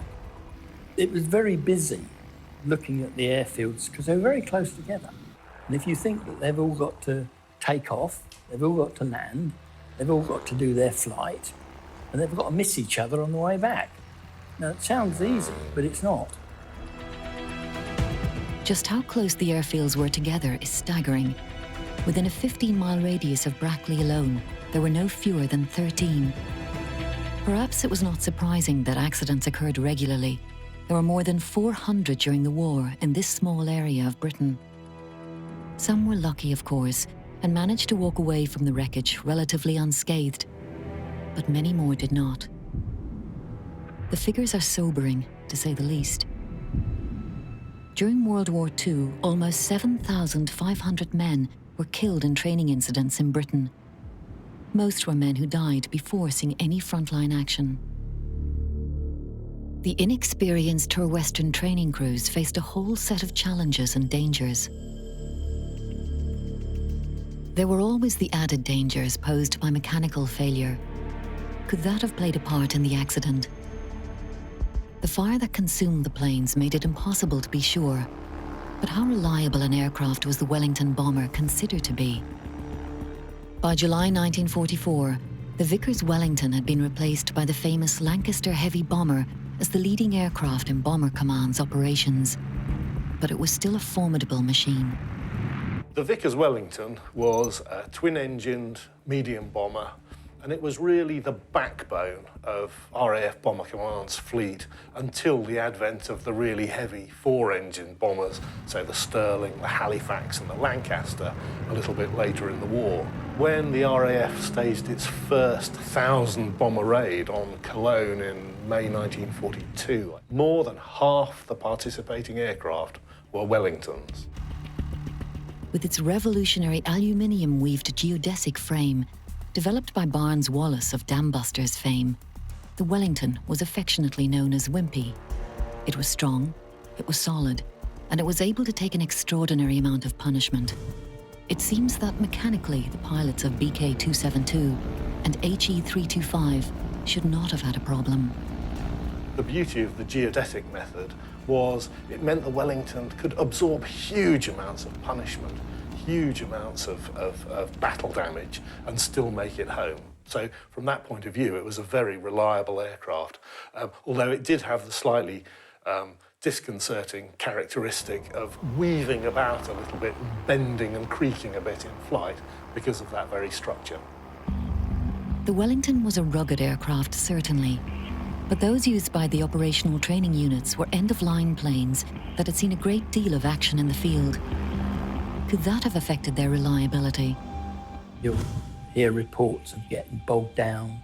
You'll get times where you've got prop swing. You'll probably find that you lose propellers, literally. There was one flying over Silverstone to Western, and it got off the ground and then lost the propeller. It just disappeared. Collapsing wheels. Wellingtons were a bit prone to dropping an undercarriage. So who else was flying on board the doomed planes that night? Garth has found out a little more about the 10 remaining victims. I've managed to track down names of the other members of crew. Initially, I used the Commonwealth War Graves Commission website. I typed in the date, which I had, and I got pages and pages and pages of names, which isn't surprising given the bloody war that was over the skies of Europe at that time. But to get the names, what I did was use this fantastic book. Bomber Command Losses by W.H. Chorley is a series of books that chronicle every aircraft loss in Bomber Command during the war. Okay, if we flick through the pages, here we go. On the 7th, 8th of July 1944, Wellington, HE325, which we know was in the air that night. We know that from the ARC. But listed here, what we have are the names of the crew that were on board. The book reveals that flying with Flight Lieutenant James Shaw that night were the 36-year-old Sergeant William Mitchell and Sergeant William Willett, aged 31. Also on board were Sergeants Henry Kinchin and Leonard Barker, who were 28, and 19-year-old Charles Wyatt. Garth also finds out more about those flying BK-272, with the 2 pilots, Searles and Tarazay, was 20-year-old flying officer Arthur Cork, Sergeant Peter Woods, who was 21, the 27-year-old Sergeant Bernard Hadlow, and Sergeants Robert Bradford and Jack Lemon, who were both just 19. Harazay, he was Canadian. That explained the unusual surname, and so was Cork. He was Canadian too. Well, reading through this, we've got a lot more detail on what happened. The book confirms most of what Garth knows: the time of takeoff for each plane, the length of their respective flights, and the location of the crash. But we know Searles was instructing Harazay that night, but who was actually at the controls at the time of the collision? Also, looking at the amount of crew on board, we've got 7 here, so I'm expecting to see maybe there was 2 or 3 gunners or 2 or 3 navigators, wireless operators, which would tie in with the fact it's a training flight. what the ARC reveals is that Searles had flown 1,314 hours in total, with 520 hours flown in the Wellington, including 128 at night. Pilot Officer Harazay, on the other hand, was far less qualified. Harazay had never flown Wellingtons at night before. Look, 150 hours flying time, but in this column under type, it's got nothing. So you've got to deduce that Searles was the instructor, Harazay was the pupil, but who was actually at the controls at the time of the collision? Garth notices something else on HE325's accident report card. Shaw has a lot of flying hours, we know that, but only 13 on type and none at night. Was he an experienced trainee, or was he just an experienced pilot transferred over to Wellington to build his hours up on that new machine? With Harazay at the controls, that means there was 2 pilots in the sky that night with no night flying hours. It was an accident waiting to happen.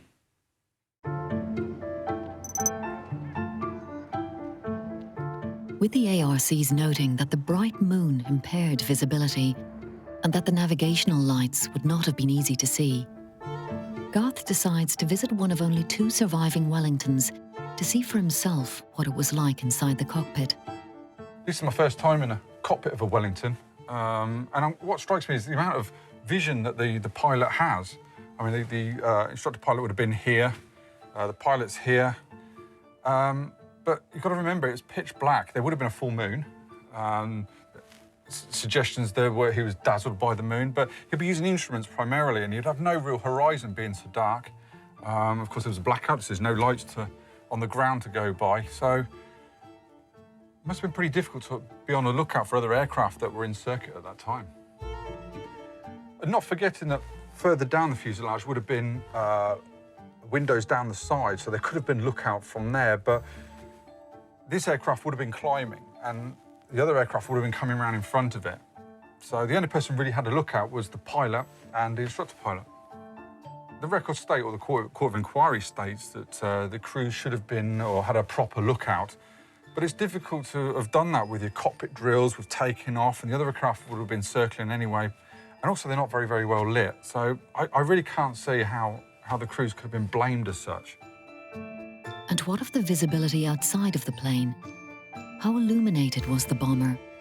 Brooklands volunteer John Lattimore describes the lighting limitations on a Wellington.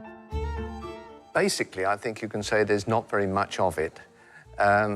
It consisted of the normal port and starboard red and green wingtip lights, a light on the front of the nose of the Wellington, which I think you can see an example over there, which is a formating light, which was shrouded, so it can only really be seen from the front. And you had, again, formating lights towards the top of the rudder. As I understand it, one blue, one white.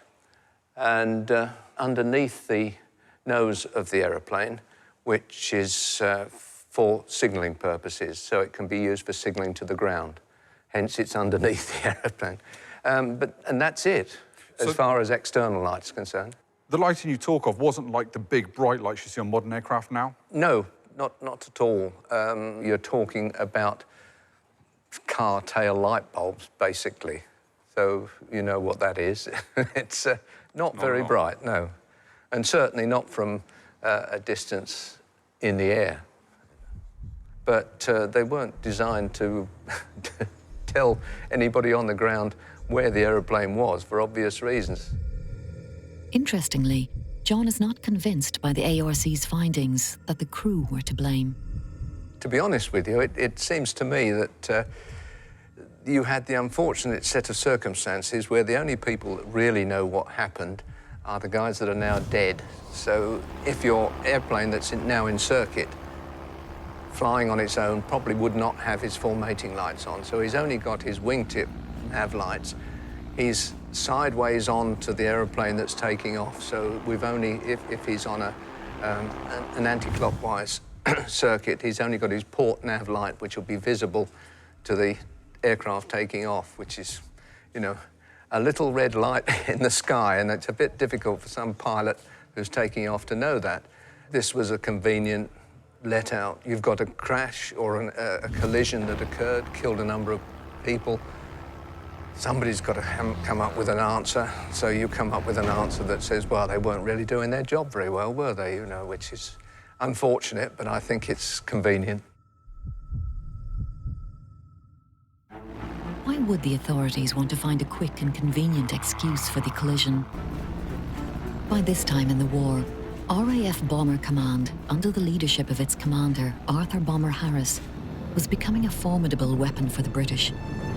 With their American allies pummeling German targets during the day, British crews kept up the momentum by conducting massed bombing raids at night.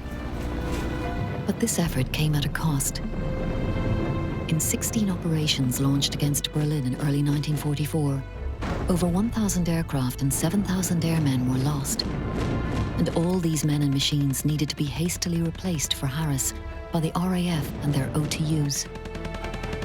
Accidents like the collision at Terwestern were regrettable, but the authorities couldn't let these incidents get in the way of replenishing crews and keeping the pressure up against the enemy.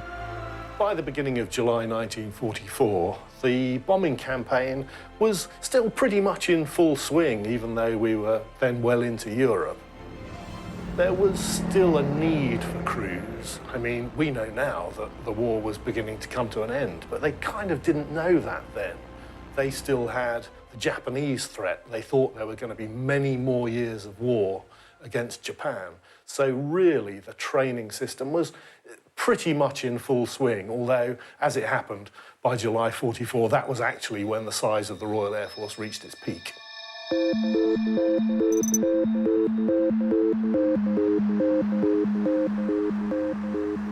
Garth tries to pinpoint the exact location of the crash. He has the grid reference from the ARCs, but unfortunately they don't correspond with modern maps.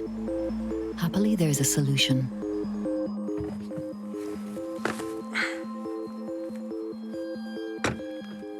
Okay, we're 2 miles away now from the airfield itself, and looking at the ARC of Searle's aircraft here, it states the Ordnance Survey coordinates for where the crash site was. That doesn't correlate or relate to any modern-day Ordnance Survey maps, so what I have to use is a 1943 Ordnance Survey map, and from that, I can work out the exact position of the crash site. And remember, this is the crash site of Searles aircraft. This is about 2 miles away from the end of the runway, so it just goes to show how close from the end of the runway the incident was. And this aircraft travelled a long way after the collision itself. It's positioned over here in the middle of the field. You can see it from here, good view, and probably where about those 2 trees are on the hedge line itself. Probably about in line with those, but in the centre of the field, which is exactly where it's positioned on the Ordnance Survey map. Now I know the exact crash position of BK-272, which was Searles aircraft. I can try and find out how it got here and which actual runway was in use at the time. I really would like to get to the bottom of this and find out the truth of what happened that night. Having established where one of the planes crashed, Garth travels to Terwestern Airfield to try and finally piece together how the accident happened. He's come armed with some startling new evidence. As we hit a wall with the British sources, I decided to contact a Canadian colleague who gave me information on the Canadians on board BK-272, and the information he's given me is absolutely fascinating. Garth's colleague has found the official Court of Inquiry report in the file of one of the trainees, Walter Harazay. The Court of Inquiry gives a detailed account of what happened to Harazay's Wellington BK-272, and I quote, "This aircraft, after taking off, is assumed to have climbed towards the second aircraft, which was at a higher altitude.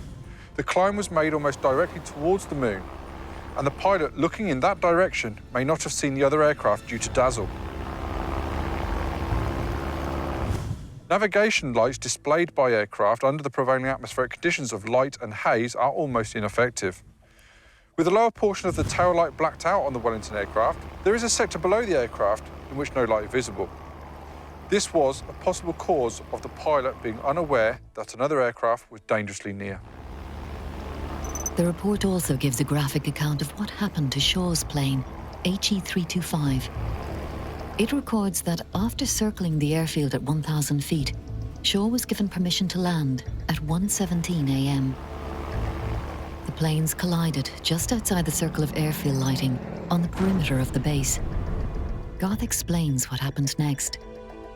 As the main planes of the aircraft H-325 were not broken, it is assumed that the aircraft was banked at the time of impact, the front turret hitting BK-272 in the mid-under position, and the starboard propeller cutting into the port tailplane.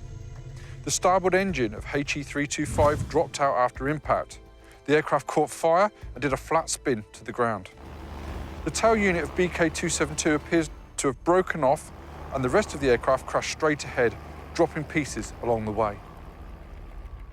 That sounds like a horrendous impact and something neither crew is ever going to be able to get out of. This report now raises questions about the plane's times. This fascinating document raises a few new questions. Garth originally learned that the collision occurred at 1:28 a.m., with BK-272 reportedly taking off at 1:22 a.m. This new report gives BK-272 a takeoff time of 1:14, with no actual time for the collision. There seem to be a lot of discrepancies regarding the times of BK-272. Even allowing for a possible mistake in this record, a 6-minute flight time seems to be way excessive if you consider it collided with Shaw's plane that was just a little way off the runway and ended up 2 miles away. What was it doing for 6 minutes? In the report, it describes Searles' plane as doing dual circuits and landings. I think I need to find out more about what these terms mean and what were those two planes doing that night.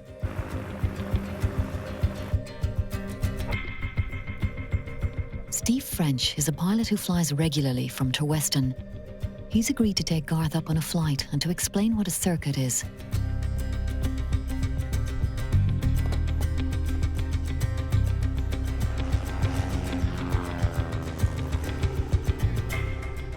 What was the point of a circuit? Why were they derived and what do they do? Because it's the safest form of approaching and landing at an aerodrome and leaving an aerodrome.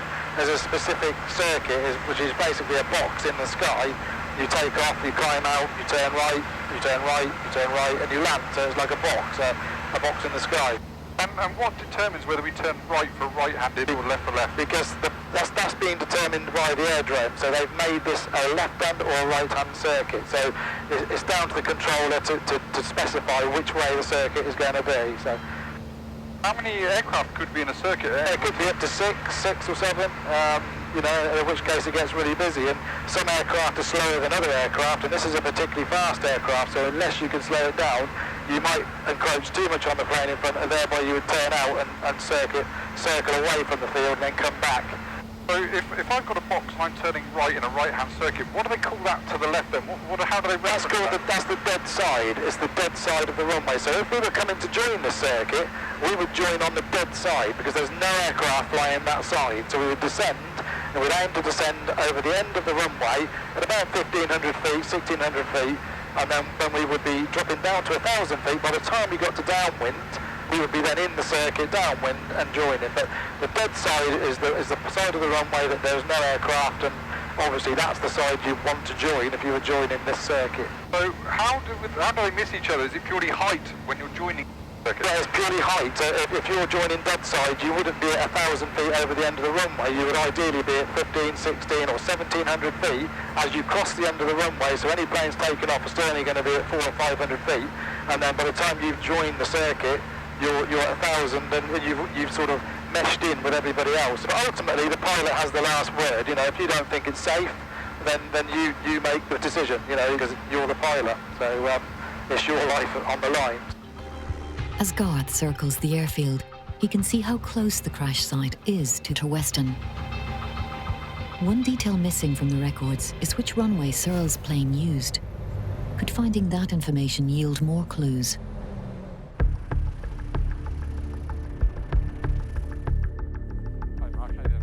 Garth meets with local astronomer Mark George.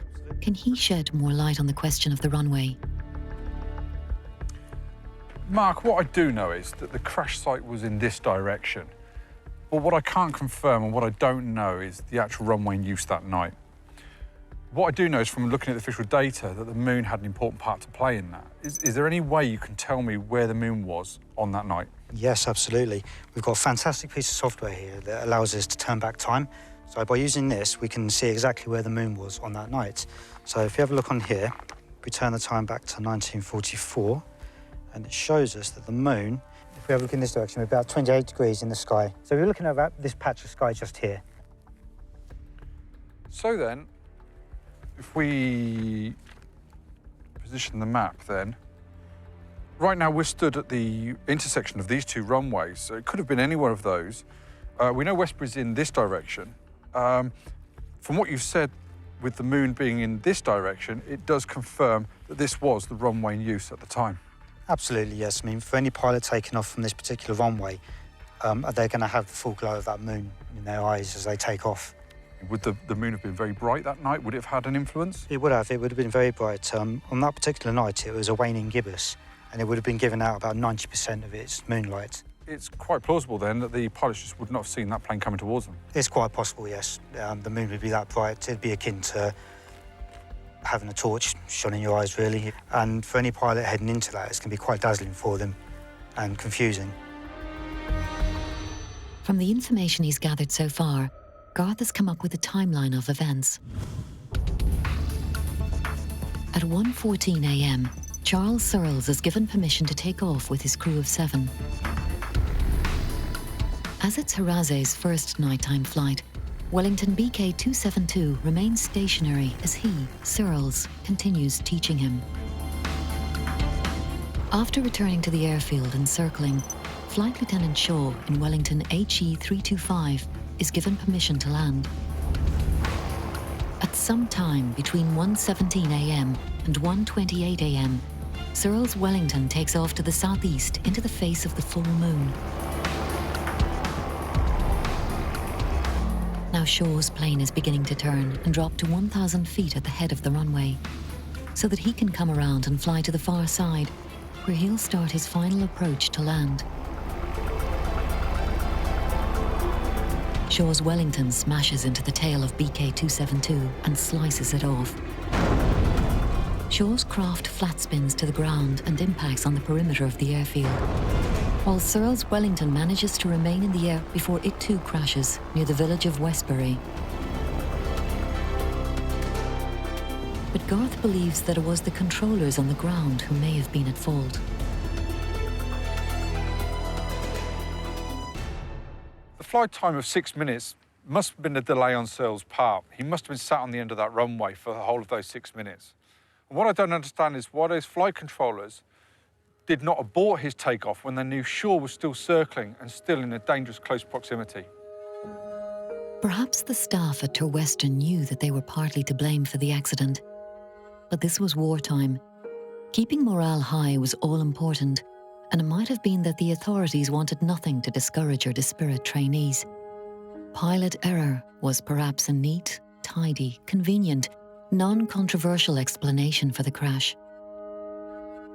Garth is still wrestling with the one hole in his theory, however.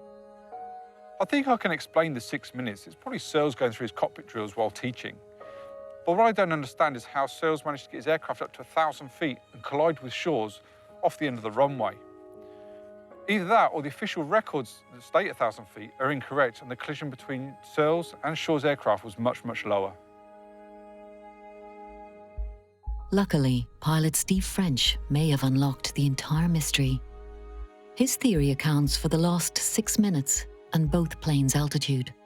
To explain his theory, Steve takes Garth up in his plane to retrace the last flight of Searle's Wellington, BK-272. He would have been at a standing start at the end of the runway, the end of the tarmac we can see now.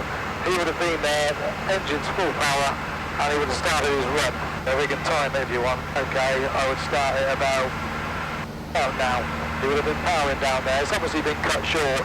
I imagine it went a bit further than that in World War II. We're about 2 minutes in now. 2 minutes in, making the turn. He approached Brackley. He's on his crosswind leg. Now he's flying downwind.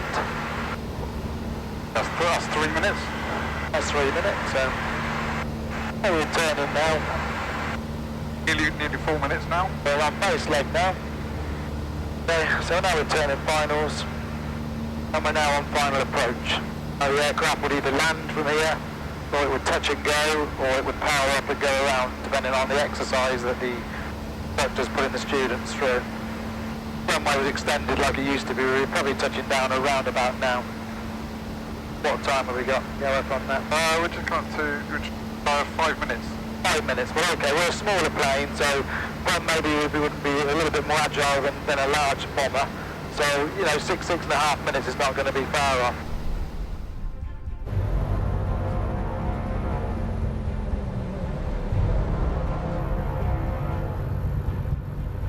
Back on the ground, Steve reveals more. Obviously, we've just flown this circuit, and it was a right-hand circuit to runway 15. I believe that the pilot and on the Wellington that was taken off, he had a student with him, and he was on his very first circuit. There's a 6.5 minute delay in between the time they talked to them and the accident, which would basically be correct for taking off, flying a circuit, and rather than landing, doing a missed approach. A missed approach is where you're on approach, you decide to throw the landing away, and you take off and go back round. As he got a student with him, it was the middle of the night. I would imagine that, you know, the first one would just be for a look. So he'd come round, have a look, he'd be at 500-600 feet, he would say, right, go round. The pilot would then pull up, he would soon be at 1,000 feet. Meanwhile, the other aircraft's coming in to join the circuit from the dead side. This is the dead side of the runway because obviously it's a right-hand circuit. This aircraft coming in, he probably knew where he was. He could see Westbury over here. It was dark, it was moonlit night. He may have picked up a couple of features. As he was coming in, he would be rolling slightly left to make sure he was over the end of the runway to the right. And the way the two aircraft have impacted, it would make sense that obviously that they would hit each other there. This aircraft then went down there, and the obviously other aircraft spiralled in basically at the end of the runway. The only way this aircraft could have been at this point at 1,000 feet is if it's already in the air. It couldn't possibly have taken off and got to that height in such a short distance. If he had landed and then took off again, he would have probably only been 500 feet here. You know, and the other pilot at 1,000 would have been over the top of him, you know, enjoying the circuit, and he would have been safe and he would have been fine. Steve's theory has finally solved 10 years of frustrating research into the Wellington collision. Garth has sent all the evidence he has discovered on the Wellington collision to air safety expert Gary Wan, To see if he agrees with his findings, Gary begins by assessing the efficiency of air traffic control at the time. Air traffic control during wartime is certainly different to the way it's run now. And essentially, the person in air traffic control will be recording takeoff times and landing times. There wouldn't have been a map to plot where the aircraft are. There's obviously no radar to see where the other aircraft are. And clearances given to the aircraft are almost procedural in that the aircraft is given permission to carry out a manoeuvre, and it's up to the pilot then to carry out safely. By giving procedural instructions, you're allowing the aircrew to carry on and carry out a manoeuvre, but what that lacks is the control over the aircraft and making sure that you haven't got two aircraft in the same place at the same time. So why did the crews not see the other's aircraft that night? If the two aircraft are on a converging course, a collision course, then there'll be no apparent movement of one aircraft and the other. And it's a well-known fact that the human eye picks up movement. So even though each aircraft had lights, it wouldn't be obvious to each of the pilots the other aircraft was there until very shortly before the collision. With the numbers of planes in the skies increasing all the time, and our major airports becoming busier than ever, how does modern aviation minimize the possibility of a collision between converging airliners near an airport?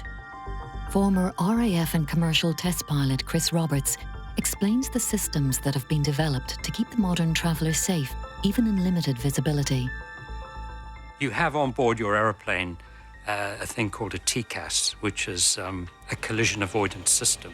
And you can see on your aircraft displays where the other aeroplanes are that are coming in towards the landing point, which is also the beginning of your takeoff point. So you have that basic visibility if you're in bad weather, and of course you can see them if the weather's good. And of course, air traffic knows where they are, so air traffic will be telling you. But at a particular point when you requested your departure, you will be cleared onto the runway, and you will be cleared takeoff.